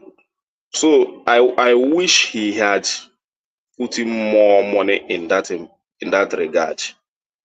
You understand? When you talk about that, are you saying he did not? Did he? No, because he did not, because he did. Look at this guy. Let me finish now. Sometimes when somebody wants to talk, you don't want to listen. You just want to bring in your own narrative to counter that person. You don't even want that person to make his own point. It's not everything that you will do. Maybe that one didn't come to his mind. But even we from other states from the southeast know that when you talk about Abakaliki rice, this is the best rice in the east. It's produced in Ebonyi State. A lot of our people go there for such business. So there are things you know state for. There are production you know them for. If you come to the east, Ebonyi State is known for rice production, and they are mostly farmers. So why should Ebonyi State today be the poverty capital of the east? Why? In terms of ranking, why should Ebonyi State be the poverty capital of the east? Because you talk of education, they are in the lowest. You talk of you don't want people to make their point because you already see that person as your party member. But I'm not talking about party affiliation. At least I know there are areas he did well, which I commend him for. But if he's business minded, if he's somebody that has been into business before, he would have known that this area is what my people need to alleviate them from poverty. But he neglected it. He was overwhelmed by infrastructure that made him go and sink him money into an airport that he know that his state don't have the commerce, even the population to build them an airport. It's not a must that your state will have an airport because he has a nearby airport, even in Enugu State, airports surrounding him. So it's just like Abia State now. Abia State airport is a less priority to them because they have nearby. Anambra State needed it because they have more businessmen going out and coming in. So these are priorities. If you're not business minded, you will not understand it. It's not about not liking the person or whatsoever. I will tell you. We just told you that building infrastructure is not meant for today alone. It's as well meant for tomorrow. So maybe tomorrow, maybe tomorrow, what that guy have done. Maybe tomorrow, because I don't see. Hold on, because hold on, Ekene. He has built infrastructure, road, airports, schools that will propel the economic development of that state. So he has done his best. If he had failed to build that infrastructure, to have economic development will be so difficult. So the foundation of it for economic development of that state and for investors to move in and invest in that state is the infrastructure. So don't let us condemn everything. Yes, I'm not even condemning the ones he built. Hold on. I'm not condemning but I know it's just like I said, I know the power. I know the power that Ebonyi State. I know, let me tell you, Babaja, I know the power that Ebonyi State possesses in terms of agriculture. So when I say I know the power they possess in terms of agriculture in the east. Sorry, Ekene, do you think was David Markey not aware of the economic strengths of Ebonyi State for the 8 years that he governed it? I don't know, but I don't know why. But if he's not aware, but Ebonyi State possessing that kind of privilege in terms of agriculture, and now in terms of rating, poverty rating, you still see them at the lowest, even in education. It shows that how would they be able to move that rice and agricultural produce that you are talking about? You see, government business, let me tell you, government business is a continuum. You should even check where the roads were built. Hold on. Sorry, can I just, you have to be able to navigate the conversations. Yeah. Government business is a continuum. It's not static. So when one administration, build something, another administration after that will, build over it, or rather improve on what they build. So he has built the infrastructure now.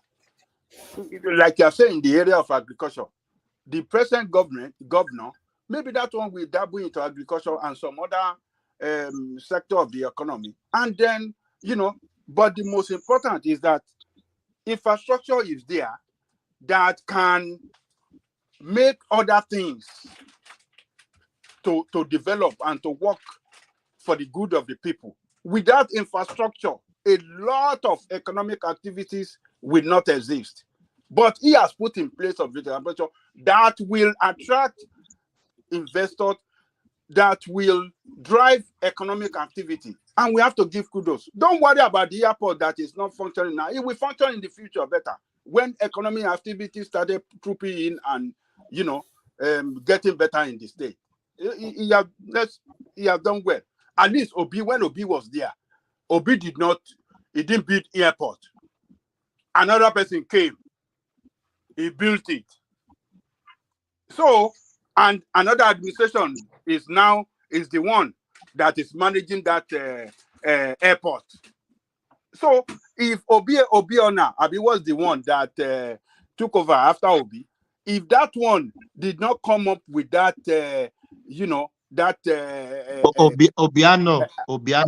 Obiano. If he didn't come up with that idea to build that airport, you won't be talking about airport. Babaja, when Obi was there, that airport was proposed because that airport was even in my town. But he did not build it. It was later removed. But what he said then was that Obi did not build it. So another person. I know, but I want to give you something. I want to say something. Let me finish now. What he said then was that Asaba Airport was close to us. So he said then no need of building it when we have Asaba Airport. So a lot of us use that one. Excuse. So but Obiano let her build it. And it's still useful to us today because we have a lot of businessmen using it today. You understand? The cargo, this thing is working.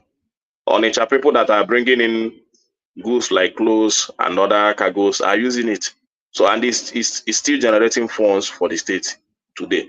So, and I'm not saying that Umahi didn't do well. At least his road infrastructure is the best in the state because he's using this concrete type of road infrastructure, which You no mean state it's the governor. best in the whole of Southeast?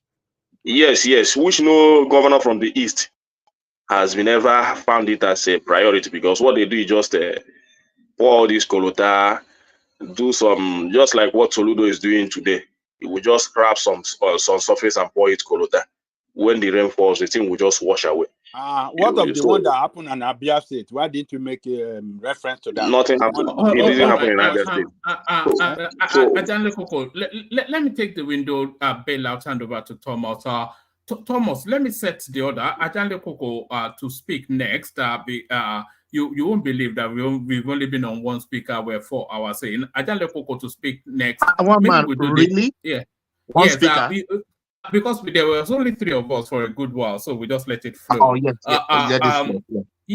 Yes. So Ajanle Koko to speak next, and then after Ajanle Koko, Ogbeni Rational Mind Ekene Tunaija is here, Pansat as well to make sure he gives you a hard time and all that. So all those stuff. Let me hand over. Let me do the super chat. So of course, I'm going to mention Ayo, and he gets a mention. So that's Ayo rattling it off as he often does. So that's Ayo still. I think that's 4 sequences from Ayo there. That's Olatunbosun. That's Tunbosun right there. Oscar Blackbone. I'm not quite sure what the Blackbone is. That's our party right there. So that party passed by Prince Daddy, who is also on the screen. So that space still opened. Anybody that loves Thomas can super chat to him. So thank you, everyone. See you tomorrow. Over to you, Thomas. Oh, thank you. Yeah. Ajanle Koko, let's kick it off with you. Yeah. Good evening, everyone. Once again, welcome to this the news section.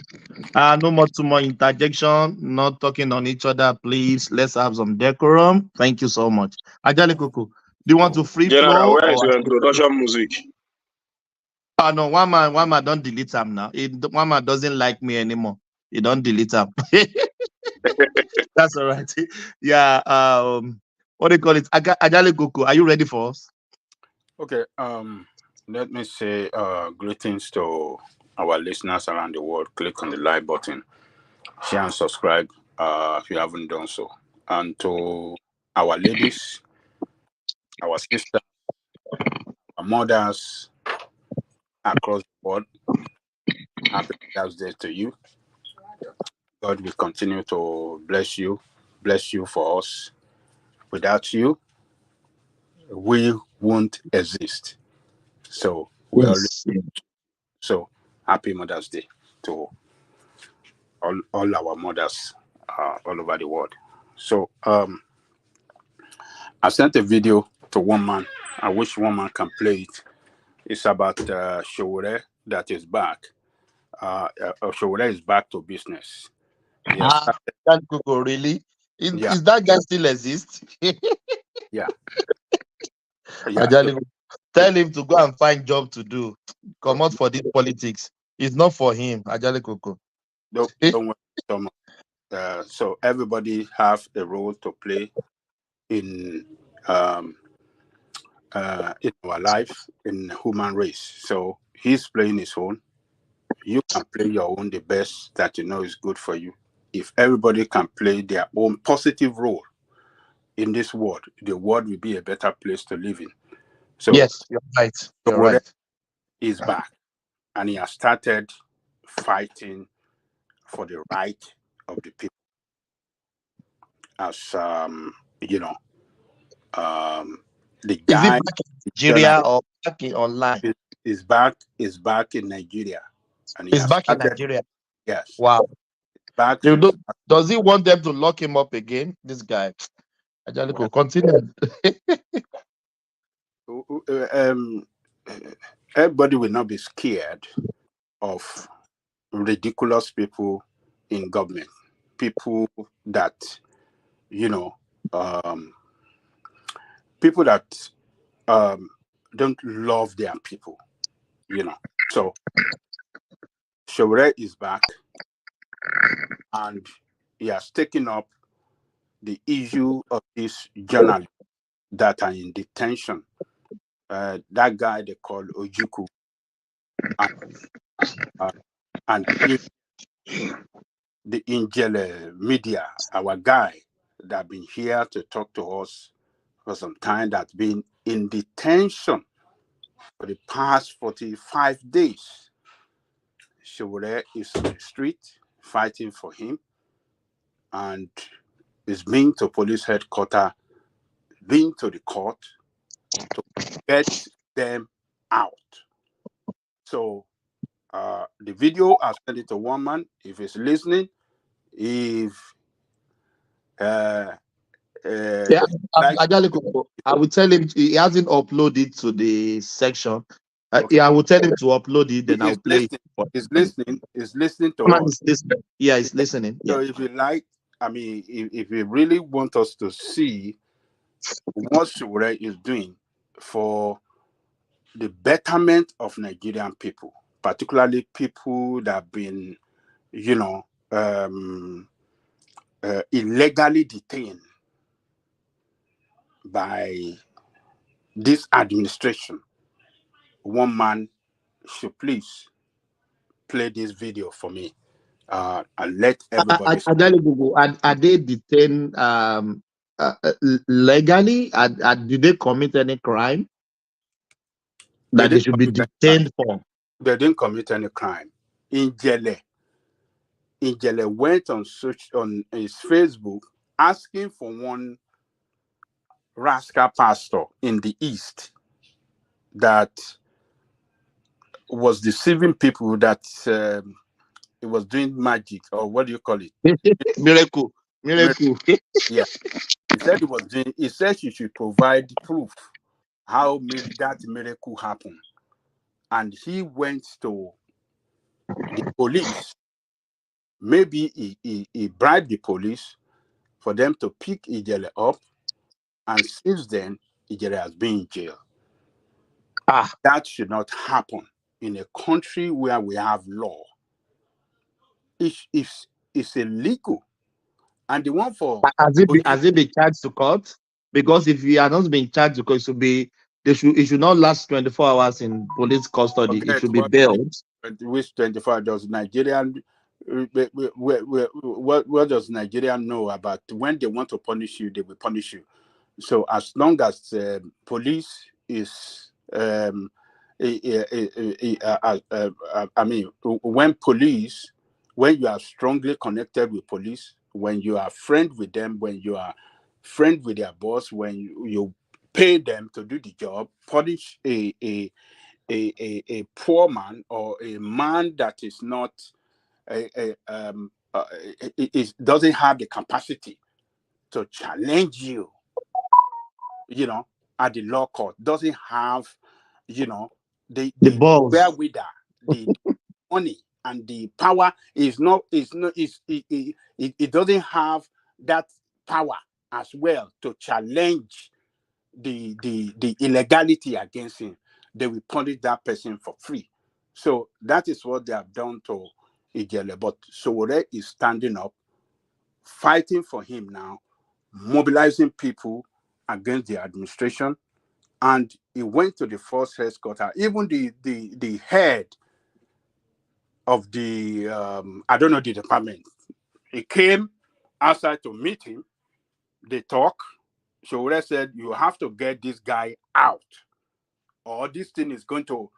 The way you people are looking at it, you think it's going to be a small thing. It's going to get worse than this. We just want this guy. And the man assured him, the police officer, he's an Igbo man too, from his accent when he was talking. He assured Bure, he said, "Please, I assure you, I am on top of it. Are we going to get them out? I will do something to make sure that they are." But Ajale Koko, why are we going to change this narrative you just narrated now? Is a bailable offense. It didn't kill anybody. Abio, I don't know. He doesn't need to. He doesn't need to stay there for 48 or 45. They can still charge him to court when they will tell him to be coming to the police station. It's a bailable offense. What you just narrated now doesn't make any sense to me. It's a bailable offense. It's power show. People in power. Can I say something? Yes, who is that? Ogbeni, yeah. Oh, okay, Ogbeni. Yeah. You see, sometimes the way we paint some stories. Don't defend rascality here, Ogbeni. Yamadeo. Don't defend rascality. No, we can't all sleep. Don't defend rascality. Don't defend rascality.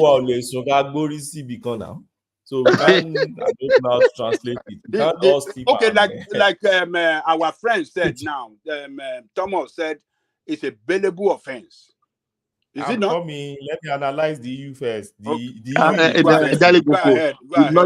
lawyer will do the baby maga. The law. No, Thomas, no. You see, if you observe me on this platform, you remember that there is one. If there is anything I always stand for on this platform, it is that freedom of speech. Yes. It's not recklessness. It's not freedom of recklessness. I keep saying it on you this always say platform. that. Yes, yeah. Until we keep holding our people responsible for whatever they go online to say, we cannot sanitize our environment. I can't build reputation for years, and somebody, because you have a phone, you just say welcome to my channel and you start talking anything about me. Do they have reputation? Do they? So yeah, so the point is, you see, the way law of defamation work is that if you don't have reputation, okay, and somebody tarnish your reputation, then you take the person to court. It's the person that will come and prove that you don't have reputation. It's not you that will be proving. It's that person that says, he doesn't even have the reputation he's trying to protect. And the court will let you go because the person doesn't have reputation. But where I'm going is this. If we now use one umbrella to brush everybody and say, do they have reputation? One day, it will touch you, General Thomas, where you are. All you have been building, your reputation you'll be keeping over time, name that you have been building. In the place where I come from, name matters to us even more than money. Yes. That's what we hold in a very high esteem, more than money. So, not your money to show. Sometimes you want to do something, you remember that this all name I'm bearing. Somebody else. How many times your mom always sing that to your head? I can still be remembering that Romeo she died in my head. My mom will always say that thing because sometimes you want to do some things, you remember that this all name you are bearing, somebody has been defending this name for centuries before they handed it over to you. So it's not yours, it's an heritage. But where I'm going is this: what happened to Ijele? Let's try to analyze, because the way Baba Jai just to just say paraphrase.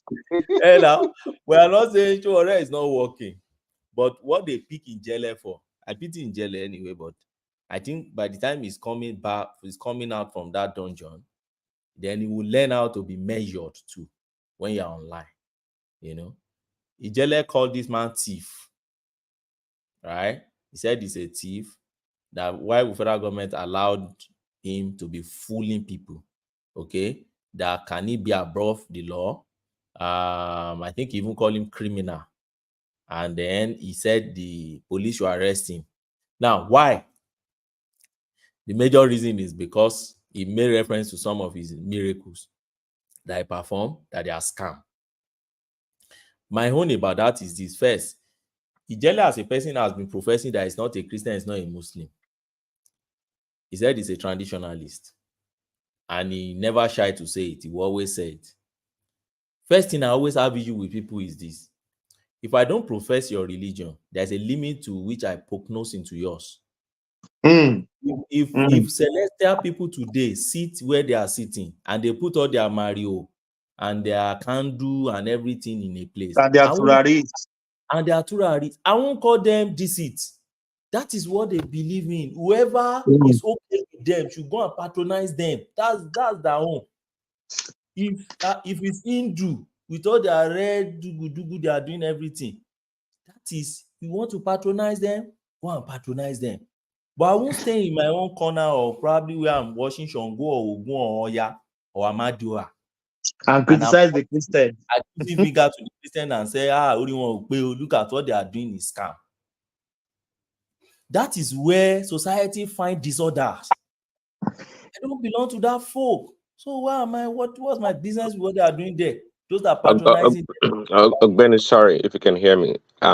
There's one thing to criticize one's religion, another thing to try to question what the religion proclaims to do, especially when it has a physical manifestation to it.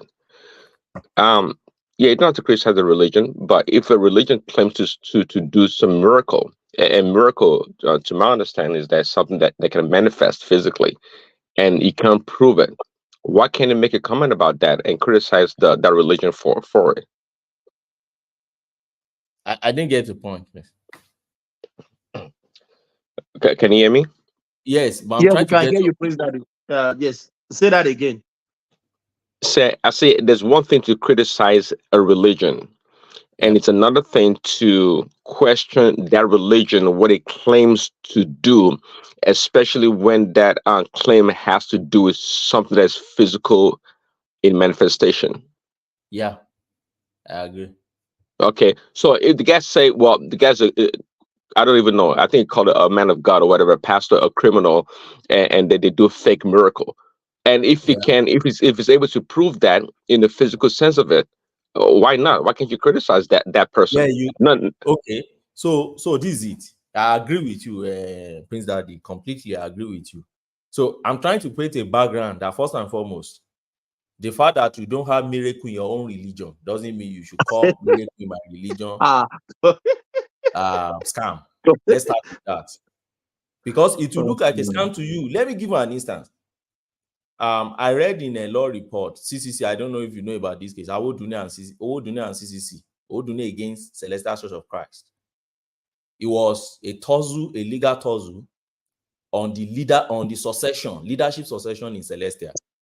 When Power Shofar died, Power Shofar did not tell them who would take over after him, but he told them that the Holy Spirit will tell them.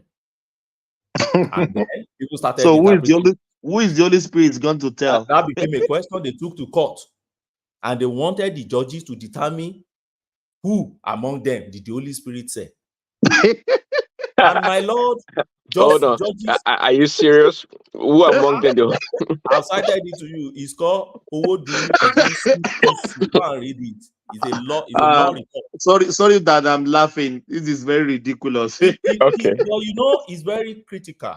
When we were treating this case, we were reading this case or review it in my office back then, I had members of Celestial Church of Christ, as my junior in the office. So I took it serious. I didn't even allow anybody to. I wanted all of them to be objective and open their mind in analyzing it. So the fact that, and I have Muslim, I have, our office is a law firm, so it's a mix of many, many colors. So some will say, particularly those Muslims, which Holy Spirit will tell us, shut up. The fact that you don't have that concept, let me call it concept now, God forgive me, but let me call it concept, within your own religious space, doesn't mean you will now say it doesn't exist. When somebody comes and says, Holy Spirit, I hear you, but again, that is more subjective than a miracle that can be proven. Physical miracle, religion is generally subjective. You see the point now? You see, that's the subjectivity I'm talking about. Somebody said, God just whispered to me now that 10 people would get alert in their account now. And they got alert. Don't laugh, look at it, Somebody who never believed such can never happen will say, look at that deceptive, just deceiving them. How can God tell you something? How can alert happen in somebody's account without another person posting it there? Where is the thing coming from? You see, so it goes to religion and what they believe in. Just keep on your own lane. That's what you believe in. Let those ones that you think they are fooling them be fooled. They want to be fooled. You're not suggesting that men of God are beyond the law, are you? Now, that is where the you now comes in. If I'm saying, if my criticism is that you are crossing the line of the law, is different from when I'm questioning the tenets and the doctrines of your religion. They are two different things. If I'm saying in your church, you don't follow the rule of law, it's something different. From me saying that, oh, the money they are collecting in that church, they are all thieves. So before you know it now, look at them, they will start talking about tithe. Tithe is part of the real religion. The fact that you don't have tithe in your own religion doesn't make that one scam. Do you get the point I'm trying to draw here? Yes, I do I get what your point is saying, to the tenets of the religion. Yes. So don't pick one big brush and just brush everybody. The all thief, look at them, they are scammers. They collect this. But Ogbeni, as you rightly said now, you are a lawyer. I always connote you with the law enforcement agent as well, because I know you have dealings more with the police and the law enforcement agent in Nigeria. Yeah. What you just narrated now, he called the man the thief. He called him criminal. Is he a bailable? Yeah. Is he a bailable offense? It is. Now, yes. Let me now go to that bailable or not. You see, when they say that an offense is a bailable offense, it simply means that this offense, if police pick you on this offense, they must interrogate you within less than 48 hours. 48 hours, yeah. Yes, and extract whatever they want to extract from you. And in less than that 48 hours, they either charge you to court or release you. Yeah. They either charge you to court or release you on bail. In case where they release you on bail, they can charge you anytime and invite you to come to court and take your plea. Now, the moment they charge you before the court, the moment you get to that court, you are already no longer in their custody anymore. Yeah. The court now that will determine whether it will still release you on bail pending trial or not. If the court, in the wisdom of the judge, says no, this guy will run away, this one we told you, I won't release this one, it won't hand you back to that police. It will now hand you to the correctional center, which is prison. They just but that is the prerogative of the judge, that is not the police. Not the police again. That is as at the time the judge will charge you. Now, see, there is one thin line between it, which many. Before you go further, Ogbeni, sorry, before you go further. See, if you call somebody a thief, I guess under law, what does that fall under? So in Nigeria, don't use US law. Don't use US law.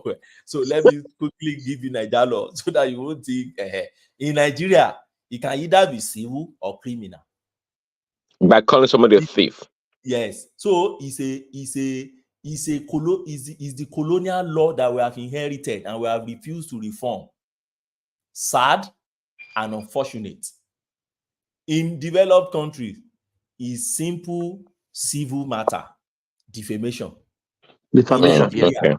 In Nigeria, I can pursue civil part of it and get compensation from you, and I can pursue criminal part of it and jail you for it, because we still have what they call criminal defamation. Okay, so that makes sense now. I guess that makes sense now. Some people are still fighting that it should be removed from our law. I'm one of those who think that it should not be removed. They've even tightened it more and increased the penalty. Because social media is a big deal. People don't still see me. I see social media. I view the future of that thing called social media. If you are not careful, you see the way they use social media to bully. Look at Mohbad's wife. That lady cannot even step out of her house again. They don't burn her well. They go stone her to death. That girl bastardly. So I look at it like, okay, and where are those people that are bullying that girl? They are mostly in abroad. Mostly abroad. Buki, what do you call that one? Is in London. Buki Jesse. Lizzie Anjorin, that one fly up and down. Otobola is in Otobola is in Germany. Mama Esabod is in Ireland. He's flying around. You see, so how do you know all this, Baba? I watch all of them. I watch, lawyers gather information from everywhere now. So yeah, I know. So for me, if you can take the fight to go and meet them in their comfort zone, they will keep quiet. But you know, the young lady, I pity the young lady, the Femifa and others that are just following. It's just for noise. This one like just to make Ogbeni, sorry. This is just by the side. Are they just bury this Mubak case they've like not that? buried it. But they are not hearing anything. They are waiting for they said the toxicology report is out. Come on now, Benny. Since how many months now? Oh my God. No, it just came out like 2 weeks ago. It just Does came it out take now. that so long? They said they sent it to US. I think Jesus US. Christ. They don't finish this guy. I'm telling you. They don't finish him. Make them just forget about it. It's sad. It's so sad. Okay, it's sad. It's sad. It's so sad. Yeah. Sad. Okay, so that's my point on this. Ajale Google, do you hear what Ogbeni said? Well, so sorry, Baba Jao. There is one area I still want to clarify. You know, I've told you about whether it's bailable, police can release you, or court can release you. There is one that is in between. That's where all these police used to hide. The in between is this: if police arrest you today and they are interrogating you, and they realize that according to them, this is what the law allows, but that's not what usually happens. So don't quote me. They now say, we won't be able to conclude this our interrogation in 48 hours. The law allowed them to go to court. They will get another. Yes, they now get another to hold you, to detain you more than 48 hours. More than 48 hours. So useless police will now go to magistrate. Magistrate will now guard them maybe 25 days. Yeah, you're right, Benny. That is what they did to on this case of Ngele. You know, when they presented him at magistrate court after arrest, maybe they suspected that he might get bail on that day. Yeah. They went to another court, another magistrate court, and get another to detain him. And Ajale people, after 25 days, they can still go back there and get more days. They can still Let me now shock you again. When they go to all these courts to get it, they don't need to take you there. They don't even need to inform you. Benny, our learned lawyer. Please, I have a question. Sorry, so can I get simultaneous please, I have a orders? Question. Benny, please, I have a question. And I know you are learned. Hold on, Rosie, hold on. You can't just bash in like that. I'm sorry. You've been having for long. I've been very sick. I've been very sick. I'm just sorry. Yeah. Happy Mother's Day to you, Rosie. Mother's Day. Nice to hear. Happy Mother's Day, Rosie. Yeah. Thank you, sir. Thank you. I really appreciate it. Get well soon. I say get well soon, my sister. Yeah, ask your question, Rosie. Yeah. Yes, thank you, sir. Benny, I know you are a learned lawyer, and I have a question. You said you are talking about defamation of character, that if you have a name to protect, you don't want anybody to defame, to mess up your name. Okay, this guy that we're talking about is Ebuka. He's a pastor. He's supposed to be representing Christ. Yep. Okay, now he now feels he has a reputation that somebody is defaming. Did they not call Christ Beelzebub? Did they not say all sorts of things to Christ? How many people did Christ take to the court? How many people did Christ go get power and lock them up? So these people, they just come out and they are deceiving people because they have money. They want to use their money to suppress anybody that comes up against them. I know Ijele said something that, he accused him. But if he is an ambassador of Christ, Ebuka that calls himself a Christian, a pastor, is that what Christ laid down for us? So that's just my question. Thank you, sir. I appreciate all your kindness. Thank you. Madam Rosie, please get well soon. I pray you get healed in the name of Jesus. Now, my point is this. You see, you are taking me to using Christian. You want to tell me that you lawyers believe in Jesus? What are you telling me, Ogbeni? I'm a Christian. I've always been professing Christ anywhere, including this platform. You guys that we see the truth and you will say, you will mix everything up and no, it's not like that. So, Papa Jare Koko, you know, I used to have one uncle like that. That has this, he has this, this understanding about lawyer. That don't mind them, these tricky people and mature people. The day that my old uncle ran into trouble was the day he started valuing what lawyers do. He ran into a very big trouble. You know, sometimes if you don't make trouble, trouble will come and make you. So he's not a troublemaker, but some troublemaker now put him in trouble, serious trouble that can take his life. And I got some of my friends to help out. That was the day. Till today, he will tell me that I cherish this your profession. So our profession, you can't subsume into no. There are a lot of things we do. But back to question President Rossi asked. Yes, and President Rossi, you are looking for me from the angle of using the man's own tenet of his own religion, to analyze what he's doing. I agree with you perfectly that possibly what he would have done is just to leave Injele to God and say, okay, let's see what will happen. But don't forget that there are characters also in the Bible that don't share that same approach to issues. Elijah's approach was different from Elisha's approach. Even Jesus, different approaches to different issues. After all, at a point in time, he brought out Cain and started caning some people. Somebody may want to analyze that and say, why would Christ cane them? Was it not the same Christ that was so gentle in some other issues that were similar to this? But similar, different issues. Ogbeni. Also, yes. Jesus Christ, when he was going on the journey, he expected to see fruit on the fig tree. There's no fruit there. He caused the tree, isn't it? He caused the tree in that situation, although the Bible made us to understand that it was symbolic, that it was passing, there's a message it was passing across. But in the physical sense, in terms of their event, empirical thing, it caused that tree. And this same Jesus, that thing can happen at different occasions, and you won't approach it that way. So, but for me, I'm just talking under the law. That pastor also is a subject of the law. So he's pursuing his action under the law. He's not pursuing it in Christian court. He's not pursuing it in that side. He's pursuing it under the law. So the question, does he have that right? Yes, he has the right. He has built a name for himself and his family. So if somebody call him a thief and is on record, and he passes tomorrow,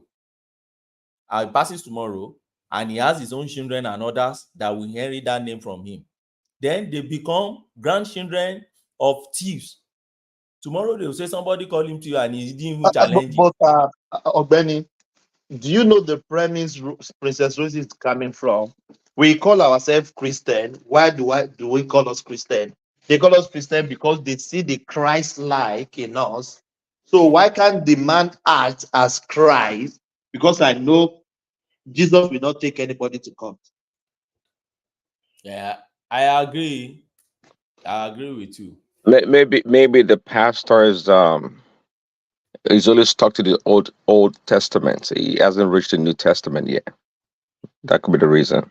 The man is a fake guy. He's only trying to protect his empire. He's looting and stealing from people. That's the problem. I have a friend that the husband went to Nigeria. The wife, they almost had a divorce. The wife told the husband that he must come back with a bottle of water from Ebuka or else she was going to divorce him. It was a big issue. The man is just scamming people and looting. These are all scammers. That's what's so frustrating. Don't get me wrong, I'm a Christian, a true believer, but when I see these fake pastors, it's painful. Yes. So my issue is this. If somebody say you are a thief, let police, if the person reports, let police pick the person, charge the person to court. If you're going to jail the person on the basis of what he has said. If the person has a defense, then the person will make his defense. If the court wants to release, they're going to release him and he get released. But the point is, if you don't have evidence, don't attack somebody online.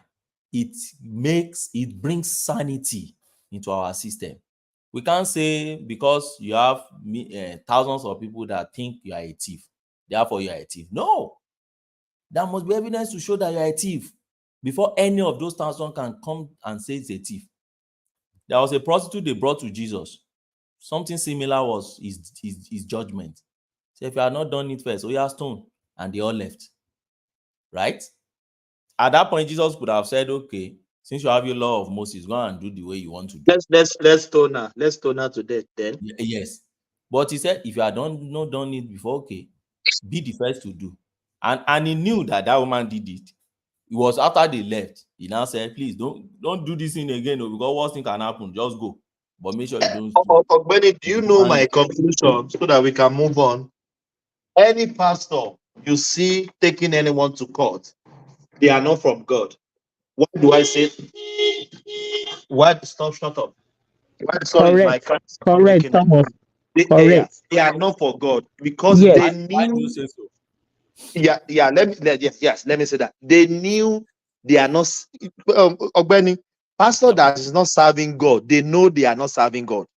They have their shrine at the back of their church. They knew themselves, so they know that God will not fight for them.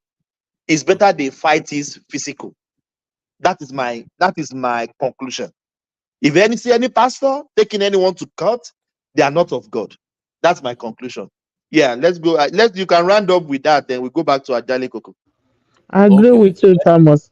Okay, well, I have a contrary view. For me, the law court is there for everybody to have access to, regardless of your religion. Bible is not against court. During the days of Jesus, there were judicial institutions. Jesus was taken there and he was tried. He was wrongly crucified, but it became a glorious thing for we Christians today.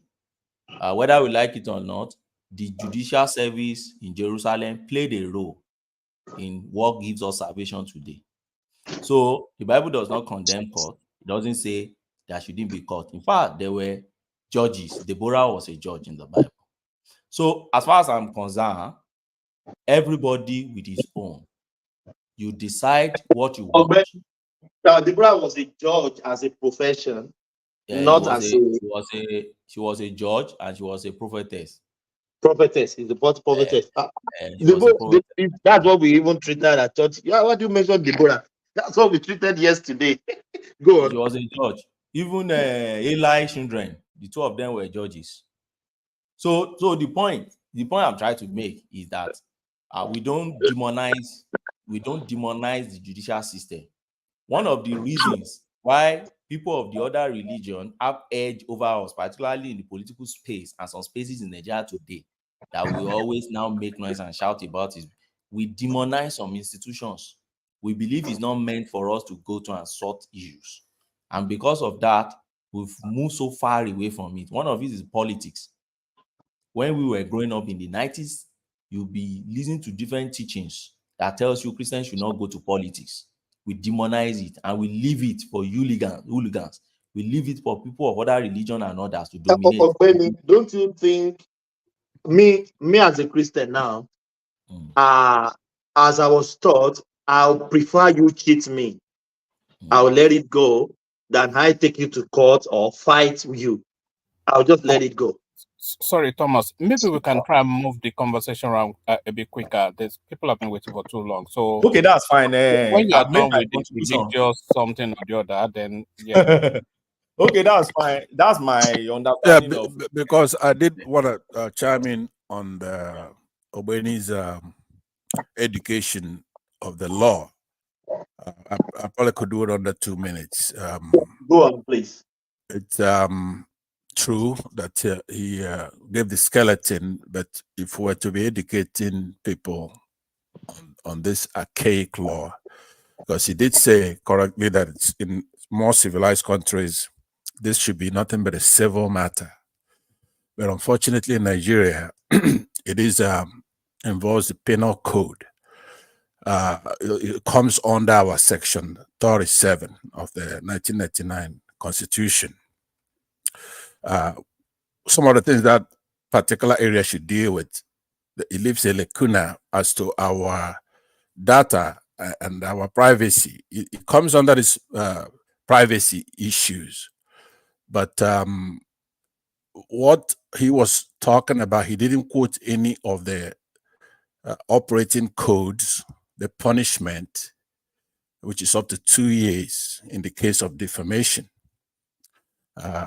When it comes to libel, which is the ones that is written down, if you defame somebody, you could do that by just communication. That's 2 years punishment for something like that. And if it's a written material, you can extend all the way to 10 years for that.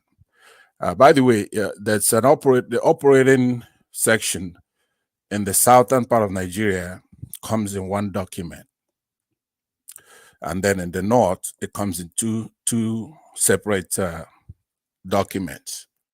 But in this education, it should be giving us the sections of that constitution so others can then read about it.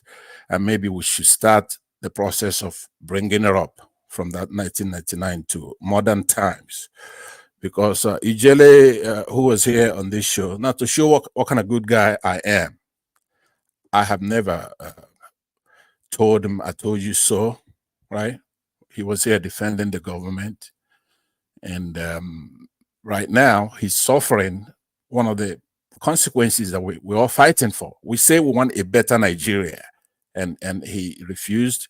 This is going to be my first time to comment on his behalf, and I'm on his side. I believe that he's being treated unfairly. Somebody alluded to, I think it was Thomas, it should be a bailable offense at a minimum. As a matter of fact, maybe put some kind of injunctive relief for the claimant and release him, and they will stop doing it until the case is determined. But anyway, Obeni, what I wanted to say, you are right that it's a criminal offense in Nigeria, but you're not. If you're going to be speaking as a lawyer, you should speak as a lawyer. Talk about the things that others can then go look up consequently, right after the show.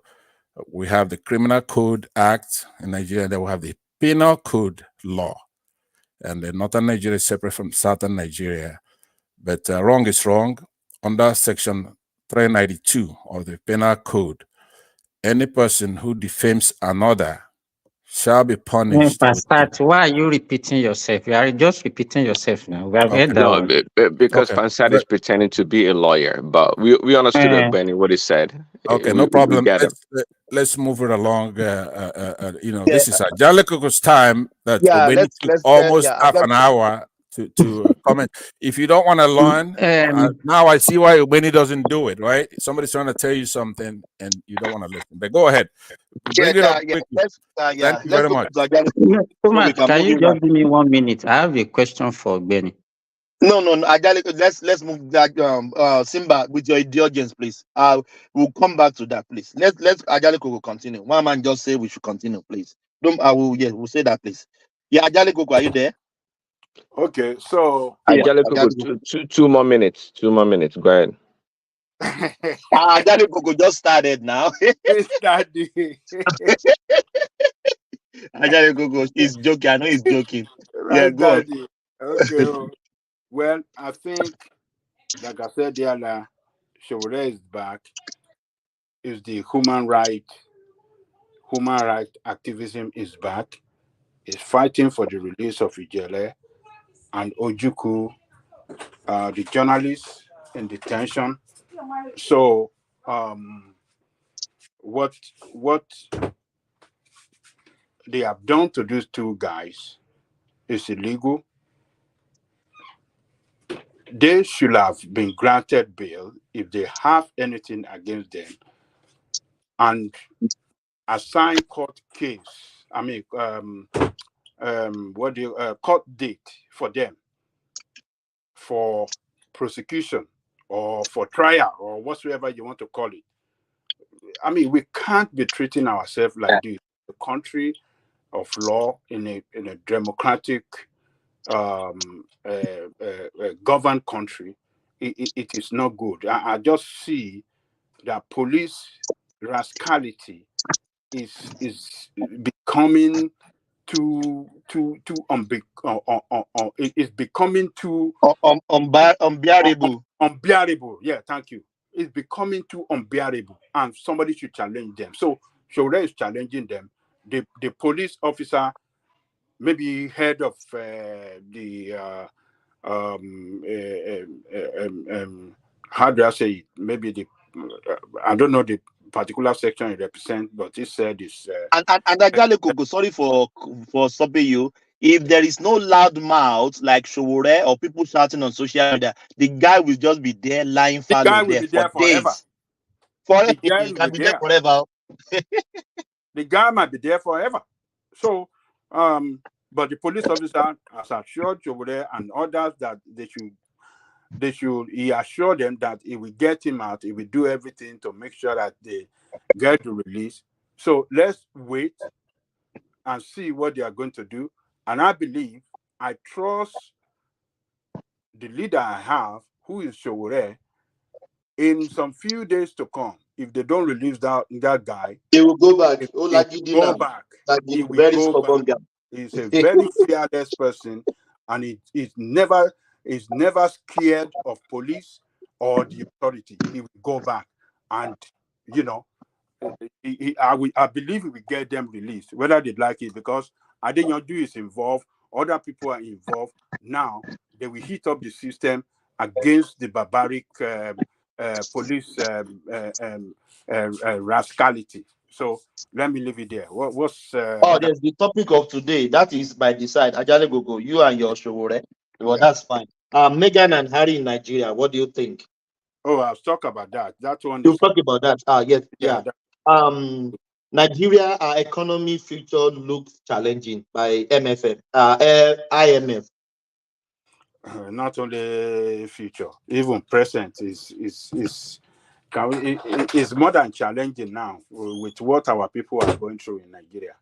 It's horrible. The devaluation of the currency has,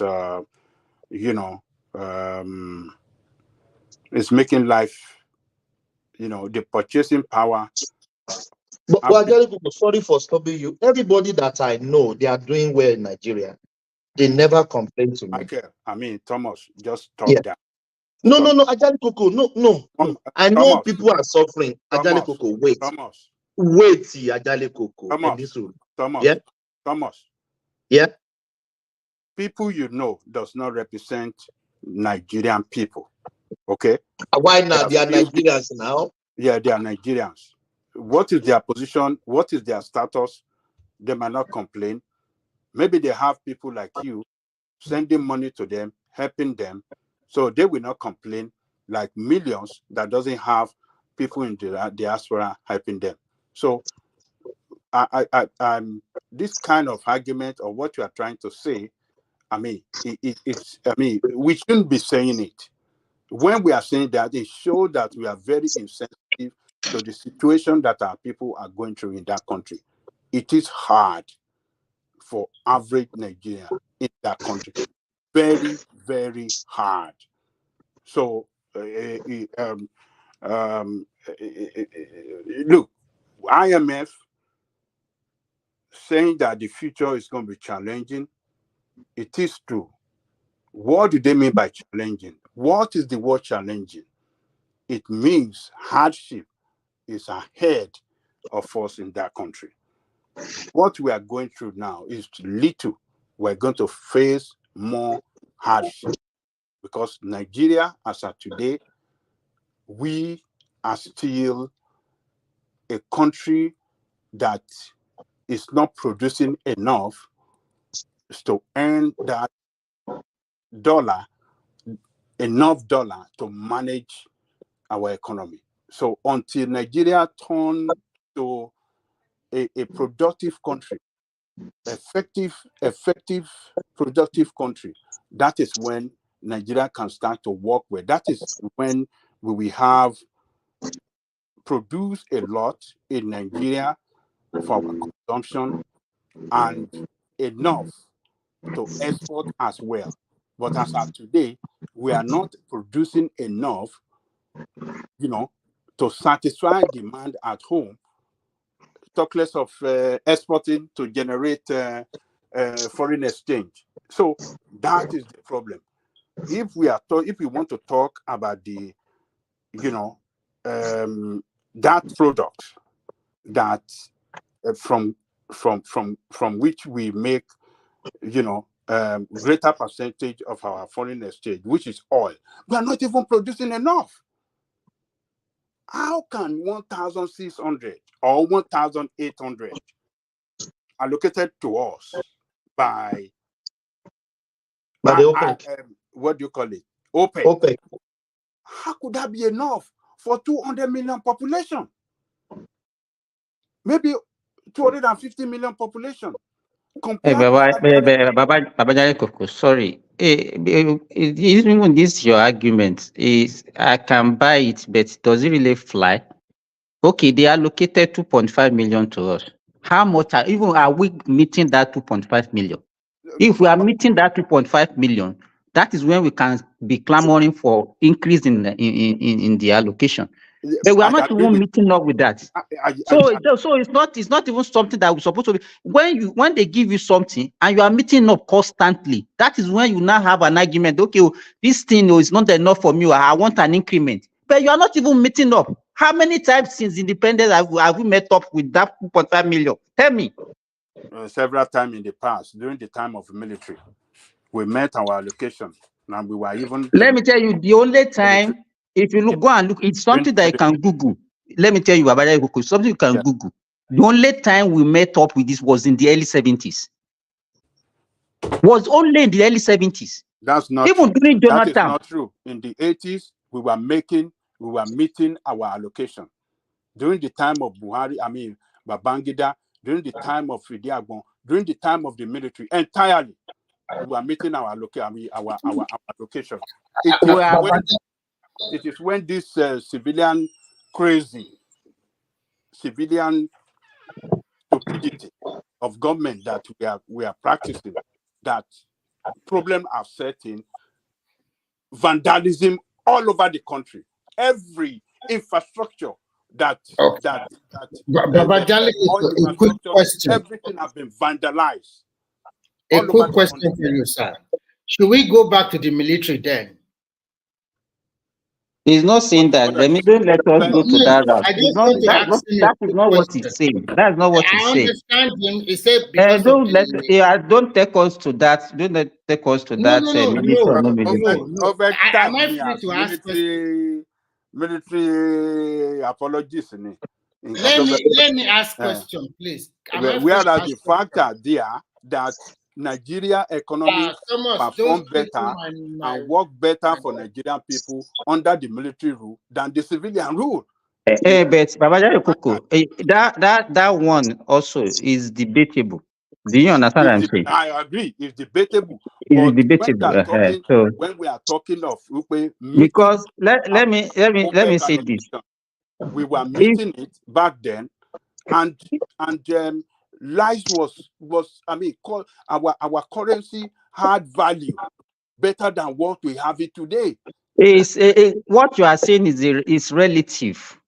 It's a relative thing. Do you understand what I'm saying? We all know all the dynamics that have set in.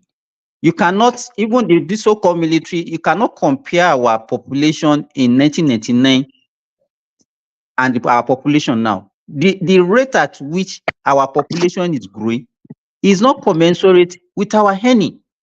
Look, it is because, let me tell you, you see, when people like you come up with this argument, population increase as the problem. No, it is. No, I'm not saying. Just wait. I'm not saying that the population is because if you are a country that plan for the future, do you understand what I'm saying? You should know the projection, and we should. I've asked you this question before. Why are we like a mono economy where we only depend on oil? The same amount of oil that we are producing in the 70s, we're even producing less than that. And look at the population, and you say we cannot throw the population, you cannot bring the population. It's supposed to be an advantage, but in our own case, a disadvantage.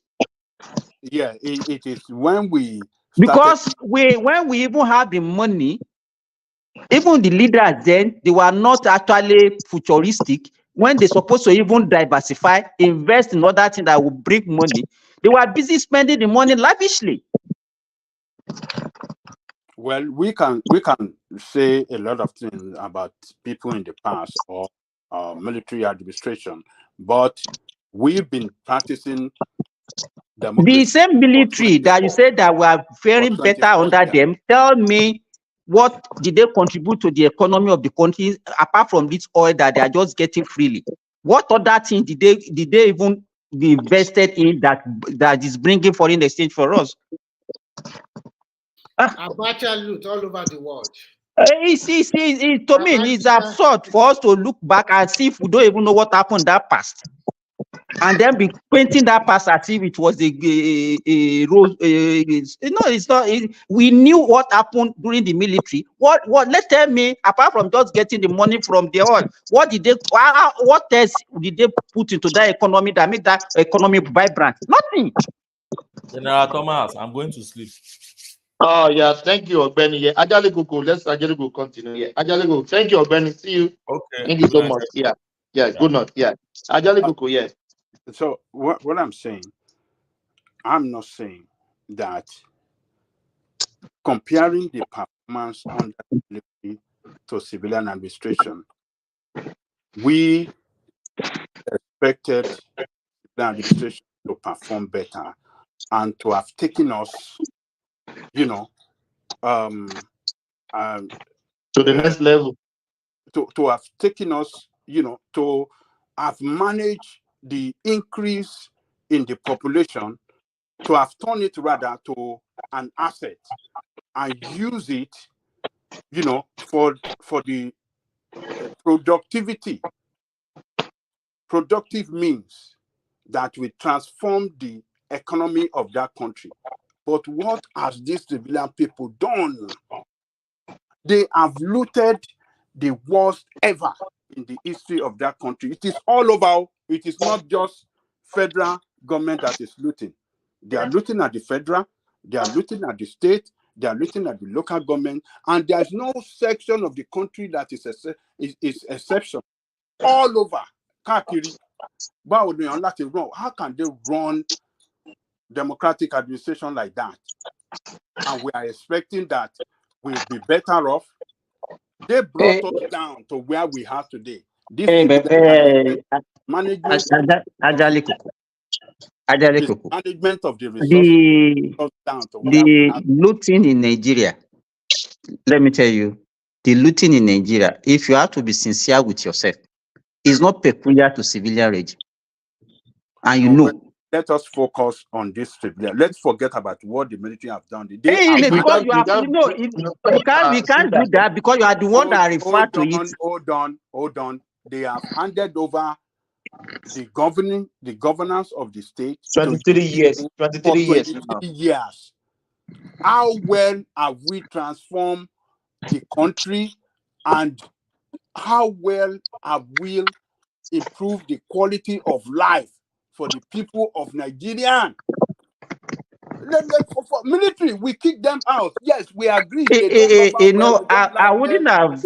You are the one that made reference, Bajale Kuku. You are the one that made reference to them.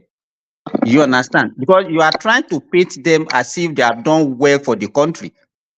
That was why we are making reference to. If you don't mention them, if you focus on the civilian, nobody will make reference. You are the one that made reference to them now. On the production of which production? Production of those guys. Forget about it. Let's talk about the civilian. They did nothing. They did nothing to help the country.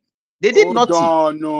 They did nothing. They paid for your school. They paid for your school fees to attend the school. They created a lot of infrastructure in the country. They built all the infrastructure you have in the country today. They built the Tinkan Island. They built what do you call it? They built the national what do you call it? That national theater. They built Militala Mohammed Airport. You can see those things that you are talking about. That we are talking about economy. The economy. Let me tell you this. Let me tell you. We know for Nigerian people, but just wait, Ajale Kuku. Wait, before you start, because you It always fared well for Nigerian people than it is now. Are you disagreeing with me on that? I disagree with you. Oh, okay, Motibo. All right. Okay. The reason why, let me tell you, not only Nigeria, we have some other example countries that grew up at the same time when Nigeria, during that oil boom. We knew what they did for their country. We knew what they used the money for, and they are benefiting from it up to today. They expand their economy. What They has put a the lot of, civilian, hold on, the civilian administration you had for 3 years, for 23 years, what have they done? the issue With is your that results? you cannot use the advantage. Let me tell you, the No, advantage those who what has had they then. done? Okay, you can continue praising them. You can continue praising them. No, Continue. you may not praise them. I'm not praising them, but You I can am continue saying praising them. they have done better than the They civilian did not. administration. They did not. If Oh, they have done well, we will not be where we are today. They will have put that country in a very better and a good trajectory. They were the one that when foundation, if any foundation is bad, that is what you see. They laid all this bad foundation for us, and that is what we are getting today.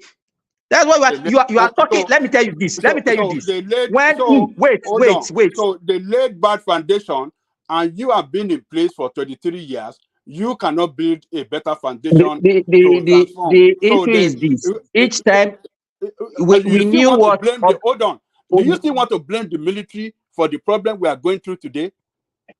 Do you want to blame the military? You still want to blame the military? I'm not. For the economic You problem are we are the going what through? you are making them to look like a saint, and that's what that is the impression I Are want you to you correct. trying to blame the military for the problem we We are can going blame through them. today? We can blame them. We can Okay, blame them. that is We a can blame them also. So don't exonerate them. We can blame them. Oh, The, okay. you, You the for issue is this: over we 23 knew years. what Obasanjo did, the way he handed over, and the way he encouraged corruption, even right from he didn't lay down a good electionary process for us. Even in 1979, we knew what happened in 1979 when he handed over to Chagari. Even this 1999 of it, everybody had been talking about constitution. Who gave us that wrong constitution in 1999? Were they not the military? Who conjured all those useless So why did your constitution? civilian So fail? what are you talking about? And Why did then you want to exonerate why them did from the your whole process. civilian fail to You can write another continue promoting constitution? them and Or be calling them saints. we are Simba, not promoting them. We Ajale are Koko, just let me say comparing this. Why one did your side did better civilian than the other. refuse, Ajale Koko, why did the civilians now refuse to amend the constitution or even cancel it? Thomas, ọmọ Yorùbá ni ẹ́, wọ́n ní amúkùn ẹrù ẹ wọ́, wọ́n ní amúkùn ẹrù ẹ wọ́, parí òwe yẹn, wọ́n ní amúkùn ẹrù ẹ wọ́, parí ẹ̀. I know now. Okay, yes, I know. Yeah, Yeah. òdì kankan ṣe pẹ̀lú òwe tó ń sọ yẹn àná àwọn èèyàn yìí fail kò gbà pọ́n fail ó fẹ́ máa sọ wípé o máa mú ẹni tó ti lọ tí ọ̀pọ̀lọpọ̀ nínú wọn ti kú tó ti kú ẹ fẹ́ máa sọ wípé àwọn ló ba ìlú yìí jẹ́. So what I'm saying is that so what I'm trying to say is that look, for that statement that IMF made that is it bad time or what did they say, Thomas? They said that Nigeria economy will be facing, they are projecting more challenges in the future. And you were saying that we are already having challenges now, not about the future. We have not seen anything. What we are seeing now is just the preamble to what is coming on the way. More hardship is going to come because because number one, you can see the currency, the policy that the administration has put forward, which is the floating of the currency. To get it stabilized, to stabilize it, we have to improve on our productivity and export. So which areas of the economy can we really develop that can propel that productivity? Oil and gas, How are we doing now on oil and gas sector? Are we doing better? I don't think so. In the future, I don't know. Maybe we're going to do better. But as of today, I am not seeing us doing better yet. So in other area, in agriculture, we are not doing better. We are not producing enough food for Nigerian consumption and for export because of insecurity across the country. Farmers, majority of farmers cannot go to farm now. So that is what is. It is not the devaluation of the naira that is responsible for the high cost of food in Nigeria. It's because we don't produce enough. So the little we produce, more money go for that fuel, and cost of transportation with regards to, this devaluation as well. So all these things, if we can have insecurity problem solved in our country or bring it under control, that is not going to be a problem to farmers going to farm. I think we can increase substantially the our productive capacity in agriculture and food production. So we don't have food security in the country. And when you don't have food security, you have insecurity of life and property across the country. How would your economy, how would your economy work? How would it work? Investors will be scared, both local and foreign. If you are limiting area where investors can invest, is it only Lagos that investors should go? Because Lagos seems to be the most secure in the country. Some other part, if you go to Ogun State, it depends on where you want to go in Ogun State. These criminals are going everywhere, killing people. Or, is it in the north that you want to go and invest? There's limited area you can invest. So when we don't solve the problem of insecurity, the economy activities will not improve. And when we don't have economic activity that is working at its best, then we're going to suffer economic setback. So, and when we have economic setback, Ajanle Kuko, you yielded for a long time to people to speak, and you just talking. There's a lot of people here. Can you just stop that nonsense?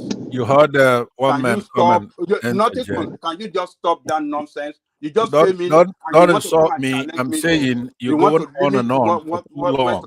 You've been speaking for an hour. Can you talk 1 hour that nonsense? So you can insult me by saying nonsense. Are you the moderator? I'm saying that you should be. Are you the moderator? Yeah. Well, Thomas, what are you saying? Yeah, you are not the moderator. Yeah, you are not the moderator. So let's wait for your time. Thank you. The moderator is not listening to the owner of the channel. Try to bring it back so that all of us will participate. All right? I said, wait for your time. I'm the one moderating. Passat, I don't want to kick you out again. Kick me out. Kick people out. So just follow my instruction. Please. Kick me out. Do the right thing or kick me out. I'm not going to take any insult follow from the instruction or you. Please. I mean, what kind of nonsense is this? If you threaten me again, I'll leave. So you know.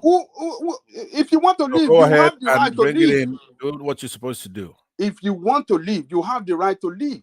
Nobody forced you to come here. Did somebody force you to come here? Nobody is insulting you. So just I'm saying one man has already told you I'll come to you next. bring it in. I mean, what kind of nonsense is this? You just want to come and cause trouble, talk, disrespect people, talk like person with no brain, to others. What kind of nonsense is this, for God's sake? So, Thomas, I think we are in charge. So we just have to make sure the administration, if the administration cannot put under control the insecurity problem in the country, for us to achieve economic prosperity, it's going to be very, very hard. So this IMF, they are just giving us a heads up that, look, challenges is hard. That challenges they are referring to, I think it's hardship. They use the right word so that we not be, but it's hardship. And hardship, the government is going to take several measures to rake in enough revenue so that that can be used to, you know, to fund the economy. So hardship, taxes is going to come in terms of taxes, it's going to come in terms of levy, it's going to come in terms of tariff and a lot of things. But let's wait and see. Maybe it's going to be better, but let us wait and see. Thomas, let me leave you there. Thank you. Comment on this. Go to other people. Let me leave it there. Go to others. Baba Jale Koko, I think the government is proposing about 95% of the informal sector not going to be taxed. So that one is, but they are going to harmonize. But mostly people in the informal sector, they are not going to be taxed. Probably they are trying to widen their tax base to people in the formal sector so that they can pay the right tax. Well, we shall say, but unfortunately, everybody knows that Nigeria has been very terrible for more than 40 years. So this is not something that we can just wish that turn around quickly like that. So many trouble. Go on, Thomas. Yeah, the only thing now, the only thing I want, Thomas, should I go ahead? Yeah, go ahead. Well, then we go to Sunaija. Sunaija is the next. Okay. Just make comment. Yeah, we'll go to Sunaija. Okay. Yeah, go on. Okay. The thing I just want to talk about is this. If people think Nigeria is not moving forward, is a perspective from which you are looking at it. You see, moving forward sometimes is you can see positive in negativity. How do I mean? The military we want to adopt today, they were the one that brought us to our feet, because we should not forget that the history of militarization of government administration in Nigeria started from 1966. And it brought us our need to the extent of giving us the 1999 Constitution. Now, if we look at the 1999 Constitution as constituted today, no matter, even despite the fact that it's not perfect, it is difficult for us to say we are not moving forward. We are only looking at it from I understand we are looking at it from the street angle. But if we look at it from the policy level, we are actually moving forward. It's just a matter of time, just to summarize, it's just a matter of time. The innovation, the policy innovation, will create a situation whereby we are going to have more gain than the corruption. Because something I always strongly believe in, if we focus too much on corruption, we are not going to move forward. But if you look at policy and the type of investment we can attract to our country, we can always move forward. Inside that corruption we are talking about, we've grown our banking industry, we've grown our fintech, we've grown our IT, we've grown our tech, our Nollywood. So just like that. What is the common denominator in all those industries you just mentioned? Non-governmental intervention. Exactly. That's where I'm saying policy, right? So all those now there are two ways. Now look at it. If we don't have telecommunication infrastructure, look at our Nollywood now. They've shifted. Okay, there was a time that piracy would not let these people perform, right? But over time, innovation caught up with piracy.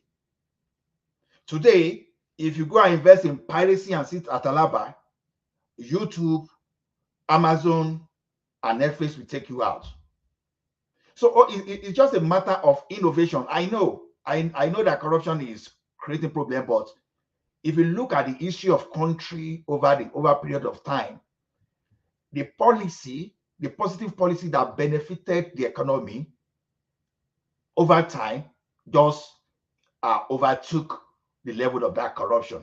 So let me just leave it at that. When it comes to my time, I can elaborate more. So before someone say I'm not Thank a you. professor.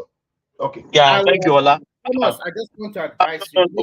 Let's move on. No, I just let's want to move on. advise you. Just take a 5-minute monologue so that you can. Yes, that's what I want to do now. Yes, we'll start with 2 Naija. Yeah, 2 Naija. Yeah. Is it 2 Naija or Pansat next? I thought Pansat was here 2 first. Naija. No.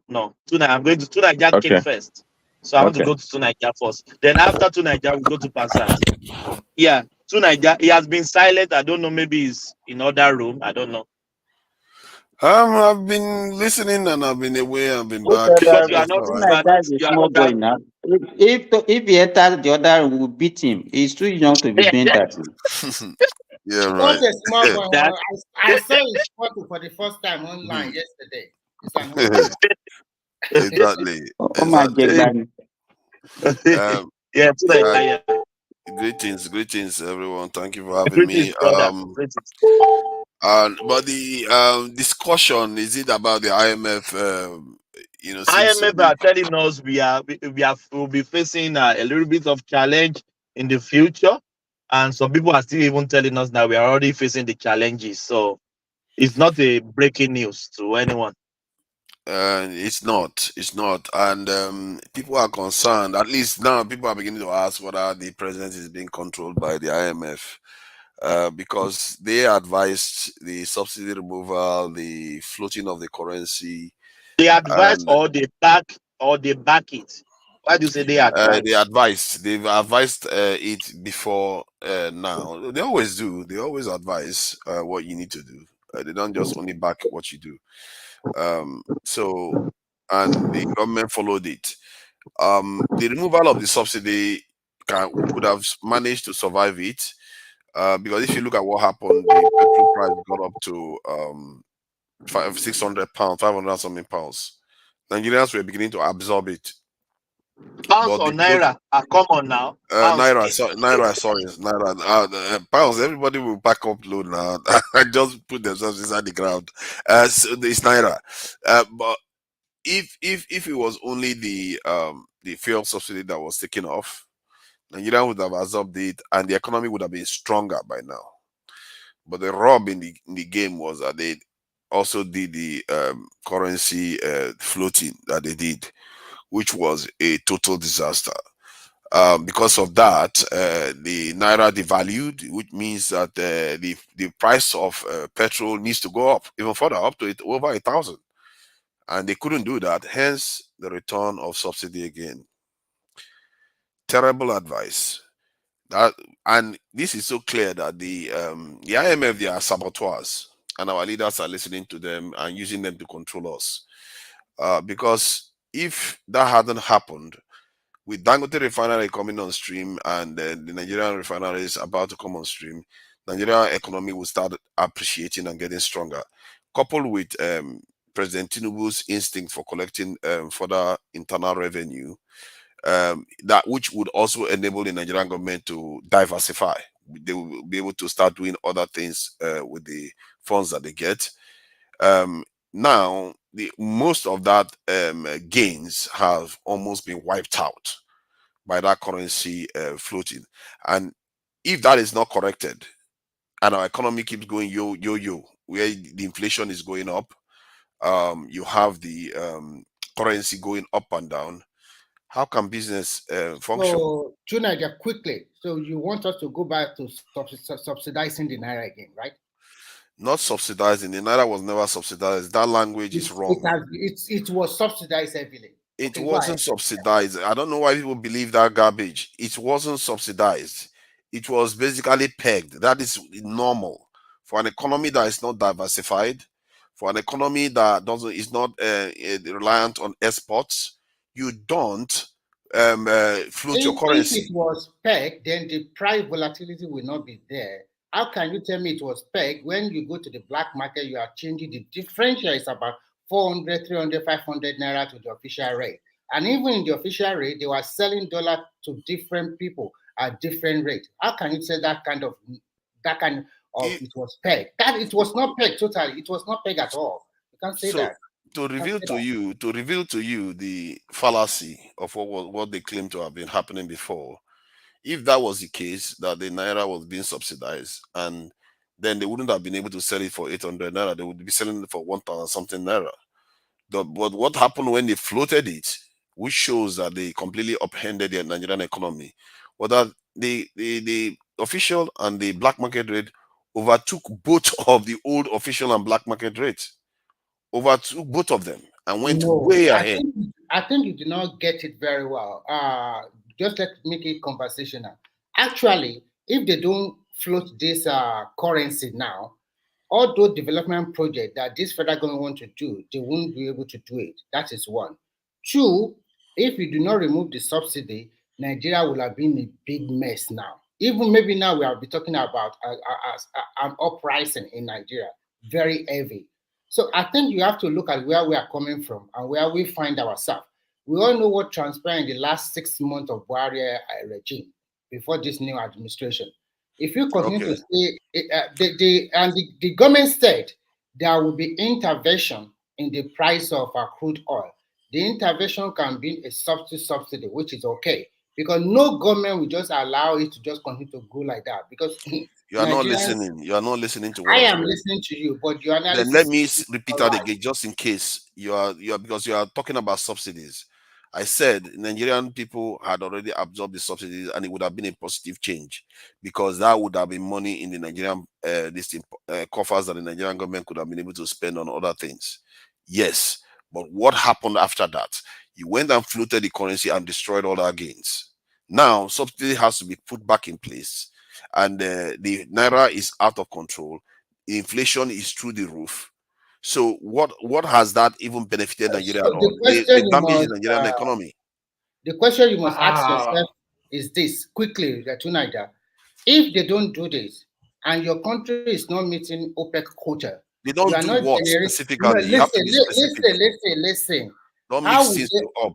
How would they get money to increase allocation to the state so that most of the state can meet their financial obligations, whether they are paying 80,000 minimum wage? Are you talking about subsidy removal? No, I'm trying to tell you that you are trying to say that if they don't float the naira, they only remove the subsidy. And then you are talking about if they only remove subsidy, they continue to peg the naira, that the gain, they will gain a lot of money. I disagree with you totally. Because floating the naira and removal of subsidy, because they have to find a way to minimize arbitrage, and at the same time, speculators. They have to, because to be frank with you, what are you talking about? Do you even know what you're talking about? Calm down. You just saying words that have meaning. Just give me 10 seconds. Give me 10 seconds and relax, and you take back your flow. I see Nigeria as a country that does not have a solid foundation. And if you don't have a solid foundation for your house, you just be patching it up. What Nigerian we have been doing for over a decade is patching our economy. Now we know the true value of our currency. Of course, in the initial stage, we have speculators or saboteurs or whatever you can call it. And I don't blame them, because everybody wants to gain the system. So they have to continue to come up with their good policy so that everything will be stabilized in the future. But for now, it's still work in progress. Thank you. I don't know how you just like to confound the issue. You are mixing subsidy removal and currency and floating. The currency floating, like I said, is where the damage was done, not subsidy removal. That's to Nigeria. Answer this question: what sector was benefiting from the currency floating or lack of it during Buhari's tenure in the Mayfield's?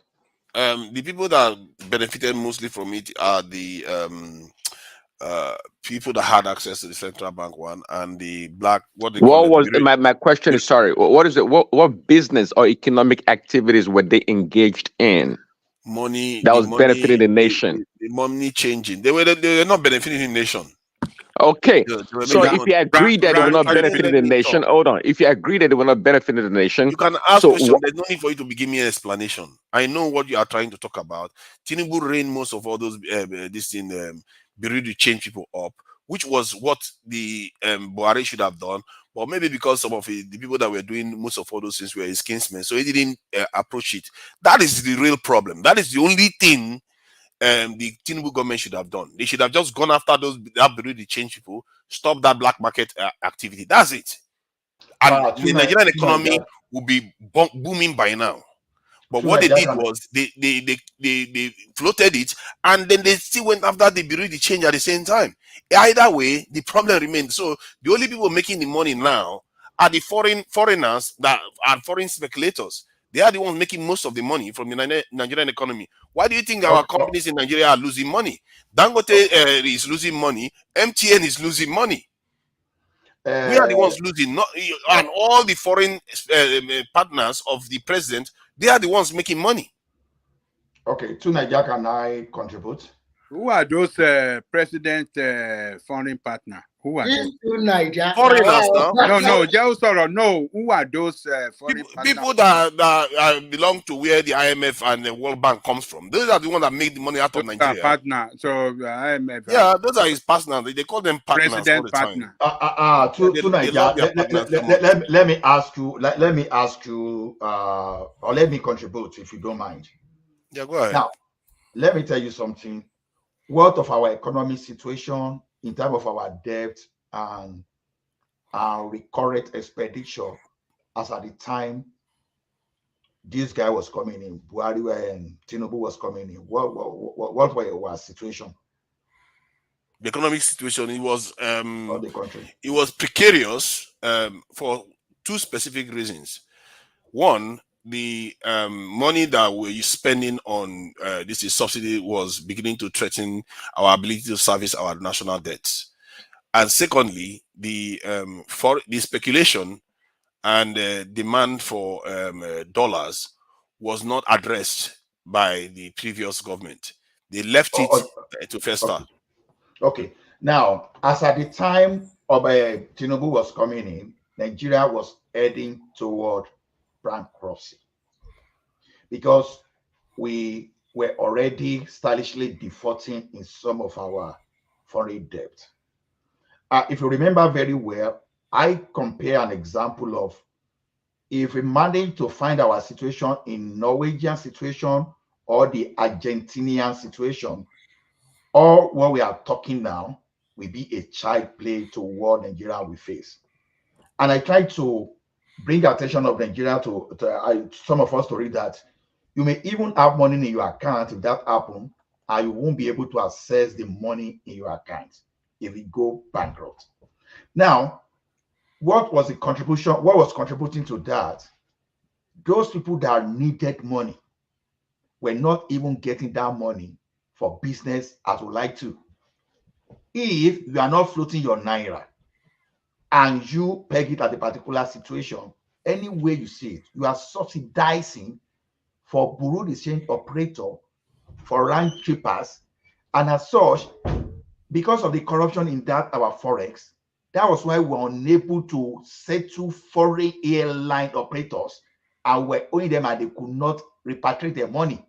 So we want to say that some businesses are moving out today, but we are not looking at the foreign airliners that were not coming to the country. You are mixing things together. The subsidy could have taken care of all that. The subsidy removal could have taken care of all that. Wait, subsidy removal will not take care of that, because already there are some kind of attraction in that particular our forex exchange thing. No. What Tinubu? Hold on. Let me address the second part. The foreign exchange will take care of servicing any debt that we had, and also in terms of the speculation that is leading to higher demand for the dollars. The speculators could have been dealt with if Buhari didn't do it. The Tinubu government, they did it. They've already done it. They've proven that they can do it. They should have done it, but they didn't do that.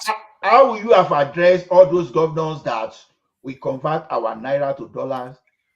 You understand? You make it illegal. You make it Yes, illegal. And any of them that is caught doing it, they are arrested. our governors were even round tripping. You are not getting the point. Our governors were round tripping. Even the supposed industrialists, they were round tripping. Then we have we have Japa syndrome too, that we were using our money It was to Nigerians that it was the Nigerian government that allowed it to fester. wait now. That's what we are saying. When you say Nigeria allowed it to fester, what you are trying and to they are do addressing it is at the trying same to time we are justify. criticizing. You are not really criticizing my main point. You are trying to justify floating the currency.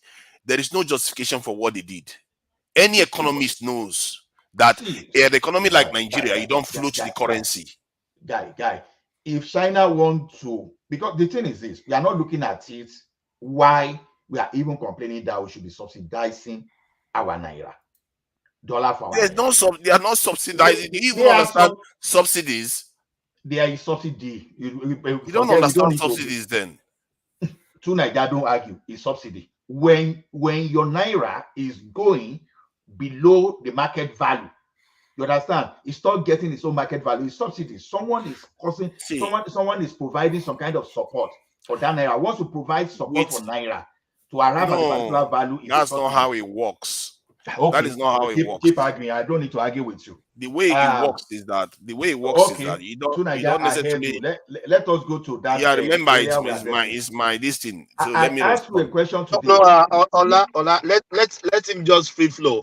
We'll come to you. We'll come to you. Let's free flow. The interdiction is too much, please. Yeah. Let's continue. Yeah, please.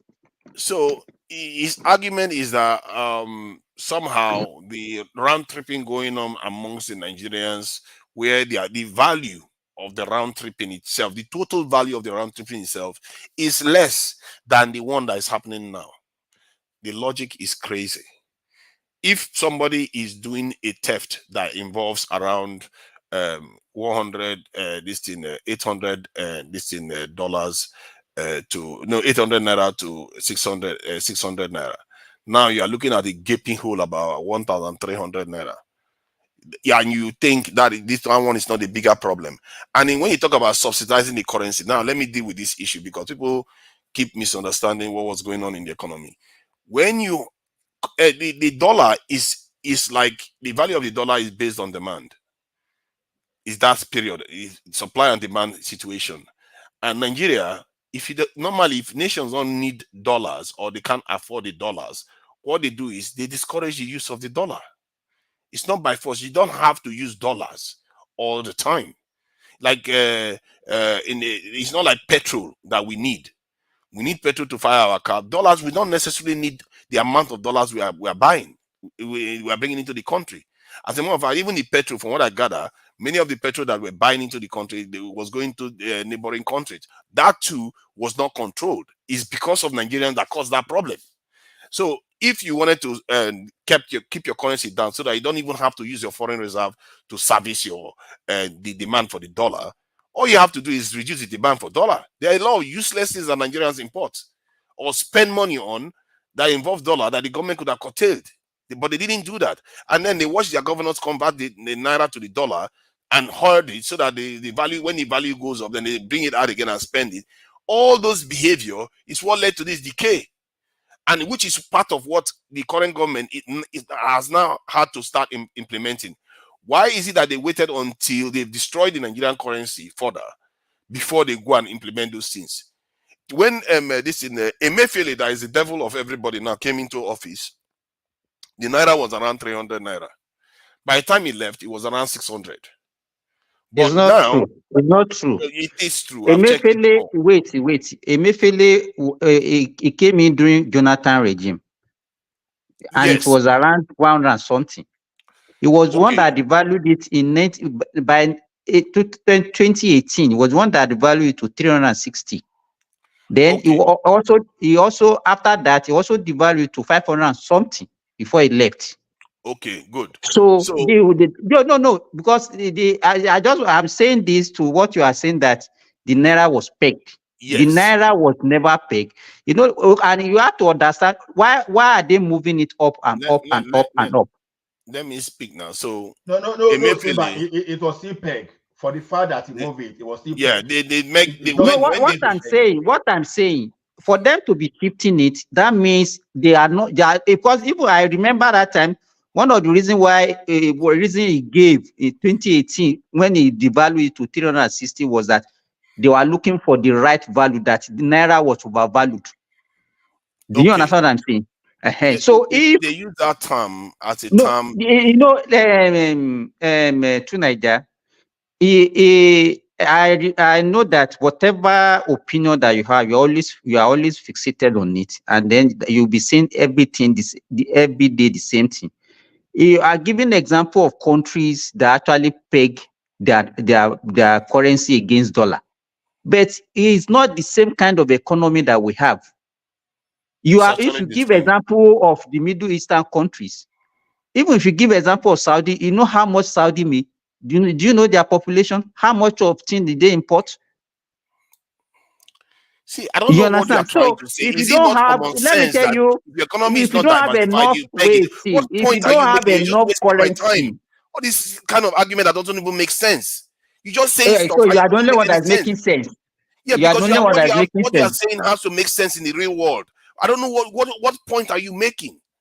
No, The give me points I'm making, a let me proof tell of what you you, are saying. that even if you want to peg your currency, you must have enough liquidity to be able to support it. That's what I'm telling you. So if you don't have enough liquidity, there's nothing, you cannot peg it. It's not sustainable. Correct, Simba. That's economic principle. So correct. so Hold on you now. I You shouting said and it saying it now. doesn't make. Hold on now. You said it now. You said it. So to show you that what you just said makes no sense, it has nothing to do with what I said. You are talking about liquidity. In other words, whether you have enough resources to back up whatever demand for your currency is going to be. Let's say somebody is demanding dollars. Do you have enough dollars to supply to them? That is what you are basically describing. I already said that. Removing the subsidy would have given Nigeria extra foreign exchange in their pocket that they can use to even service the debt more. And if Tinubu had come in and went after the speculators, Let me tell you, even that what you are saying now, it doesn't even make sense. Okay, how can removal of subsidy make Nigerian people to have more dollars in their hands? How can removal of subsidy help them to do that? Because the subsidy money is normally procured in the dollars. So that foreign exchange now is now available for other things, to service other debts like the airline, the debts, and the ones that people are demanding, the demand for the dollars. However, that is just a segment of the issue. No, Because it's what you are trying to can you explain. just It's not let me talk? clear. Can you just let me talk? Stop stopping me from trying to make my point. Simba, Because it please, just looks like you're not trying to make sense. You're trying to stop me from making the point. No, I want you to repeat that point. Sorry, I missed your point. I want you to repeat it to understand your principle. That's what I was demanding for me. So he's Ola, saying, you guys, hold on, Tunaja. You guys will see somebody spending more time. The interjection elongates the time, so I don't mind. I'm here, but it will elongate some people to speak. Yeah, Tunaja, let's jam it so up. Yeah. if you are looking to get more supply of dollars, one of the ways to do that is to remove the subsidy that you have been spending using dollars. You remove that, and personally, I will go after other dollar demand, like the speculators that create the hoarding the dollar to increase the values, and some of the things the federal government did now to make banks and other people release some of the dollar that they hold in their accounts, and also imports. Some useless import that are coming to Nigeria, you put tariff on them, and whenever the money you get from the tariff, you use it to incentivize manufacturing within the nation. And also the people that are speculating, you go and remove all the nonsense. And we all know Tinubu is capable of doing all this because he's done almost all of them now already. Then why float the currency? Why float the currency? The people that have made the money out of it now, because we can shuffle all we want or waffle all we want. Let's look at the people that have lost and the people that have gained. The only people that have lost is Nigerians and Nigerian businesses. Let me ask you a question. Thomas Joma Binu, please give me an example of. Yeah, go on. I don't mind. Go on. Okay. Okay. Tunaja, can you please give me an example of a manufacturing country that is actually pushing content into the international community, manufacture products, that their currencies are not floated. Can you give me an example? You see, now you are going to I think maybe you are misunderstanding me. You are No, going no, to no. my I just oh want you goodness, you to are not make letting me fun talk. and You are not letting me talk. we want us to educate ourselves. Listen to what I'm saying. What I said was an economy that is not diversified, that relies mostly on imports, it mostly peg their currency because No, they that's want what it. I'm saying. It's a prerequisite. That's where I'm driving. My hypothesis is this, or theory is this: when you want to diversify your economy, you float your currency. No. It's Wait. after it's been diversified before it floated, not the other way No, around. I want to quickly make a correction of what you said. You don't let float me it. engage You this don't guy float now. it You before it don't let me engage diversifies. him. To Niger, China pegged their currency. They pegged They their didn't. currency. China didn't peg their currency, Remy. They did. That's what Remy, I'm telling you. China did not peg their currency. Why do you say that? Because I know. They Maybe can, you don't know. Maybe I you think don't they know. peg it because they You don't control know the. enough. They do You don't manage know their enough. currency though. Let me tell you why. Remy, I have paper on Chinese yuan. China did not peg their currency. And I'm saying it publicly now for you to know. And I start to be corrected. So Please what bring the do they document do? and correct me now. What do they do? What do they do? No, yuan is floated. They mixed no it. longer It's not they not used completely floated. They used that's not true. They used Managed to float. peg. Wait now. They used to peg their currency against the US. But as far back as 2005, or even before that time, they stopped it. The only thing they wanted to do in 2011 is this: they wanted to find a way to push their currency even beyond the equal the market value, so that it will even they want to create some kind of artificial way that to make even their currency to be more devalued than the normal current that the normal current value when the America was now challenging them at the trade the World Trade What Organization. I will tell you, Ola, is that you can China use all sort of abracadabra to make sure that their currency remains devalued. No. They don't need to peg their currency. See. They used to peg it, and they are continuing to say it. I'm Remy, telling you, they peg it for more than 10 if they peg years. their currency, they won't be causing problem for the world today. If they peg their currency, they won't Guys, be listen, causing problem Remy for is the right. world. You say China pegged its currency from 1997 to 2005 to the US dollar. So China did peg its currency. I said since 2000 before even shortly before 2005, they stopped pegging their currency. That's what I'm saying. Remember the recession, the recession that occurred between 2007 and 2009. That was a total game changer for China, because they were still finding their feet then. But during that time, they were able to move forward. So they stopped pegging their currency as far back as 2005.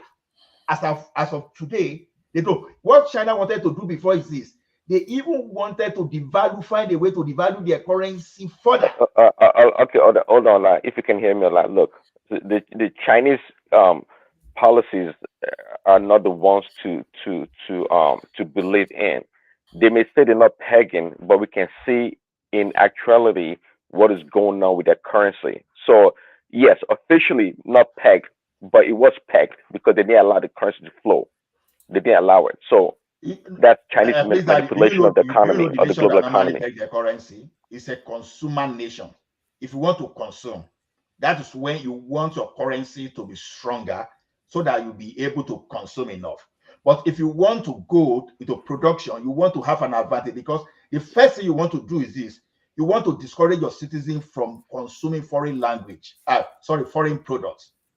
You understand? Because if your currency is strong and you are not producing locally, you are likely going to buy foreign products. But if your currency is weak and you can no longer afford foreign In products, finance, you look that's inwardly. hold on. In finance, that's what they kind of call straddling. Straddling. See, the Chinese, okay, trust me, they bought a lot of foreign goods. Also, they did, but their net export was greater, if I'm correct, than their imports. Trust me, they did import a lot of stuff. The Chinese do import a lot of stuff too.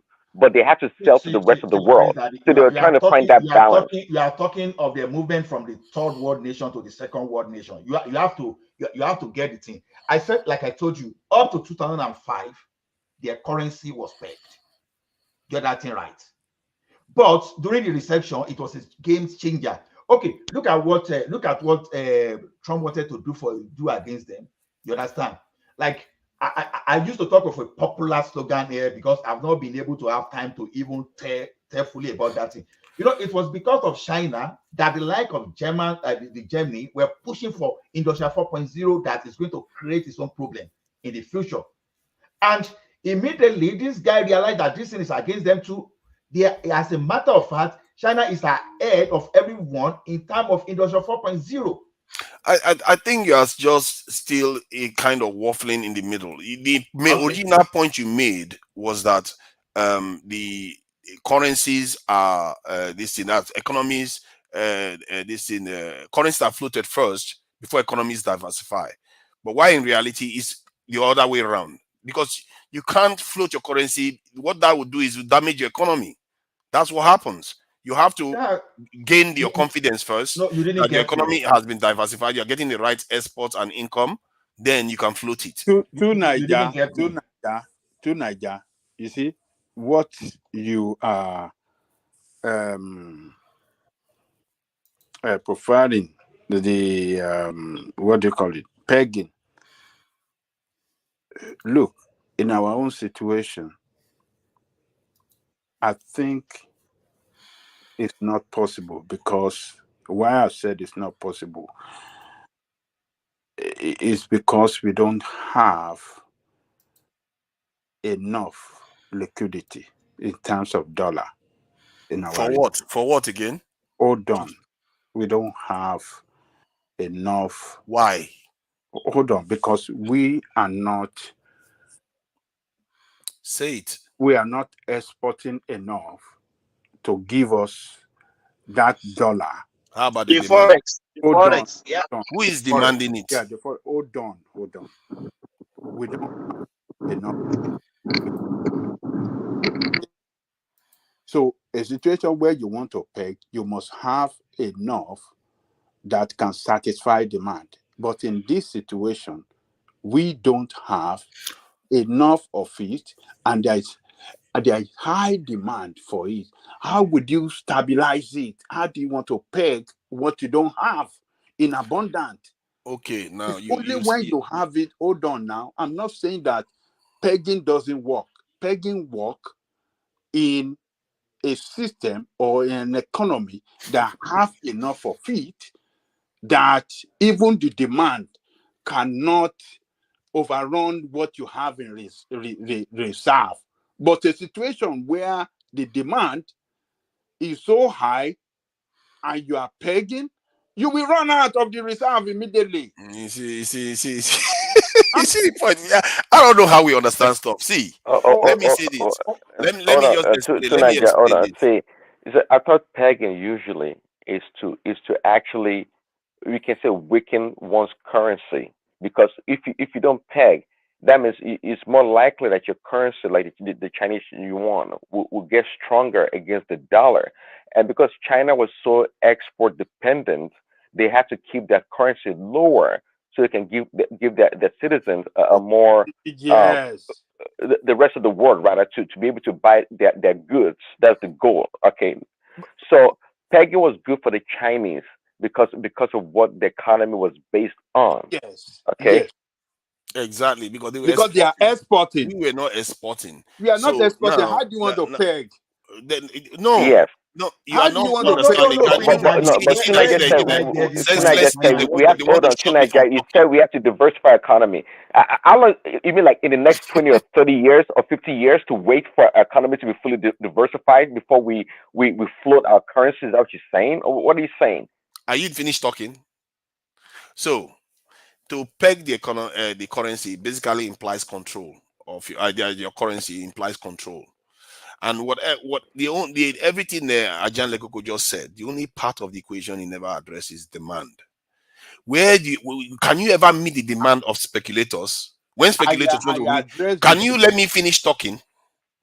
Can you meet the demand of the speculators if they want to wreck your currency? Can you ever meet the demand? You will What are never you meet the saying? demand. You will be chasing your tail. Don't you understand? What do you think the government is going after Binance and all these other people for? You can't keep this in increasing this in pulling your this reserve out to service a need that will never be met, because they will be creating a kind of artificial scarcity that will lead for even higher this in the what they call it dollar this in higher dollar requirements, and thereby you still pull out your foreign reserve to service these people. Then when they are done, they pull out their money, and your economy is left with nothing. These people didn't produce anything. They just speculated in your currency and made money. What you need to do is control demand. And To control demand, I you will keep saying control that demand. and people don't get it. How can No, you to not Niger, understand that You aspect of the control equation? demand. You want to control The demand of what? Demand of The what? dollar. Niger? The dollar. You control the demand of the dollar. So manufacturer Niger, that want to import materials from abroad, you want to control his demand for how much dollar he needs to import Yes. material for his. You want to control. Yes. If, I see, think the you word are you not should use listening. is You are all not. the See, time. one thing Niger doesn't get is that. See, hey, too much They voice, don't listen. They don't listen too at much all. one voice. They second. don't. See, Too the much. reality is Let that. us go on our monologue. It's like this thing will not finish. I beg. Maybe we Yeah, go on our let's. Too I Okay. much want to find voices. Nigeria. Let's please. Let's to Niger. You guys will keep on coming back and forth. We are not living here. So let him round up. Give him one Because more True topic. Then Niger is we'll go to controversial. Pansat. He's a controversial Yeah, person. That's what he does for a living. Because Yeah, that is all what the stuff people are that's believing, what where has it gotten us? that is People don't what seem he to understand enjoys. Yeah. the fundamentals of economics at Okay, all. to Niger, if you want to peg it, how much should you peg it to? How much? The amount that it was pegged before was just as fine as any. The amount it was pegged before was just as fine. What needed to How happen much was now? obvious. Mention the amount. Hold on now. Was it 500 this in Naira that was pegged before? They should have just left it there. Then take out Why can't you make a what you suggestion call of this noise 250? now. See, no, I'm 250. not because if you reduce it to 250, then you also have to reduce demand to be able to service it. Otherwise, you need a lot of money to be able to service that. But That is the Tunaja, question. are you aware that even during Buhari regime, they put a lot of control in place? I remember before you can use Nigerian debit card or our card, MasterCard, to buy things abroad. After a while, they block all those things. They restricted importation of so many things. They call them contrabands, that you cannot import those, just to reduce the amount of dollars that people are demanding for. No, Simba, But all that's those where things, Wahala started. That's where Wahala started. yes, all They those did things that failed. for Buhari They to failed. clean. No. Simba, that was where corruption was introduced. Everything was going on well until Buhari gang got to that place, and they started even going for your domiciliary account. Immediately Yes. this started, the dollar move up, and everybody started taking position in dollars. So Buhari regime was even the first to even start this nonsense, and that is why that if there was no avenue, if there was no subsidized dollar, they would not All have been right, able to do I what they went to did that time. dinner and I'm back. It's over an hour, so Have I'm you back seen now. So the chart let's that try I to sent over? Tuna, try to cut it down so we could go to I'm somebody else. I'm trying. back I'm now. trying. They won't let me. They won't let me make Pansat, a clear point. Pansat is people that is interjecting him, not really Tunaja. So And Tunaja, without him, Remy, please, no, please. Let's stay with Tunaja. Yeah. Tunaja, it's over. Yeah. Give you one more topic. We go to Pansat. Thank People you. have been Yeah. waiting. It's not really fair Yeah. on people. It's not fair. Yeah, go on. If you look at the chart that I sent backstage to show you the Nigerian imports by percentage, we mostly import mineral resources like petrol and all the rest of it. Vehicle is one of the largest ones, which we do have a sort of vehicle manufacturers in Nigeria. So people like to call them assemblers in Nigeria, that the Nigerian government could have incentivized to fill some of that gap. Cereals, 3 point cereals. We're importing cereals. Like our forefathers, you had to import cereal for us to survive. But hey, that's Nigeria. Plastic. We're importing plastic. Nigeria can manufacture plastic. We don't need a lot of those things. Those are the kind of things that I think We a lot import of our demand. If all those are nonsense that is not helping build the Nigerian economy, you slap tariff on them and you reduce them. And then you also clamp No, down on the among those speculators in things that you Nigeria. mentioned now, which one do you want them to slam tariff on top? Is it plastic? Is it serious? Yes. Why not? Series. They should not Yes. import series. Yeah. No. So how do you take in care? So that we can move. Let's do Nigeria finish. Why wouldn't you eat? Okay. Why won't you So that have we your can own? conclude. Why won't you have your own this thing cereals manufactured in Nigeria? They can. It's not high technology. The only things we should be bringing into Nigeria is high technology that we cannot make, like computers and the machineries that we cannot do this thing.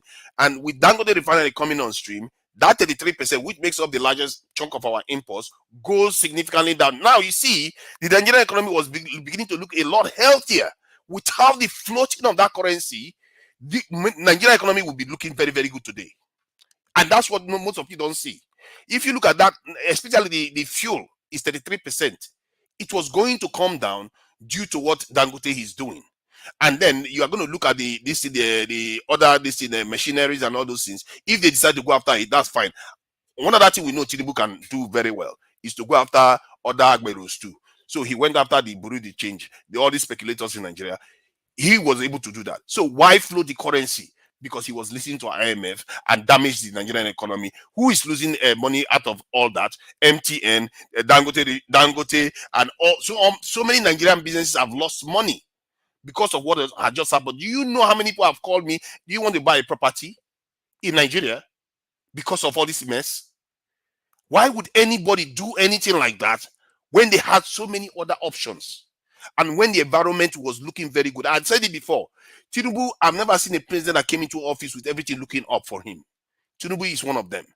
Buhari laid a solid foundation for him. Let other people go. Buhari laid a solid foundation for him that he could have used, but instead what he did was go and devalue the Nigerian currency, and all the foreign partners had what I call the ultimate round tripping on our Nigerian economy, where they are going to speculate when the value of the naira goes down, and the moment it rises up, they will sell their currency, and they pull a lot of money out of the Nigerian system. This is what has just happened to us, and when you're getting robbed, you don't even know it. That is what has happened to the Nigerian economy. Let other people. So, what is the other Remy, topic? please, no, please, Remy, please. You guys are the one interjecting him. You don't let him free flow. So let him have his time, please. Yeah. This was supposed to be calm, really. Yeah, please go ahead. What is the other topic? Oh yeah, the other topics are Meghan and Harry in Nigeria, and surprisingly, they came with earpiece airline. So what do you think? You know what? I was criticizing the way it's okay. I will have to remain consistent. I like the idea that they use earpiece. However, I don't like the way. No. What's your problem? Hold on now. Let's correct this narrative. This narrative, man. Airpiece picked them from Abuja to Lagos. It's not from London to Nigeria. So it's not from London to Nigeria. No. Oh yeah. No. Yeah, that's all right. Yeah, at least they flew earpiece. They flew it. Yes, that's they it. flew a Yeah. local airline now. Yeah. So I guess that is not nothing. But what I find problematic with their visit was the behavior of our officials, especially our military personnel. They were like the guy that was supposed to be, I think, very high-ranking Nigerian military officer, and he was like fawning over Prince Harry. I was like, Jesus Christ, he's not your son. I don't know how many times that you have behaved like that for a fellow Nigerian. And what I find, it's not his fault. What I find problematic with that is that it just represents the issue I see with Nigeria, which for me is one of the most fundamental, is that our mindset is designed to serve other people, not our own people. If Prince Harry goes to Egypt, you're not going to see this reaction. You will see Egyptians, they will be like, okay, you're fine. No, our reaction is when they show up, they are like some kind of ascendant, transcendent human beings. And then tomorrow we go into a boardroom and negotiate with them.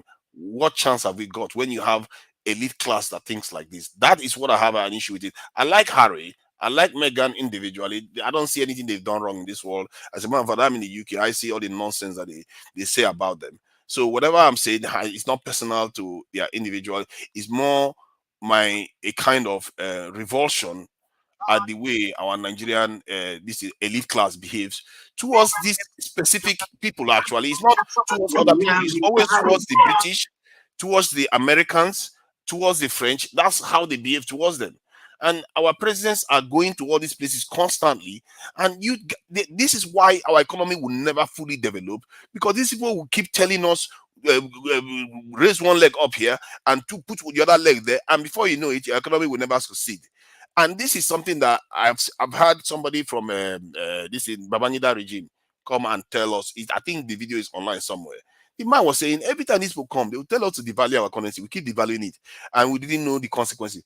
But they knew, I believe they knew, because the current ones, they are still doing the same thing. They are still doing the same thing. And you have to ask yourself, why do they agree to do these things when they fully know? Anybody, any else, if you go and ask other countries, they will tell you that is bad idea. But yet our country keep doing it, and nobody is truly questioning them. Why do we not ascend to the point where we question our elites? Why do you fawn over foreigners more than you fawn over your own people? Why do you always listen to them more than putting your people first? Those are because I can talk about security all I want, but the only thing that will still happen is they will still keep listening to other people. The other day I was hearing Jide on TV getting angry, talking about how they kidnap our girls, they kidnap this, they kidnap these students.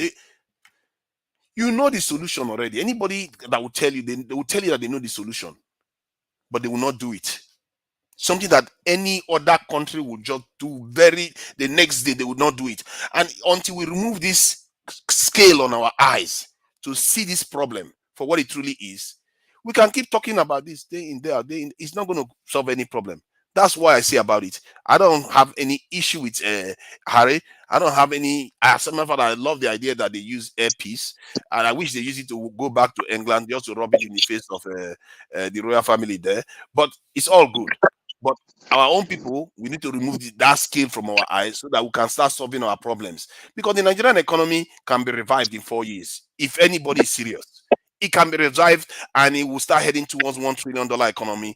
But you have to control your currency. You have to stabilize this inflation, and you have to secure your country.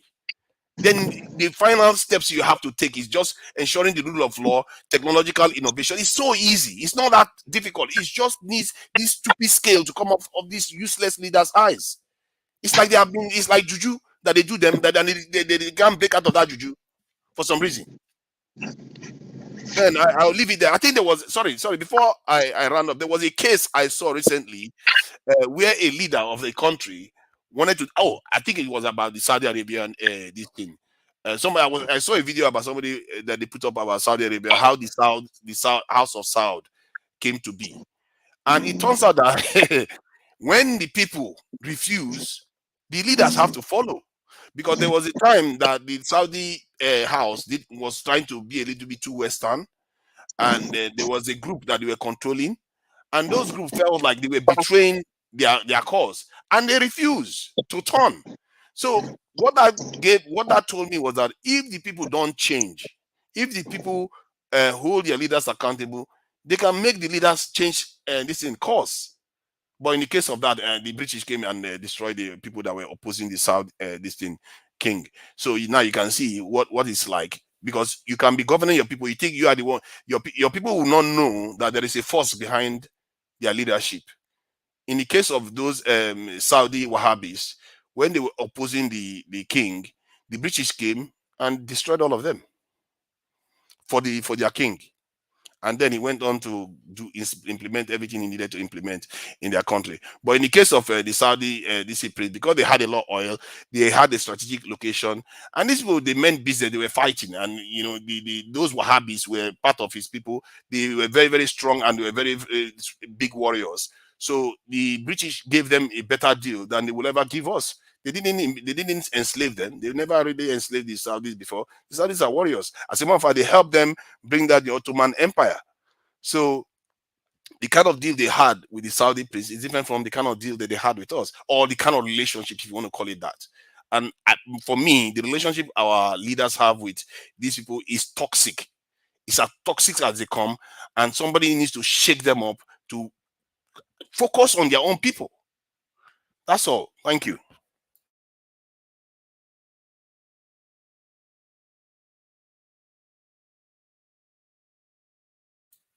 Is everybody asleep now or something? You put everybody to sleep, you know that. No, But, I didn't put anybody to sleep. Maybe I they were think, just not there. yeah, go ahead and moderate, and I think Thomas is Oh, able yeah, to Thomas is not contribute. here. Oh, that's good. So about the economy, do you not agree that the floating Are of the you not currency was a bad tired? idea? Let Papa Pansa pick it up from you now. We are talking about this now until Thomas comes back now. Papa Okay, Pansa can continue now. okay, let Pansa carry on then. All right, thank you. Shame on you, to Nigeria. Somebody had to make you be reasonable. I defer to you to go ahead and moderate. I still say that until Thomas somebody has to moderate, and you have the experience. I'm not interested in the topic you guys are discussing, and I believe you've covered extensively. I don't know if it was sensible. We all agree that these actors from outside trying to impose strategies on us, punitive if we don't follow what they're saying. Sometimes the UN and all kinds of bodies try to suggest things for developing countries so that you can follow that pathway. But nothing that is imposed, and if we don't do it, then we face punitive measures would work. So what I would do, since you've talked about those and with Allah and others, with numerous interjections, so hopefully the viewers got something out of it. It's not me alone that should be concerned, but I'm trying to say to the panelists here, the discussion we had earlier with Ebonyi and others, that we have to be rational when we're dealing with Nigeria, talking about Nigerian issues. You have a lot of people who know a whole lot more than all of us here put together in Nigeria. It's not lack of knowledge. It's not lack of what to do. It's not knowing the right thing to do. That's the problem in the country. So coming on platforms and trying to solve economic issues and just throwing out layman ideas, it's a waste of time. For example, when Obedi was here discussing legal doctrines and ideas, he didn't really talk about our constitution and stuff like that, but just his opinion. It's interesting. It satisfies curiosity, right? But we have to get down to the fundamentals. What good is it if we have all these highfalutin ideas and solutions, but on the ground, you've got people with guns who are saying, we want these resources, we want to collaborate with capitalists from outside the country, and some of them are enemies who don't want us to do good. And they're saying to them, come on in, we've got this population under control, you take whatever you want, but you have to give us what we want. Selfish interest. That's basically what we have in that country. You have some strong men, maybe they put a face on one of them that is palatable. But make no mistake about it, that's a cabal. This is not conspiracy theory. There's nobody here who doesn't know that. It's like somebody coming to your house, kidnap you and your family, your wife, your children, and it's telling you what to do. And you keep coming up with solutions on how to cook better or do this or save money with them. It doesn't make any sense. It's a cowardly. We have to deal with the fundamental issues. If we are able to pick our leaders, because we do have good leaders, they don't have to be 100%. I know that one of the problems I had when I go to Niger Watch, for example, one particular incident, it's the chairman of the Labour Party, right? So he's accused of malfeasance, financial corruption, that kind of stuff. And I was saying, look, those are allegations, okay? But if those who must come to this thing must come with clean hands, the equity. When you have an election where people buy votes or spend money to facilitate that election. And a chairman of a party is not a pope. He cannot be held to account for all the money, because some of that money might not have been spent in the way a normal law-abiding country would. If you have political parties, his adversaries, spending money buying things, buying votes, buying transportation, and they're not held to account, and he went into that battle with valor, and he won that election. People who are not members of the party cannot be coming in there talking nonsense and say, come and account for this money and that money. It has to line up. No, I was against it. There is no way he can do that. For him to be any kind of chairman worth his salt, he had to go into that battle with a gun. If it's a gunfight, it's not going to carry a pocket knife or a Swiss Army knife or something like that. When the people you're dealing with, I don't want to be extreme here by calling them terrorists and all that, but I'm going to say that they at least they buy votes, they don't account for their money, and the Labour. I'm not a Labour Party member, but I'm saying that idiots who come and say, "I support Peter Obi, I'm a Peter Obi supporter, but I'm not a Labour Party member," fine, then stay out of it. Now I'm saying stay out of it. If you want accounting. If you want anything that has to do with the party, you have to be a member of the party. That's all I said. And the proprietor of the platform, like others, like Ajan Lekoko here and a few others, Remy, Simba, I don't see him here now, start mounting off because somebody's trying to tell Nigerians the right way. If you catch him doing something, yeah, prosecute him, but don't go having him account anything for you where you're not, it's not something you're doing for the rest of the parties. So I'm saying that we have to be open to reason on these platforms. You have to be educated in whatever you're talking about. You just can't come here like two Nigerians practicing here.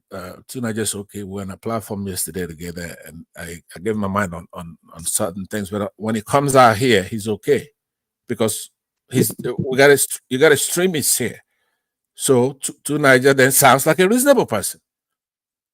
And when he's not here earlier, Ajan Lekoko was a reasonable person because to Niger wasn't here and I wasn't here.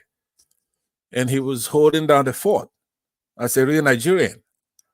The only time he goes off is when he sees normal people come in like me and to Niger. Then he switches over, knowing that we'll get his back. And I'm saying that we should be applying reason, have to be equitable. And that goes to General Thomas as a host. See, Nigeria is not going to be turned into a civilized country just after these leaders, we appoint angels in that country. That's not what's going to happen. Why we have rules and we have laws is only because nations are not populated by angels. That's the only reason. If we were all angels, there'll be no laws. People are going to do the right thing. So I have to be measured with that, knowing that we're never going to get that. I'm not perfect myself, but I'm way up there. So I'm saying we're going to be decent. Ajan Lekoko and others here, when nobody else is here, or no matter who is here, we have to be reasonable. We have to be intelligent. We have to be wise. We have to be level-headed. Now, we have to be fair. Now, that's one of my most cherished virtues. I have a lot of virtues, if you haven't noticed that. One of my most cherished is fairness. Very fair-minded. We have to be just, equitable. Now, we have to be practicable. We have to be sensible, suitable for whatever purpose. When we're on a platform, and we come here quite a lot, every day in this case here, at Dr. Damages is every week, and numerous other platforms. Do you know how many Nigerians we have? Because this is the test. You got a platform here that's everybody knows about. This one man went to Mo show. He's ubiquitous on the internet. How many people are here? Now, when I say this, he normally gets mad, and I expect him in a minute to pop in here like a ghost, a spirit. We should, with our population of over 200 million, this place should not be less than 50,000 people every day that we're here. So the market is telling you something. The market makes those kind of decisions. Now, I may be cut short now because I'm talking in the abstract and asking for reasonability or common sense. It's not sexy. It's not delving into something I know nothing about. So I'm saying let's be wise. In that case, whoever is still up and listening, I will leave it there. But also we do have to excise, remove, cut off, like a tumor, anything that will prevent us from doing this, because the solutions could only make sense if those people, those leaders we're making these suggestions to, and our fellow citizens are dealing in good faith. If you're not dealing in good faith, you just tell me. It's analogous to you getting a basket and using it to go and fetch water. That's exactly what it is. We're dealing with people who are, first of all, they think that we're conquered people. So when we're talking, they're laughing, taking all our resources. So now what you're here fighting about is how to do the job of the CBN and try to regularize things with crooks, selfish people who have no such intention, and they know these things. Don't get me wrong. All our people. I was talking yesterday. They had a guest at Dr. Damages, and I was saying to them, "You see this guest here? If you go to say Aba Motopak and you pull one of our people there, or you go to Shagamu or anywhere, you pull any Nigerian and put him as a guest, he's gonna sound just like that guy, or even better." Our people are very smart and very clever. So we to Nigeria. I will conclude with that. I thank you guys for indulging in listening to off-topic, something you're not interested in. Because I know all of you here, you're not interested in what I'm talking about. That's true. But to just cap it off, to Nigeria, I'm challenging you to a debate. I made that known almost a week now. But since you're here to hear me, I know you heard me then too, because you're all over the place. I'm challenging you to a debate on security. I'm trying to tell you, I'm trying to say in that debate, we have to frame it. I don't know who's going to host it.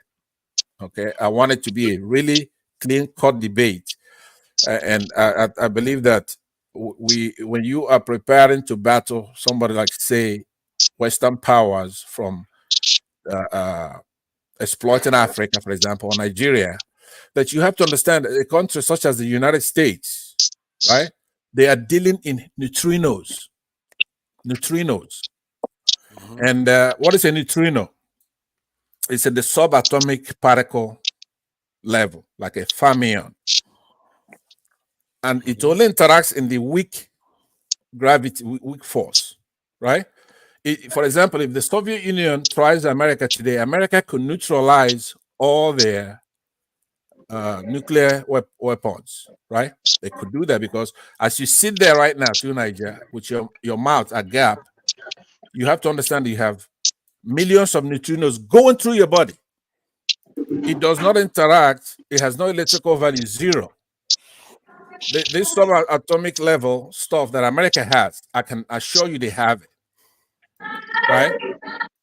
Can neutralize nuclear weapons. It doesn't interact with matter. No, it cannot. They don't have any neutrino-based I'm telling you. Even. I'm telling you. Just take my word for it. But you save it because now I'm challenging you to debate, and you could make it happen. So let's sit down and have a real world-class debate, so I could disabuse you from highfalutin things and stick to taking our country back, not by a military action, military force, but we need an internal battle that will involve war if they don't want to let us get to it. But you have to concentrate on taking the country back, the people taking the country back, and then putting the right stuff in order. The language of God is mathematics. So when we do this debate, I want it to be comprehensive. My main aim is to have you come down to earth, join the new Nigeria forces, and let's take our country back first. Thank you very much. I appreciate it. Thank you. I wanted to thank ask you, a Pastor. question. Yeah. Good morning, everyone. I wanted to You have ask a a question. challenge now. Yeah. He's Yeah, always you could take trying the to rest of my challenge me. time and ask questions. I have at least an hour that I'm yielding back, but you can take some of it. An hour. I accumulated it from my journalistic time, equal time. So go ahead and ask your question. I'm here. So, yeah, the question is, do you think or do you agree that the Nigerian government does listen to the Nigerian people when they actually make their displeasure heard, this in known? An example of what I'm talking about is when they talked about the palliatives. The Nigerian people groaned that they didn't like it and they pulled it away. And the student loan one, they pulled it away and did it again. And now the cyber security levy, they've now gone ahead to put it for review again. Because of that, do you think the Nigerian government does listen to the people?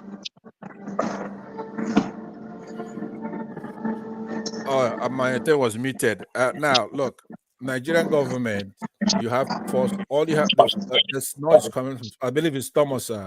Thomas, could you mute for a second? Let me just answer this. I'll try to keep it short. First thing you have to determine is the people you're dealing Thomas, with. mute yourself, Thomas.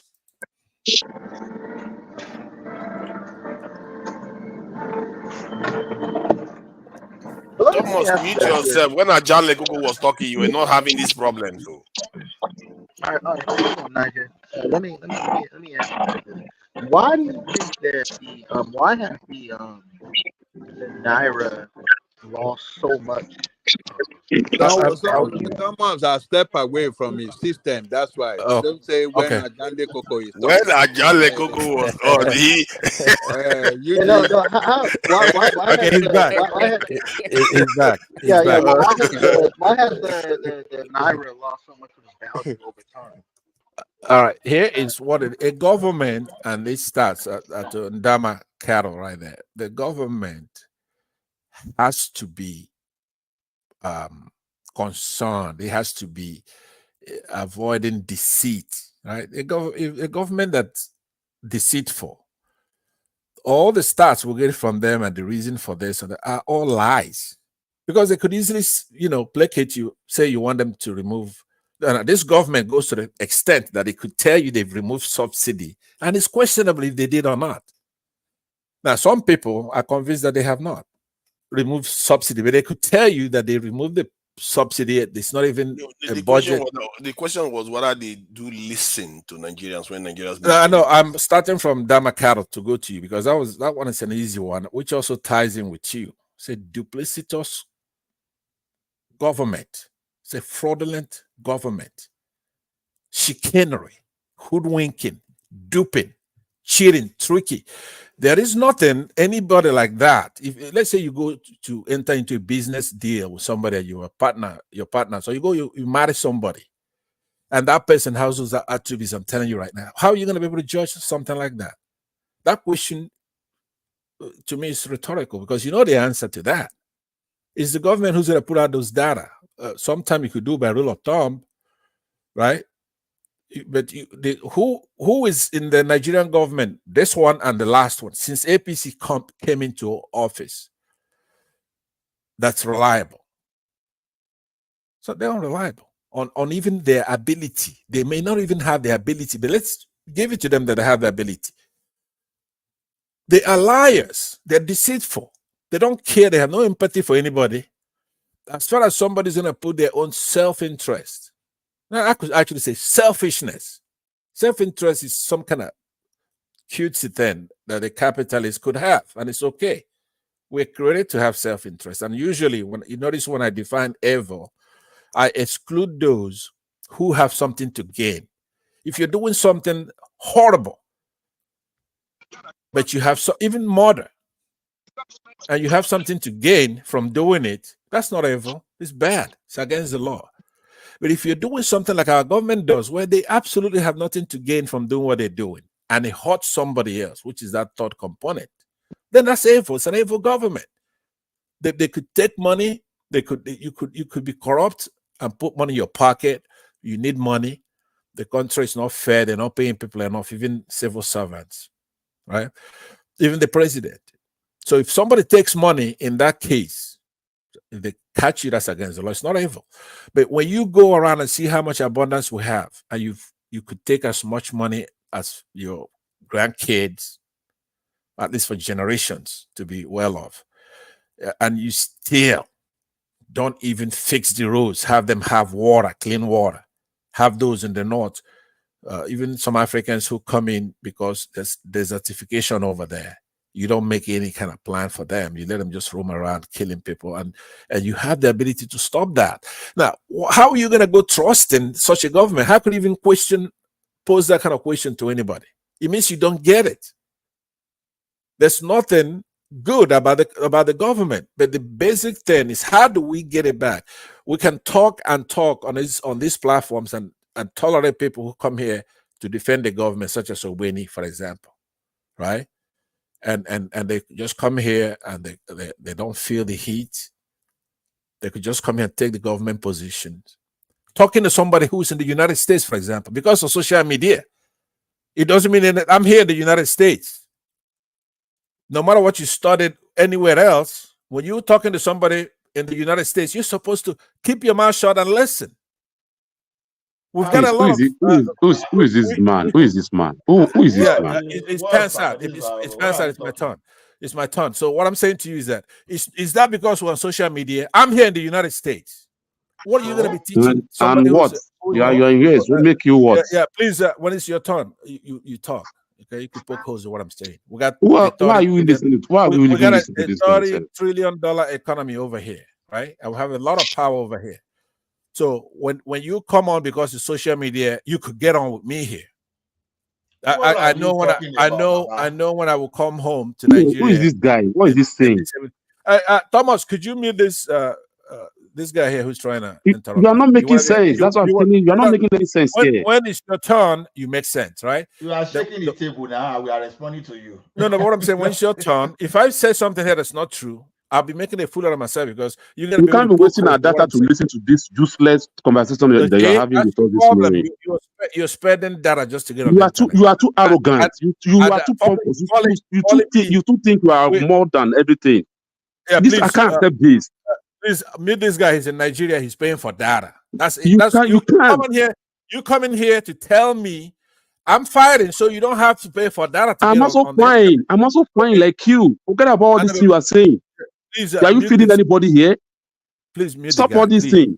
You are too arrogant. Almost anybody could just talk. Don't you have a job to do here? Meet the guy. Let me land. He's in Nigeria.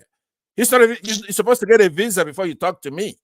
I don't need visa. Forget about that. I don't need visa. Okay, so please mute him. Let me land. I'm almost done. I'm doing more better than you. I'm doing more better than you. Yeah, but you didn't. What do you think you are? How come you don't have any manners, right? You don't have any manners. Who doesn't have? Who is the person between me and you that doesn't have manner? Who is it between me and you that doesn't have any manner? It's you. You talk anyhow. You talk like somebody who doesn't have own training. Co-host general, meet this boy here. Let me finish my. I'm almost done. When he gets his turn, he could. Let's pass out Lamb, then we'll move on. Lamb. Could you remove him until I'm done? Could you remove him from the platform? He doesn't have a visa. You speak. I can't. You don't tell me to remove him. So you speak. Then we go to the rest of the people. Yeah, go on, pass out. I was saying that anybody who comes here in this moment when a dollar is like 1,500 naira, that it's making a fool of us. If you want to tip somebody $10 at a wedding, not only is it against the law now, but you have to carry boxes to tip money, and they're laughing at us. I mean, anybody who comes here to defend this government should feel the heat here. He should be uncomfortable. Because it doesn't matter what the person claims, because I bet you the person will have a thick accent. doesn't know his ass from his mouth. It'd be like when I left Nigeria, and I first landed in Frankfurt before I came down here, and I'm looking, and I was the sharpest guy in Nigeria, if you know what I mean. Very sharp, very smart guy, handsome, right? And when I got to my destination, I was out of place. A bomb is smarter than you are. A bomb in America is smarter than a governor in Nigeria. Got more class. That's why they steal money like idiots. I mean, look at their state. You have no patriotism, right? Because when I got to round it up. We have so many words. I round it up. Thomas, is it because of what one man told you that was why you are tolerating this kind of thing? You know, the guy is just he's not making any sense, just talking rubbish, and then you say it's land what? Simba, Papa Sir, please hold on. You were here when all the trouble happened. Yeah, and Pastor one man told me we have to allow him to talk. I'm not the owner of the platform. So you have one man. The question I want to ask you now, how many minutes have you granted the Pansat? No, I don't grant anybody minutes. When Tunaja was speaking, I didn't grant him any minutes. He has finished talking. He has finished talking. When he discovered that you are not there, that was why he continued talking. So stop him and let another person talk. It's more than 5 minutes. Let's you are not there. You are not even listening to what he was saying. All right. I was listening. What did you say? I wasn't listening. I was listening. So let him finish in 2 seconds. Thomas, according to what Simba said, Panzat actually finished everything like about 10 minutes ago. But when he didn't have something to say, he started. No, but I was asked a question on it. I was, but anyway, Thomas, let me, by the way, say that when you're good, you're really good, right? When you listen to the platform and you're trying to move to another person. So what I want to say, what I want to say is that if you looked at the rule of thumb I gave you earlier, right? I said those who are in Nigeria, such as this Falabi, and then those who are in countries less than Nigeria, such as Simba, I think it's in Saudi Arabia, where he has no rights, zero. He can't even talk. Thomas, is that what you want to be listening to? Thomas, you said you are listening to. Is that what you want to be listening to? What do you want me to do? I don't want this platform now. I didn't want this platform. Anyway, I'll go ahead and I'll yield back to Niger. I want you to have a debate with me, and then I'll yield back the rest. I was gonna lash Simba, you and Saudi. I'm here in America, and you have the temerity. So what is so special about Niger, you better don't go and waste your time with this guy. All right, so I yield back, and Folly B, I want to flog you next time. You know the guy that is living like a slave in America. He's in America and he feels on top of the world. You know them when you see them. You know them when you see them. Those are the people that have lost. They have been lost for himself. He's not doing well. You can see him now. I know you back, so they're just talking now. Thomas, I yield back. guy. You don't see that somebody who has done anything for yourself, even in the America you are talking about, because you don't talk, you don't even talk it. What does he even have? Don't mind him. He's just the only thing he has is just to come and be flying all over the place talking on. Even the brain you don't even have. Pansat is a millionaire. So to hell with his billions. Who cares? No, see for Libby, let's leave Pansat alone. I know. Leave Pansat alone. If you are dancing to Pansat soon, you don't know what you are doing. Just leave him. You don't need to have learned to leave Pansat. Pansat is a special. You can't be listening to somebody who we already eradicated now. You should not be allowing him to come here. Don't say that. Don't say that. He's drawing you out intentionally, so that's why I was laughing. So that's Pansat for you. So just don't fall into his trap. Don't fall into his trap. Just let him be. Yeah, that's all right. Yeah, let's go to Ola, you have the floor. Okay. Like personally, what I like to talk to is, you see, one thing this forum is for us to educate one another and to learn from one another. when people are saying we are not progressing as a country, like I was saying the other time, it depends on where you are looking at. Yeah, we have some very negative pattern emerging, and we have positive patterns somewhere emerging. It is true that the politicians seem to be more corrupt because they outnumbered the military people we had those days.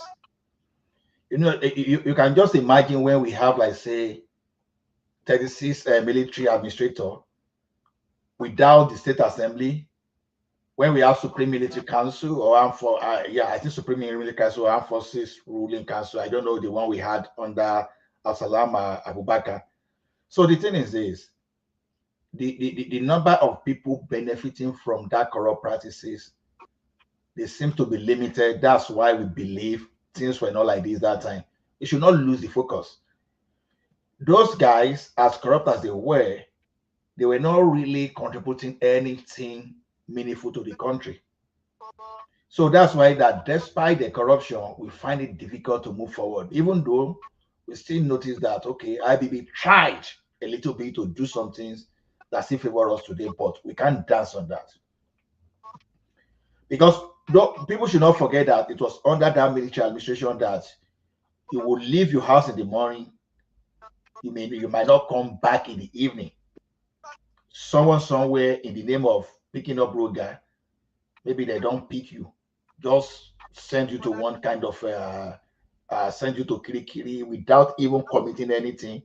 I know some of those people started coming out after several years to say, okay, some of them were even on death row without committing any offense. So when we try to honor all these military people from their bravery, it's like we seem to have forgotten the damages those guys introduced into our economy. We forgot that the same military that we are talking about, they are the one that brought us to our feet, and we are still trying to get out of that situation. So that's it. You see, one thing about this floating of currency, it was an argument that, I know that sometimes it's difficult for people to recognize what they call subsidy. Subsidy simply means that anything that government is introducing to force a particular services or particular services or instrument traded that is supposed to be traded at the normal market value, you force that thing below its value. That's subsidy. Whether you like it. Subsidy can come in form of tax holiday. Okay, you were supposed to be getting this thing for 300, for 800, and it's selling for 500. You are compensating, you are losing something somewhere, and that is subsidy. In the real sense, we were subsidizing our currency for some people to become overnight millionaire. And we are saying we don't want to float that currency. Okay, and some are even saying, okay, we should have put this thing in place before we do that. Since how many years have we been talking about putting things in place before we do? We talked it during the time of Shagari, and nothing was done. Okay, Buhari, IBB, Abacha, Shonekon, Al-Salam Abubakar, then Obasanjo again, then Yar'Adua, then Jonathan, then Buhari again now, now Tinubu. We are still talking about, oh, we should have done this thing. Come on, just imagine someone that was born in 1981. How old is the person today?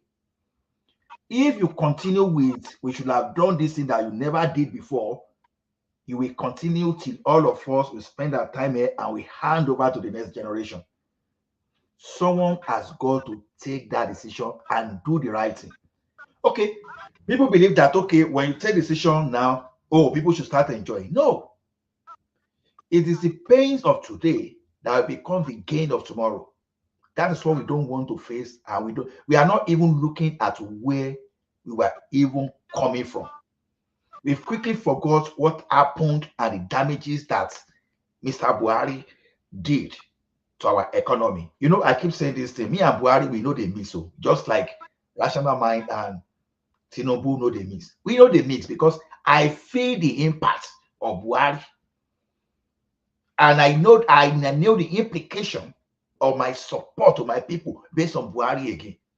So I can tell you that I've experienced Buhari within 2 generations of what that guy did. And yet, we didn't know how this man crashed our economy the first time, and he did it again, but we are losing the focus. The question you ask yourself is this: how did our dollar get to the point that even Tinubu made that? And I said, okay, we have to. I should not forget one thing, that as corrupt as Tinubu is, he still knows how to take some corrupt people out of the system. You know, one thing is this: corrupt only, there are some thieves, they know how to catch other thieves, not because they love you or others. It's just because they want to restrict that stealing to themselves. And when you have 1 million thieves and you reduce the 1 million thieves to, let's say, about a few hundred of thieves, you can only steal few. Anywhere in the world, as we are speaking today, Trudeau, my prime minister, is doing his own. His own corrupt this thing day, and the guy is even afraid to even call. That's what the elite do somewhere, everywhere. But am I saying that's the right thing to do? Am I saying we should support what is happening in Nigeria? Well, we should not support what is happening in Nigeria, but at the same time, we should be realistic. We should be realistic. The only way you beat a corrupt system is to have some facilities in place and some kind of processes in place that we weigh heavier or outsmart the current corrupt system. E.g., it's at a sample before, I can't stop mentioning this thing. The e-governance in Lagos State, or the Oracle and all those kind of things, you understand? The reason we are having the level of revenue we are having in Lagos today, otherwise those money will be going to individual purse. You understand? Does that mean we still don't have corrupt people within the Lagos State government? We have. There are plenty. But over time, you find a way to keep eliminating, because Nigeria's situation is not different from what used to happen in other advanced nations. But they learn over time. That is why you don't want some kind of good for nothing coup plotters or whatever to now come. Can I just slow you down a bit? Your assertion that difficulty decisions have to be made and people have to go through difficult times, I think is sound. Nobody would, any reasonable person would not disagree with that. However, when you try to compare the actions of President Tinubu in Lagos when he started taking in more revenue through Alpha Beta to the currency flotation, I can give you one clear distinction between them. On that one, he was taking in money into the state to help the state, and we have seen the good that has done. But on the currency one, he has taken the money out of the state and given it to foreigners. That is the difference. To Nigeria, I don't understand the principle behind your narrative, but narration. So the thing is this: why was the dollar, the forex market was heavily corrupt, and how come that the dollar forex was the major factor for looting our treasury and to the point of almost destroying our monetary institution? You should look at that. Something is attracting people there. Okay, you said something the other time, oh, we should be defending our naira.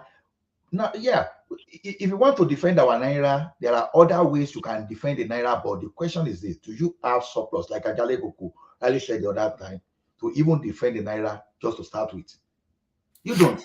Okay, you want to do this. You want to say, okay, tariff on foreign goods coming to the country.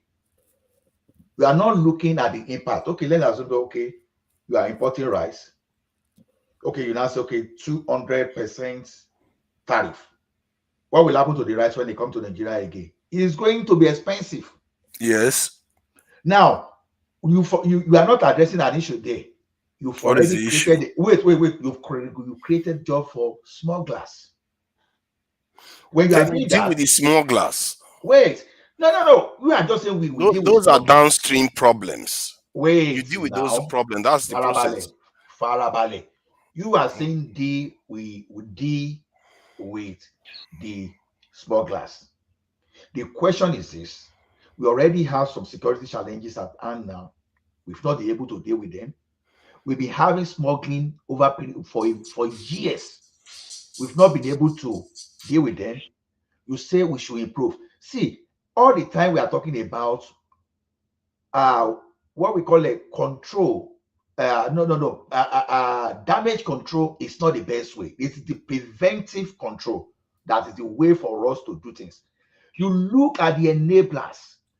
What is this thing that is enabling smuggling? First of all, you remove them. If you make smuggling not lucrative, the smuggler will not invest in infrastructure for smuggling. Even as we speak today, advanced countries like the US, like Canada, they've not even been able to battle the problem with smuggler fully. So now we are now talking of a situation. We are not talking of a situation in Nigeria whereby even the corrupt officers, even our police today, as they talk now, they see they collect maybe they've moved away from 20 naira now to 100 naira. They are still on the road, they're still collecting. You've not even been able to resolve the issue, the one that people can even see on the street. We are now talking of the one that you will see in the bush. Okay, you are talking of we should deal with this smuggler. All those kind of arms, a large cache of arms that we have in the country today. How did they come to the country? You can deal with them either way, one way or the other. You still have to I deal with don't them. want a hypothetical situation. It's not hypothetical. I've always said that we needed more security in Nigeria. We can is what we'll be saying for a How very do you long think time. other countries manage it then? Have they got 10 heads? You do exactly what is already established. Okay, look at it this way. Look at it this way. When Buhari came to power, right? When Buhari came to power, how was he fighting corruption? Oh, you are guilty, or you are able to prove yourself you are not guilty. Put everybody. Did that solve problem?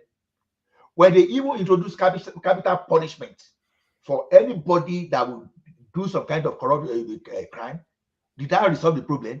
No. Actually, it would have resolved the problem if we were following the but law. what resolved the problem is You are reaching conclusions that are not merited, and that is a problem because you are building one error on top of another error. It's not a matter of building error. I'm in Nigeria, so you are not talking to a foreigner. You are not talking to a foreigner. You deal with one issue at a time, so you don't build up too many errors. Wait now, they can see people. Okay, now people up till now they've not stopped corruption, no matter what you introduce. Right. That's why I gave you an example of Lagos situation. Because the person introducing it is not even sincere. It doesn't matter. See, if you want to fight iniquity, you have to come with clean hands. That's not even the issue. See, it's part of it. That's the foundation. See, Folly B. Yes, Jesus sir. Christ had 12 disciples. Mm-hmm. Inside that 12 disciples, we still find Judas. But the Judas perished. Judas perished. Now look at how many Judas you can find in over. I mean, what do we even call our population now? 200 million. If one Judas can be perished, we perished because of destruction of ground. If you have 1 million of them, all of them will also perish because of the all these kind of hypotheses are the extremist hypotheses that he had never. You are the one that just mentioned. You are the one that just mentioned Judas here, and I'm using that same way to talk to you. What I want, the way I want to control anything evil in a system should be condemned. Okay, okay. Look at it this way now. Okay. If the police want to control the speed limit on highway, they don't have to wait until they start arresting. How many people are going to arrest for overspeeding? Mm-hmm. They just put a radar there. The radar will be cornering you, catching you. That's the system. You know that you cannot argue with that system. Immediately you are seeing police already, you are slowing down. So with that, they are able to prevent a lot of things like unnecessary incidents, unnecessary fatality, and there are consequences for that. I am a system person that I believe that I don't want you to even go and do this thing to start with, so that I will not spend my energy. I don't want to wait till the time we are going to even see 5 billion. I will be buying lawyer with 2 billion to just make sure you wait. I don't even want you to have access to that 5 billion to start with. Because there are consequences to the money you stole that they are getting back from you. Okay, we are still getting that Basha money now. Maybe that money, you should have used that money to build hospital like 20 years ago or 25, 30 years ago. And Babangida money is still there. It's still lying down there. Obasanjo money is still there. Nobody is collecting it back. We are now telling you what we are now telling you these days is this. What we are now telling you is this. When we talk of all this floating of naira, this naira we are talking about is creating corruption. Subsidy is creating corruption. Just like when we used to have United and that we were pumping money to subsidy. Subsidy is to a specific industry that you give this thing. For finance, it's not described as subsidies at all. Okay, I don't know your background. I can only talk about my own limited knowledge. Sorry about that. I use subsidy because I know what subsidy is. So the thing we are talking about, so as we are talking now, you understand, why do we have heavy corruption around our forex and our monetary institution? Emefiele almost collapsed our monetary institution. It's just because of this forex. Now, why is this forex? Why is the business of brutality so attractive? Because when you know someone within the government, you can become billionaire overnight. Okay, you are not saying, okay, so because the thing, let's clear this thing. Let's clear this thing right. You think, I've said this thing over and over, that the issue of this naira floating is not a short-term thing that you start seeing, you understand, that you start seeing the results. It might take 2-3 years. It's a long-term thing that once this problem is resolved for once, even if anybody want to introduce this kind of thing tomorrow, even Nigerians will rise up against the person. What are you talking about? So Nigeria, you talk your own. Let me talk my own. See, hold on. No, I'm not holding on. I'm not interject on mine. You were able to interject fully on mine. No, I interjected you just once. No, don't bring me back to this your theory. Let me say my own. Don't bring me because all we are talking about. See, you were talking as if you were. How can you be fine with what is happening now, but you are against the You were talking. Wait now. You were talking like you are a finance expert and economics professor. I hear you. Common sense. I'm not using emotion to agree with somebody. Is not a common. It's a common sense to you. So let me talk from my ignorance, okay? Because I have right to talk from my ignorance. So the thing is this: take the root cause away. We've told you why. Okay, Mark. This is my popular example. Mark told us that telephone was not for the poor people, and government was pumping money into Nitel, and poor people were unable to get phone there just because government was there. And the root cause of that is that whenever government handle things, you push money there, people will be eating it. You took it in a way, you gave it to the private people, and today what do you find? Even the poorest of the poorest can still afford telephone. Even if they cannot buy, someone will buy and give them. Because you take the root cause. Why is it that we don't have NNPC refinery working before? Just because the root cause of that thing is a money-making machine for some people. They will sit down there until you take that thing away from them. Why do you think we don't have power in Nigeria? Just because it's a money-making environment that when government is keep pushing money there because it's a national cake, you find people there that are sitting there. And I'm telling you that the same thing applies, because this thing we have pattern applying across every situation in Nigeria, but you still want to look away and still find some kind of theory that never existed somewhere to bring it. Well, the major purpose of floating naira is just because you don't want to give that kind of attraction that is pushing people now be say, oh, I borrow the shame. You understand? So the thing is, it's going to take time for you to be seeing the impact. But people believe, okay, once you take once you float Naira, everybody knew, even before Naira was floated, there will be argument that there will always be, in fact, inflation. What we have in Nigeria currently, although that stagnation started even before Buhari left. I keep telling you that the only thing I have against this government is that they should have increased minimum wage as they are doing that. That's where they had problem, because you let the inflation eat into people's income and you didn't do anything. That's where they committed error.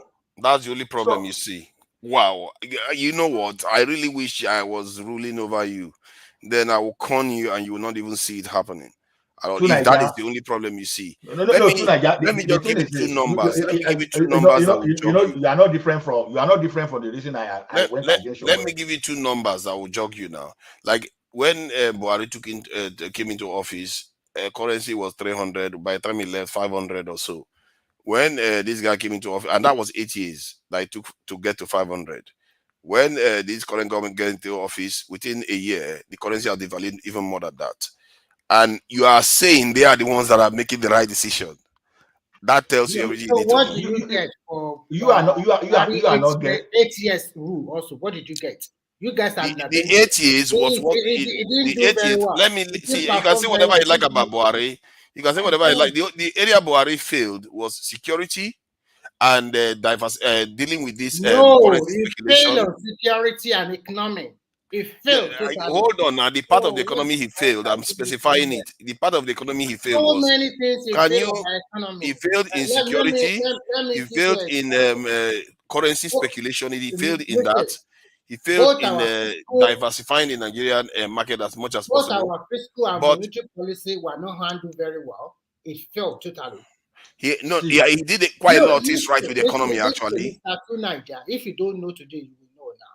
What do you know? Okay, now let's agree.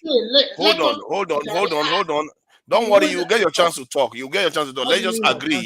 Let's just agree on the premise we are talking about. Now, if we are going to be talking about whether Buhari's economic policy was beneficial to the economy, you will specify the area that it was bad and what it did to the economy.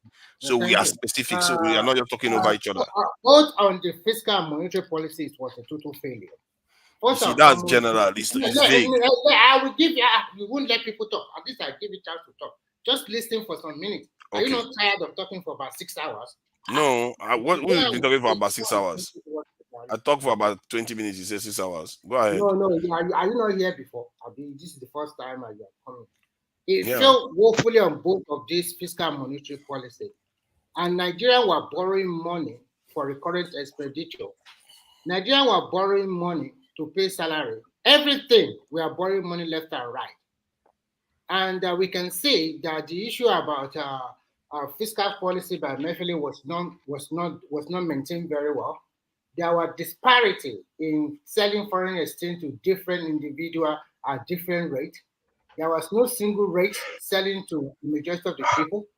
And when you now compare with the black market, the difference is huge. So the fiscal policy is also not very good. So when you look at that one, for 8 years, no visible investor coming to Nigeria because of several factors. Not totally Buhari, because there's also the COVID era was also there. So unfortunately for our country, we do not put our people. Insecurity was also there. We are not farming. We are not doing what we are supposed to do. And when you guys just complain, I just wonder how you guys complain. Your country have insecurity problem. Majority of people that do agriculture, that go to farm are from the north. They were unable to go to their farm. What do you expect? You are not producing anything. And majority of you from the south, instead of you to go to the land and till the land, you are busy doing hustling job around, doing Yahoo, scam and drug and the rest. The way we are talking is not going to get us anywhere. We are mixing too many things okay. Can I get my we are mixing too many things together. We should be dealing with one area at a time. Can I get my time back, please? Please get your time back and don't let him target you. No, you see, to Nigeria, where we are not Oh my facing. God, Remy. Yeah, are you scared? No, Are you to under I'm Nigeria. not the scared bed? because you won't allow people to Are you interfere. under the bed? Are you No, behind the I door? just want What is going on? planning. I just want planning because during your own time, you are given enough To opportunity Nigeria, by Thomas to to talk for Nigeria. enough time. What you fail to understand is this, and I've tried to. You claim to me that you are an economist, Abi, that you are very I strong am in not an economics. economist. I'm just common sense. There's to I see have no common sense. sentiments to Wait support now, any candidate. you see some technicality. There's nothing like common sense. Some technicality, whether you like it or not. You have to know the basic principle of how things work. You understand? So what I'm saying is this: why are you not looking at the situation in Nigeria as necessity that should lead to invention? An invention we are talking about, people believe that it's only when you create machinery and your invention can your invention or innovation can be when you start finding unusual way of solving problems. The problem of that country when we have currency, when things were not expensive, was that we love foreign goods. The other time I joke, it's not a joke, it's not a funny thing, though, because for those people that are impacted, that Japa rate has reduced as is speaking today. The United Kingdom universities, they are feeling the impact of less Japa. Although both that one has something to do with both their policy and the strength of Naira too. Because people that could even afford those money before now, they can no longer afford to Japa the way they want because the people are Well, you Japaing see through now. school. So it's not only affecting the UK school. That's why I'm saying it's just part of their policy. It's affecting Canadian school. Although Canadian too, they have their own policy. It's affecting American schools. What do you think is responsible? Because when people have that money, please, this one doesn't necessarily mean that I'm anti-people. Let's get it right. It is the principle of economy that when you have stronger currency and you have more money, you are likely to consume foreign goods more than the one you produce locally, especially when you think the one you have locally is inferior. You understand? We used to eat Uncle Ben's and some other thing at a particular point in time in that country. So what we are saying basically is this: the demand for dollar when we used to have money was too much than what we could earn. And the one that was coming through earning was being used, you understand, for round tripping and was being used for subsidy. It was not doing something for common man. Instead, it was increasing our debt because we were borrowing, you understand, we were borrowing the way we like, and it got to a state we find it difficult to service our debt. The fact that we find it difficult to service our debt because we're returning our money to subsidy alone will have created another problem. We look at the problem that would have happened if there's no floating of naira, and we think floating of naira is the reason we are here.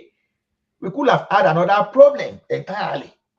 But that problem is that you can't measure the implication if you are not aware, if you do not take this example of where it has happened before. That is why we are talking this way. Okay? So to me, there's nothing wrong in floating of naira. What is wrong is not increasing the worker salary that are being impacted. What is wrong is not accelerating the CNG conversion, whatever, for that to compete with gasoline. Like I keep telling you, they've removed subsidy from diesel for how long? Were people shouting? Is the industry not adjusting?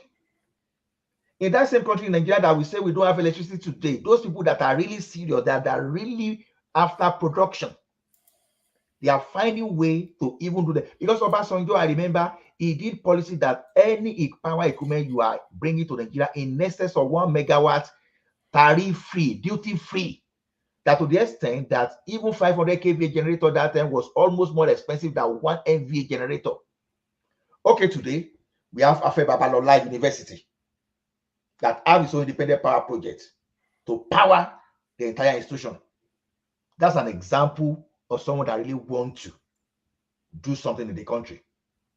We have Dangote, we have Bua, and we have some local manufacturers that are investing in power for their own projects. But we have some people that went to Ghana, the like of Unilever and Co, that ran to Ghana because they wanted to take the advantage of the tax holiday, and they wanted to be producing in Ghana and be bringing to Nigeria. And we start talking now that, oh, we are not subsidizing currency for those people. The question is this: the job they should have given us here, they are giving to Ghanaians, but they want to be dumping their products here.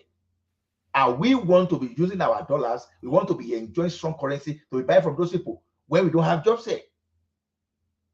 So, as I speak today, in the face of this, people are still going to Ogun State. But unfortunately, those people that are going to Ogun State to invest there, they are people from Lebanon, they are people from China, and they are the Indian people.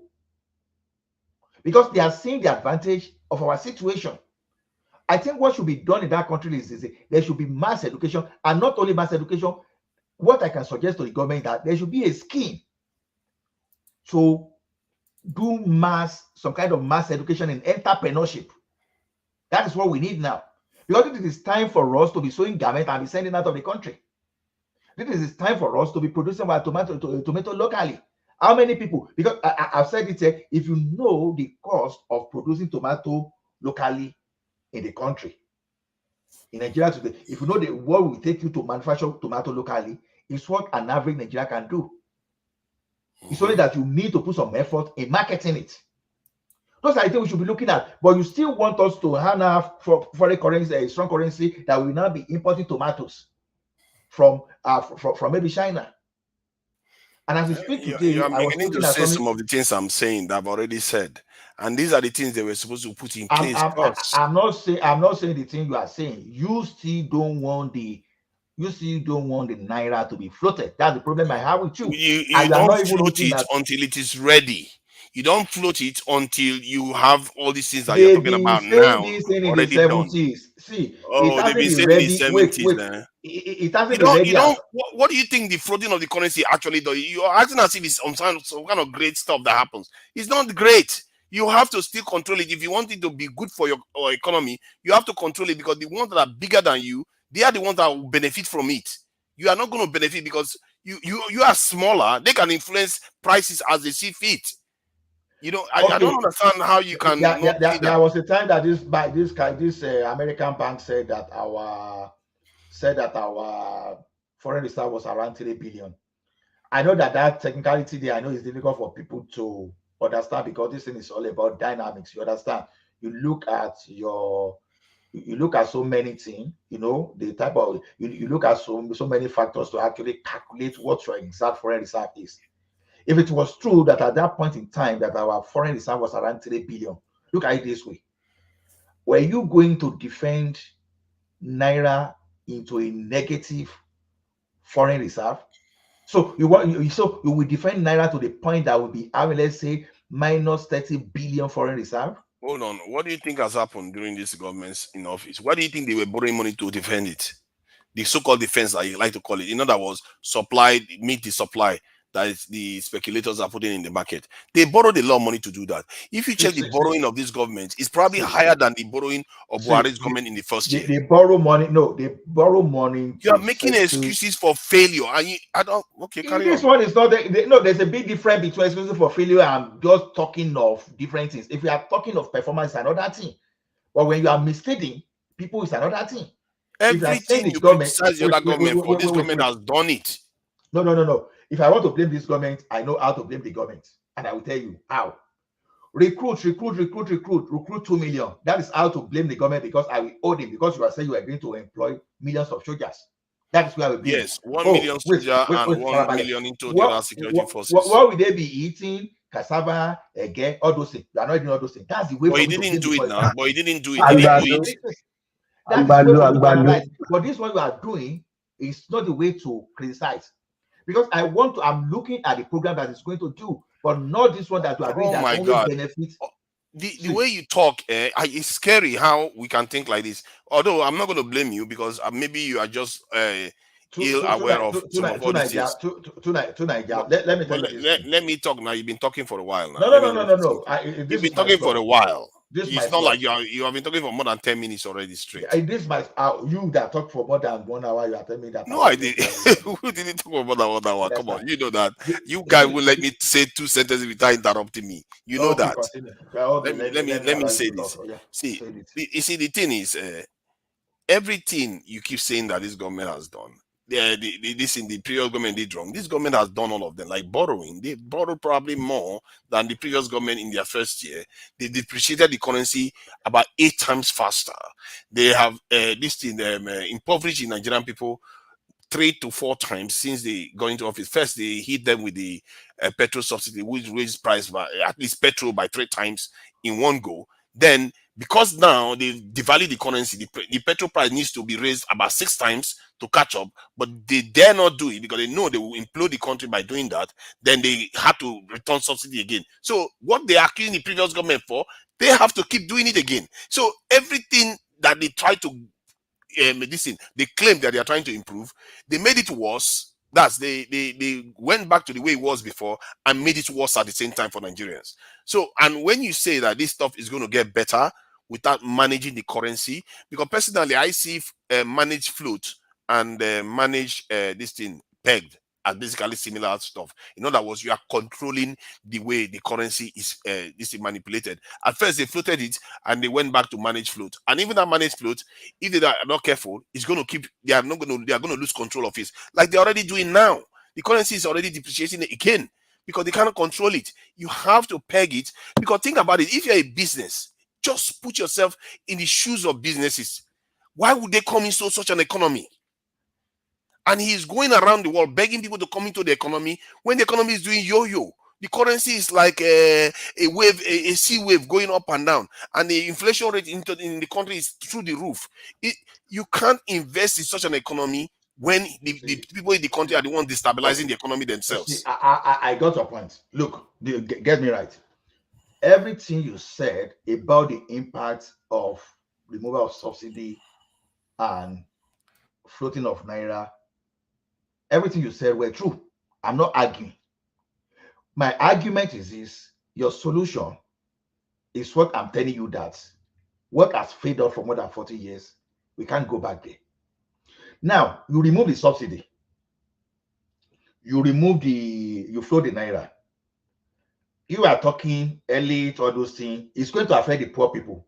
Even though when those things were not removed, poor people were already suffering already. The question I'm now saying is this: where our problem is, I first of all said something. I said increase worker salary. Do you know what in the part of increasing the salary, worker salary means? You are increasing the money in their pocket for them to buy things. That's my solution. Then and I'll say all those agbado cassava again, that you say you are going to recruit a mass. You recruit people that do not have job.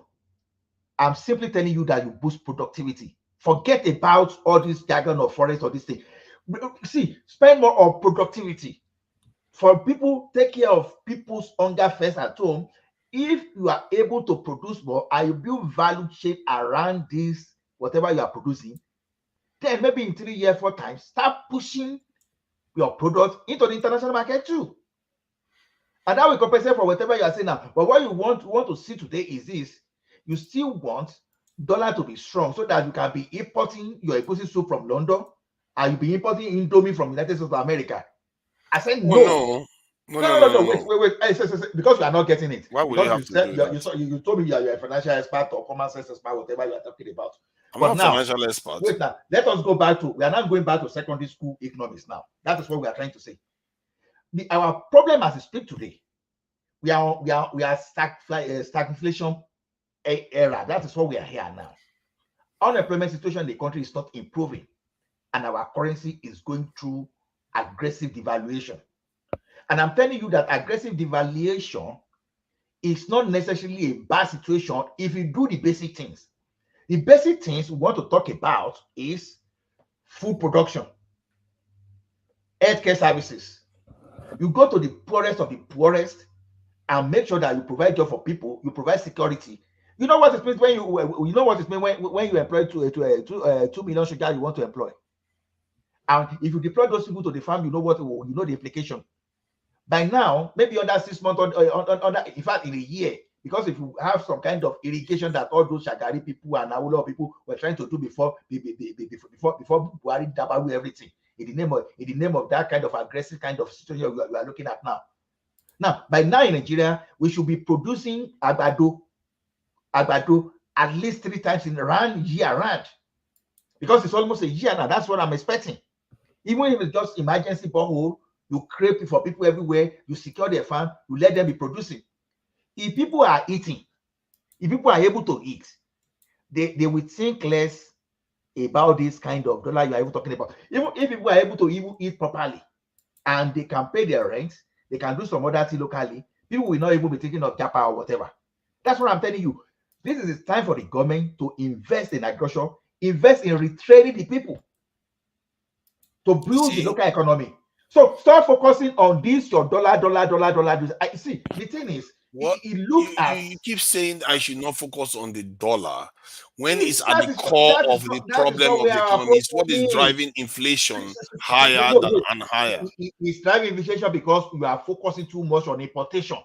If we are not focusing on then you discourage importation. Then that's what I keep saying, and you discourage use of dollar in the Nigerian economy itself. one of the That's best another aspect of the Nigerian way to economy. discourage importation is you float your naira. One of the best ways. How can you say that you use floating the naira to stop importation? Who does that? That is not how it works. Okay. Now, when you float the naira now, what happens to the commodities that are coming from overseas?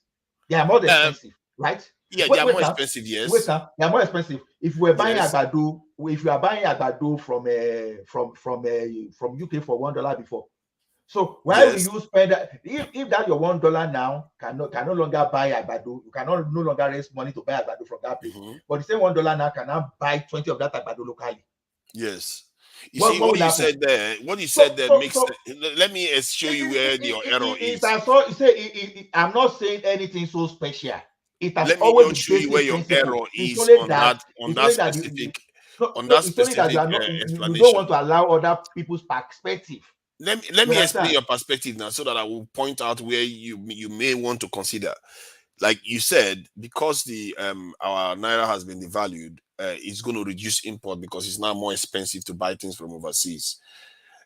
It may not necessarily reduce import, but let's say it reduce import.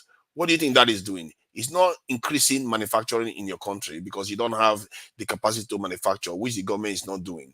It's not you know that what people just get poorer, but they don't have any way of buying those machineries that they need to manufacture stuff. Which means if you still have to, because you still need those things that Nigeria cannot manufacture yet. This is why you wait until you are an exporting economy before you do this.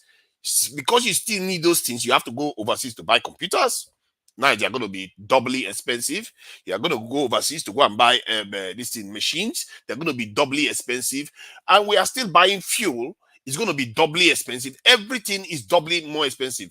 And then if you take into account the up and down of the currency, foreign speculators are harvesting a lot of resources from Nigeria. The reason why anybody that sells foreign currency don't like currency that are stable, because there's no money to be made. It's predictable. But when there is your currency is going up and down, what do you think they do? They come in, they take money out of your economy, and who is losing? Your big businesses, MTN, Dangote. You remind me, because I wanted to speak into that space before, to that space rather.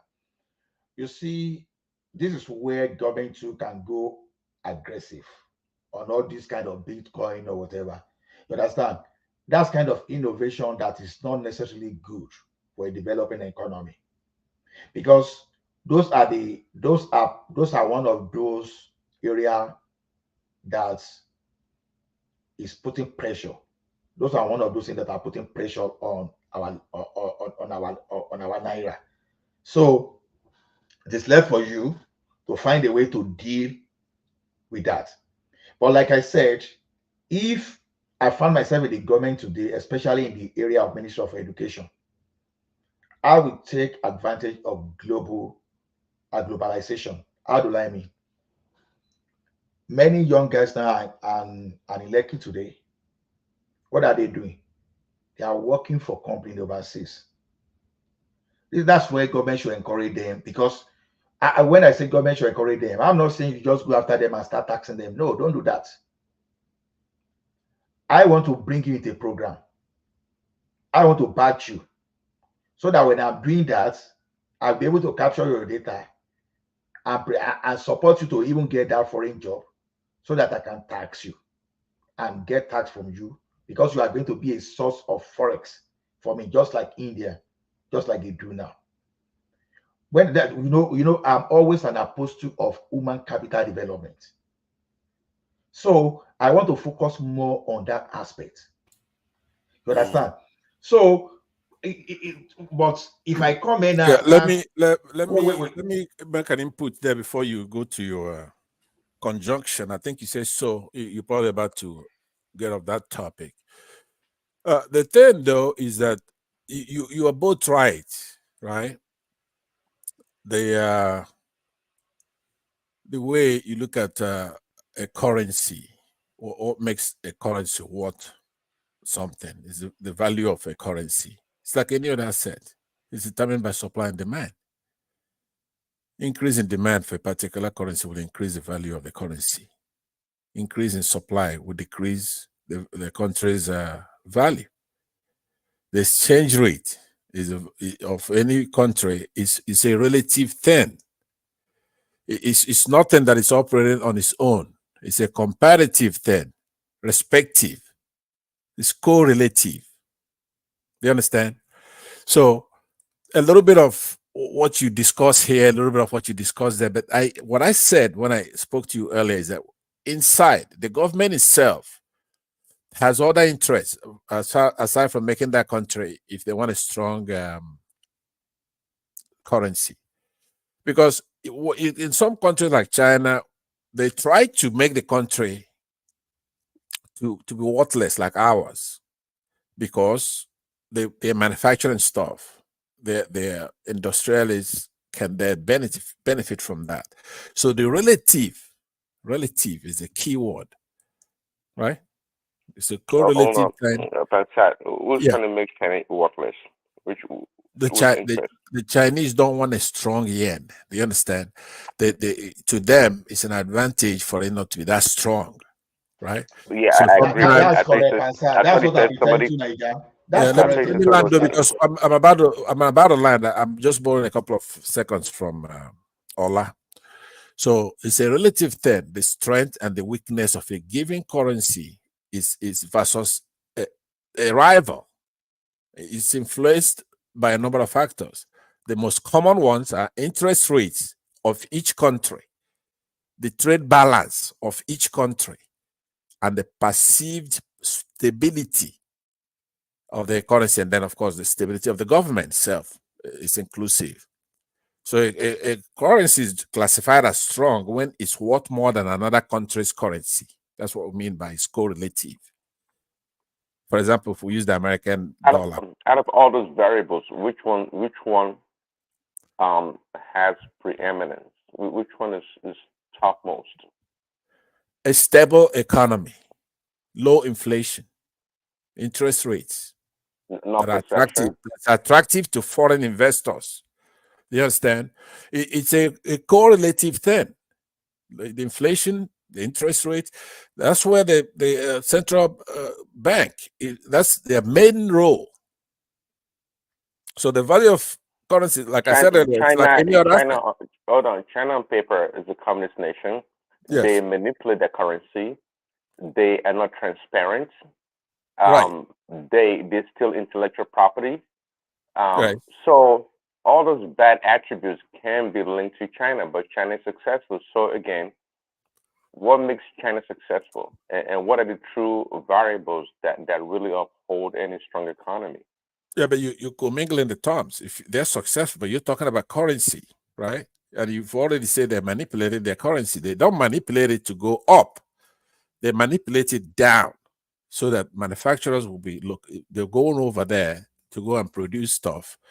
And the cost of production, I mean, what they pay their workers over there is like peanuts compared to what, for example, is being paid in the United States. So there are a lot of things that make them successful. Their currency is not successful. So we're not discussing that. Do you understand what I'm saying? They don't have a success. I disagree. Okay, then let me land. I'm on time. I haven't heard you speak. No, you so can speak freely. This guy's no, talking. I Speak do want to freely. hear from you. If the things that I'm giving you are not my opinion, those are facts. So I don't know why you want to disagree with it. You're gonna do that at your own peril because you're usually somebody I have regard for your input. So I haven't. I'm gonna give you my opinion and conclusion. Let me borrow a few more seconds with you to say that the economic and political factors affect the currency stability. What we're talking about is stability. I don't care how high or how low that we're talking, but it has to be stable. Actions of the central bank is important in relation to the exchange rate. And of course, things that are beyond their control, that such as decisions of international organizations affecting the economic issues in Nigeria, inflation, and so on and so forth. Do you understand what I'm saying? So the value of a country's currency rises and falls relative to currencies elsewhere, in line with the laws of supply and demand. So when it comes to my turn, then I will expatiate on those and give you my opinion. But what I've given you now are facts.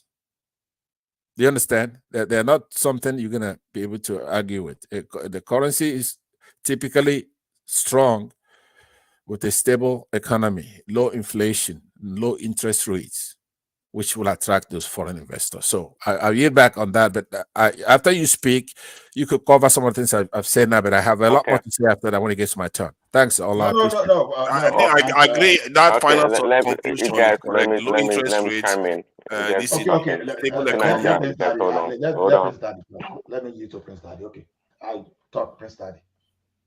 What I was gonna say, anyways. Yeah. So I was gonna engage Francais. So there's so many variables, that can make a country strong economically, be it a currency or the overall economy. For example, we know United States has a lot of debt, and our manufacturing not the best compared to 20, 30 years ago. So my point here is that we don't have to achieve the best marks or results in all these variables. There has to be one or two, maybe or three variables that can bring together that represents a country. But one thing I realized also, just like the stock market, is that perception is gold. It's gold because the way investors, people generally, even non-investors, see your country, see your currency, really determines your worth. So it's a highly speculative and relative. Case in point, China. Case in point, United States. Economically, we don't get to the bottom of it, but United States has been reckless, extremely reckless financially, economically in a lot of ways. But we still carry a lot of goodwill when it comes to the dollar, the economy, perception, and all the sort of things. And there are some other countries, perhaps in America's situation, that that are in terrible states, terrible condition. So when it comes to economics, it's an art, right? ART, right? And nobody has a damn answer. All this damn economists, and all this so-called analysts, from Bloomberg to all these, institutions, they don't have a clue. And that's what I realized. They have great models. They have this and that. They do. They're smart. I'm not saying they're not smart. They're super smart. But let's not pretend that they know truly what the determination of the economy. Prince Daddy, they know. The thing is this. Know what? When they tell you that, given that other thing being equal, you understand? See, they lay factors on ground. And they will tell you, say, okay, if you make this factor, because whatever they are telling you always comes with condition. Okay, look at China now, for example. If China were in a situation today, they will be happy because they will be pushing their product to the market. But do you know why we are not happy and many Nigerians are not happy? Because we don't have infrastructure in place to back our weak currency. Now, look at Republic of Benin now. It's even a good thing that our currency is weaker than that of Republic of Benin now. Assuming we have our power situation is okay, that Prince Daddy, Pansa to Nigeria can have production facility in Nigeria, I will be producing, I'll be pushing to Republic of Benin, because this time around, product coming from Republic of Benin is more expensive than the one that we're going from Nigeria to Republic of Benin. I don't want to analyze. You know, I was when I opened the show earlier. When I opened the show earlier with one when man, you say those I people are said, not correct, I'm saying they are correct. It's not necessarily that they are correct. It's just because if you do not follow the detail, if you do not follow the blueprint, that is when you think they are not correct. Oh no, okay, yeah, that's what I'm saying. Like you know, when I started the show with one man, I said, look, this people, you know, like me telling you, I'll go back to the pick and buy it at the cheapest amount you can, price you can find it, and take it to the market and jack up the price and you make profit. It's like, you know, okay, big deal. What I'm not telling you anything new. I'm not even giving you any useful information. So to the point, and that goes for many of these analysts. What you're telling me, it's almost a given. Yeah, you know, if you have a good manufacturing base, you export, of course, with a weaker currency, people buy your goods, you have reserve in your currency, all this other stuff. Yeah, that is fine. But when I'm saying what situation like really complicated, where we need the expert, the so-called smart people to bring about solution, they don't have no clue. That's what I'm telling you. They have no clue, because when they tell you do this and do that, and if you do that, they tend to last for a short period. But there's a uniqueness to every nation, and Nigeria is one of those nations. I guess just like many other nations, that's unique by itself. The success of Nigeria is beyond this you know, European or whatever American economic models. We have certain things that's really crippling us as a nation that we're not addressing. Let me, Prince Daddy, I'm addressing it. See, let me ask you first of all, what are give me the top 1, 2, 3 highest currencies in the world. The highest, which currencies do you think are high in the world? The highest? British pounds, Kuwait, this in currency. Kuwait, no, forget about that. It's the pounds, the pounds, dollar, and euro. You see, that's the thing. You see, he was right. You have Kuwaiti dinar. It's number one in the world. You have to base You have to base it on other factors. Don't tell me who's spending damn Kuwaiti dinar. I'm gonna tell you because, like I said, it's a useless currency. Hold on now. It's not related to that outside trading. That's not the way it achieves that status. It's been like that for a while. It's number one. It's a Kuwaiti dinar that's subdivided into 1,000 other, fields, what they call fields. It's 1 to 1, one Kuwaiti dinar, KWD, is equal to like $3.25. Then you have the Bahraini dinar, you have the Omani real, you have the Jordanian dinar. All these are higher than the euro and the US and the British pound. Don't tell textbook stuff. Don't tell textbook stuff. No, listen. These are facts. Okay? I'm not denying it. No, I'm not arguing with you. Euro, which is $1.07 to the dollar, they come in like 8, 9. You have even the Gibraltar pound, say $1.25. So you have to understand. That's what I was trying to tell you before. It remains the highest currency in the world, owing to Kuwait's economic stability. That's what they have to sell to achieve that.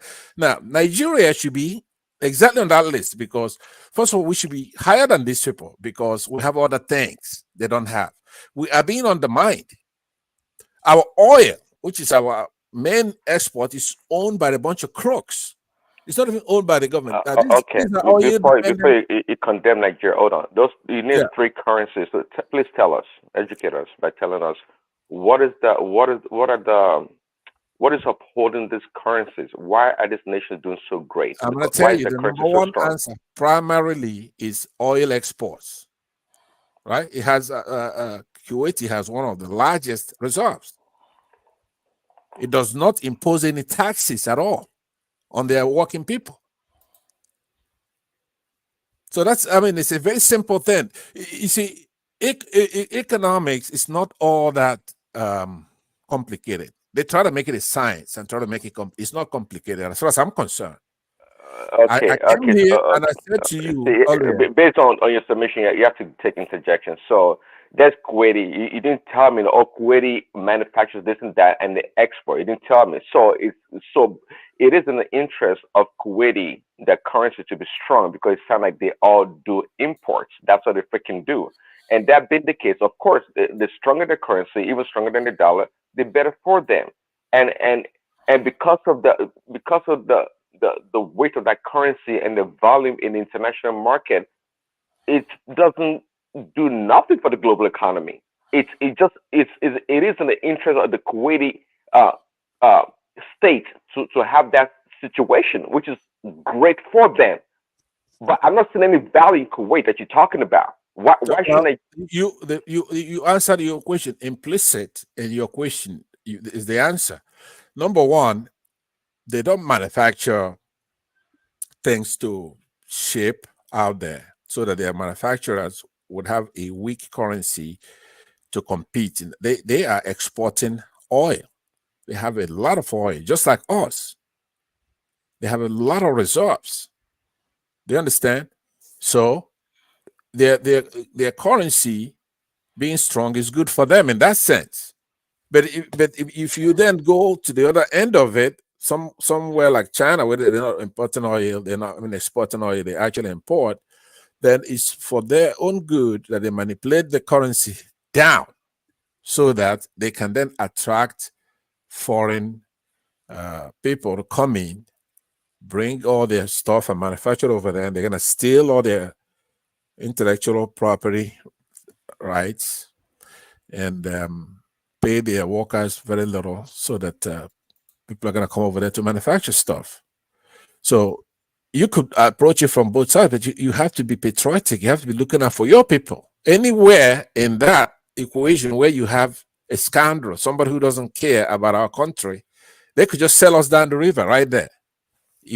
Because there's a lot of scouts, capitalists, and then countries such as Britain. I mean, do you know that? I would not call Nigeria a scoundrel. That's not fair. No, I didn't call him. I'm saying I'm saying, like Tuna says sometime, that Britain used to rule more than half of the world, right? These are the people who are who converting our stuff.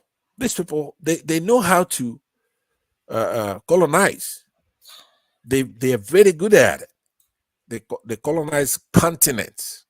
Even the United States, at some point, when it was just 13 colonies, albeit, they try to take credit like they did that to the entire United States, and they did not, and they could not. Even just one state is bigger than they are. But when we were 13 colonies, they were doing it, and that brought about their downfall. Now they're glorious in the past. But look, you cannot, what you should do is to pick up a book or go online and check the relation. And this is correlated stuff, right? It's not, it's a respective thing. In some cases, reciprocalness is required, but we don't have anybody looking out for us. So to make it short, the answers that I gave you before, they still stand. You have to understand that the euro and the US dollar, those come in 8, 9, that kind of thing. Okay, I got you. See, the reason why that's I love it. By the way, I love the Chinese people. I love the government, not because I encourage communism, but I love people that actually take the time to study other people and know what is good for them. There you are rattling strong currencies around the world. That means nothing. Useless currency as far as I'm concerned. Okay?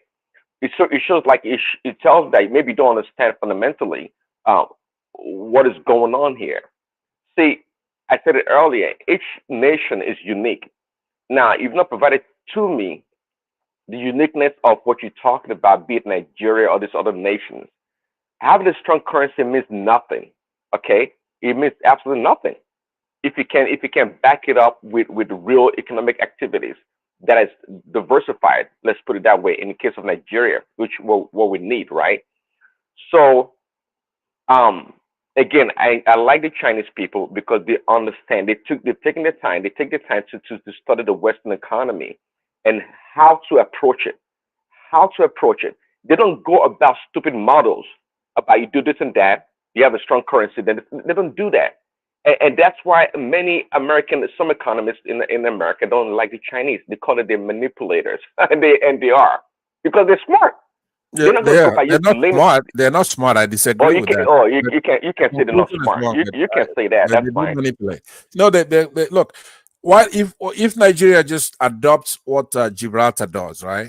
Because the trick. We have the most vicious of Gibraltar. Tell me about Gibraltar. I didn't know much about it. Tell us. I'm gonna tell you because I believe that's if I'm president like tonight, the first time I'm gonna do is what Gibraltar did, right? I would pin my currency like they did. That is fixed at par with the British pound sterling. Period. The central bank just pins it to it 1-to-1. Do you understand what I'm saying? So all they do tourism and e-gaming. That they pin the now. Who's gonna come telling somebody like that's why you have to have. Have you seen the common thread? Have you seen the common theme or trend in all these countries that you mentioned? They seem to be one source revenue economy. You see, so have you seen the trend? They export oil. The tourism nation. They're not diversified in any way. They're not. So they can have a high currency or peg the damn currency to the pounds or the dollar, and it may work for them. No, it's. But it's not like you don't have a clue or idea on how to approach Nigeria's problem. You don't. Not like I do myself. But don't pretend. Yeah, but Prince Daddy. You're just talking, right? Which you can. Everybody have a mouth, right? So you just talk. What I'm saying to you, sometime I give you the lowest in the case of Gibraltar. Now we have other things on top of that. So your argument is confusing because you're confusing me. If I'm telling you, hey, somebody has $1,000 and is able to do XYZ, and then you say to me, okay, they have $1,000, that's why they're doing it. But in our case, we have 5,000. What kind of argument is that? I'm giving you somebody. Well, I didn't make that argument. You made that argument. No, that's what you're saying. Again, hold on. I don't know. It's not really you. It's just your voice. Your voice is irritating. This is funny, man. I think it just carry on, but I'm Listen, we're talking. I'm having a conversation. Listen.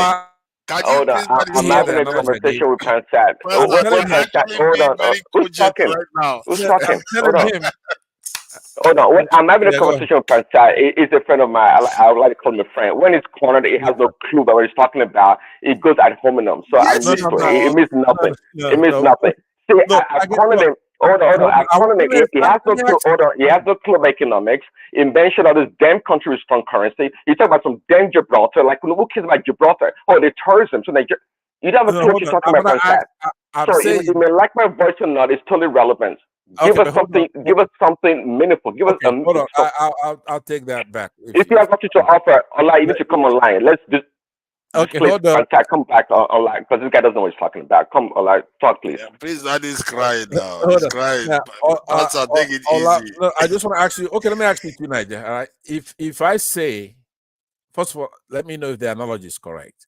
If I say, okay, hey, look, Gibraltar has $1,000 and they can do XYZ with it. And then he comes in to say, hey, okay, why are you making such a comparison? Gibraltar only has 1,000. We have 5,000. That means that we can do a lot more because we have that 1,000 in common with Gibraltar, right? So if he's saying these economies only have one or two products that they're dealing with, and they will have a whole lot more, we have everything. So we could do a whole lot more by pegging, right? But what these politicians do, they go and have our leaders get elected, but they give them conditions, say, look, we're going to support you, but here's what we're going to want, because Britain is one of our biggest trading partners. So how they want Are you our done with currency. your 5,000, 1,000 analogy? Because that doesn't make any sense. Okay, What does so that let mean? me. So one, to Nigeria, does that? You went from there to our politicians. We have 5,000, they have 1,000. Okay, fine. What does that mean? So what I'm saying then, if you're gonna say, hey, look, the reason why they're able to do it is because they only have 1,000, right? Then it's a confusing thing. Stop. You don't know what you're talking about. Stop. You don't know what you're talking about. Now you are not letting What I told you is that point. It doesn't make. It's not making. Just like you to Nigeria, it's not making any point. You go around in circle. You don't have a clue what you're talking about. So let's get all that back into the conversation because you make comments, and when you want to hear somebody make a response, just because it's not within your. He repeated himself 3 times. He repeated himself 3 times. It didn't make any point. Yeah, but I've been listening to both sides. He's quite clear on the position. The first question you asked him was, what does it require? He listed all the things that is required, which were clearly very accurate. Then you went on to start describing currencies. You got the currency wrong. You talk about currency manipulation when America is the biggest currency manipulator in the world. They literally print currency. And I don't know what I don't understand the core of where your economic principle come from. Your idea, to Nigeria, you're a quack economist anyway. You're pretending a lot like you know what you're talking about. I'm a common sense person. America is a currency manipulator because they print a lot of currency. Yeah, that's your definition of currency manipulating. Yes. What do you think that is? No, it's so simple. American USD is the international reserve currency. So that others don't have a choice on. You know how it started. The French and the don't give us history. We don't want to get into history. If you know how it started, then you know that it's clearly a manipulated currency. They print as much as they like. They pull back as much as they like. To Nigeria, why America is the situation today is because dollar is the world reserve currency. So that's why that, for example, the debt they're having is not really overbearing on them, because if they really want to pay your debt, they can decide to print dollars and give you back your money. But that's electronically, they could print one coin. Or if they want to go through it. And that's why they say the world economy is dollarized. It's based on what they make of it. It's not based on any reserve, nothing.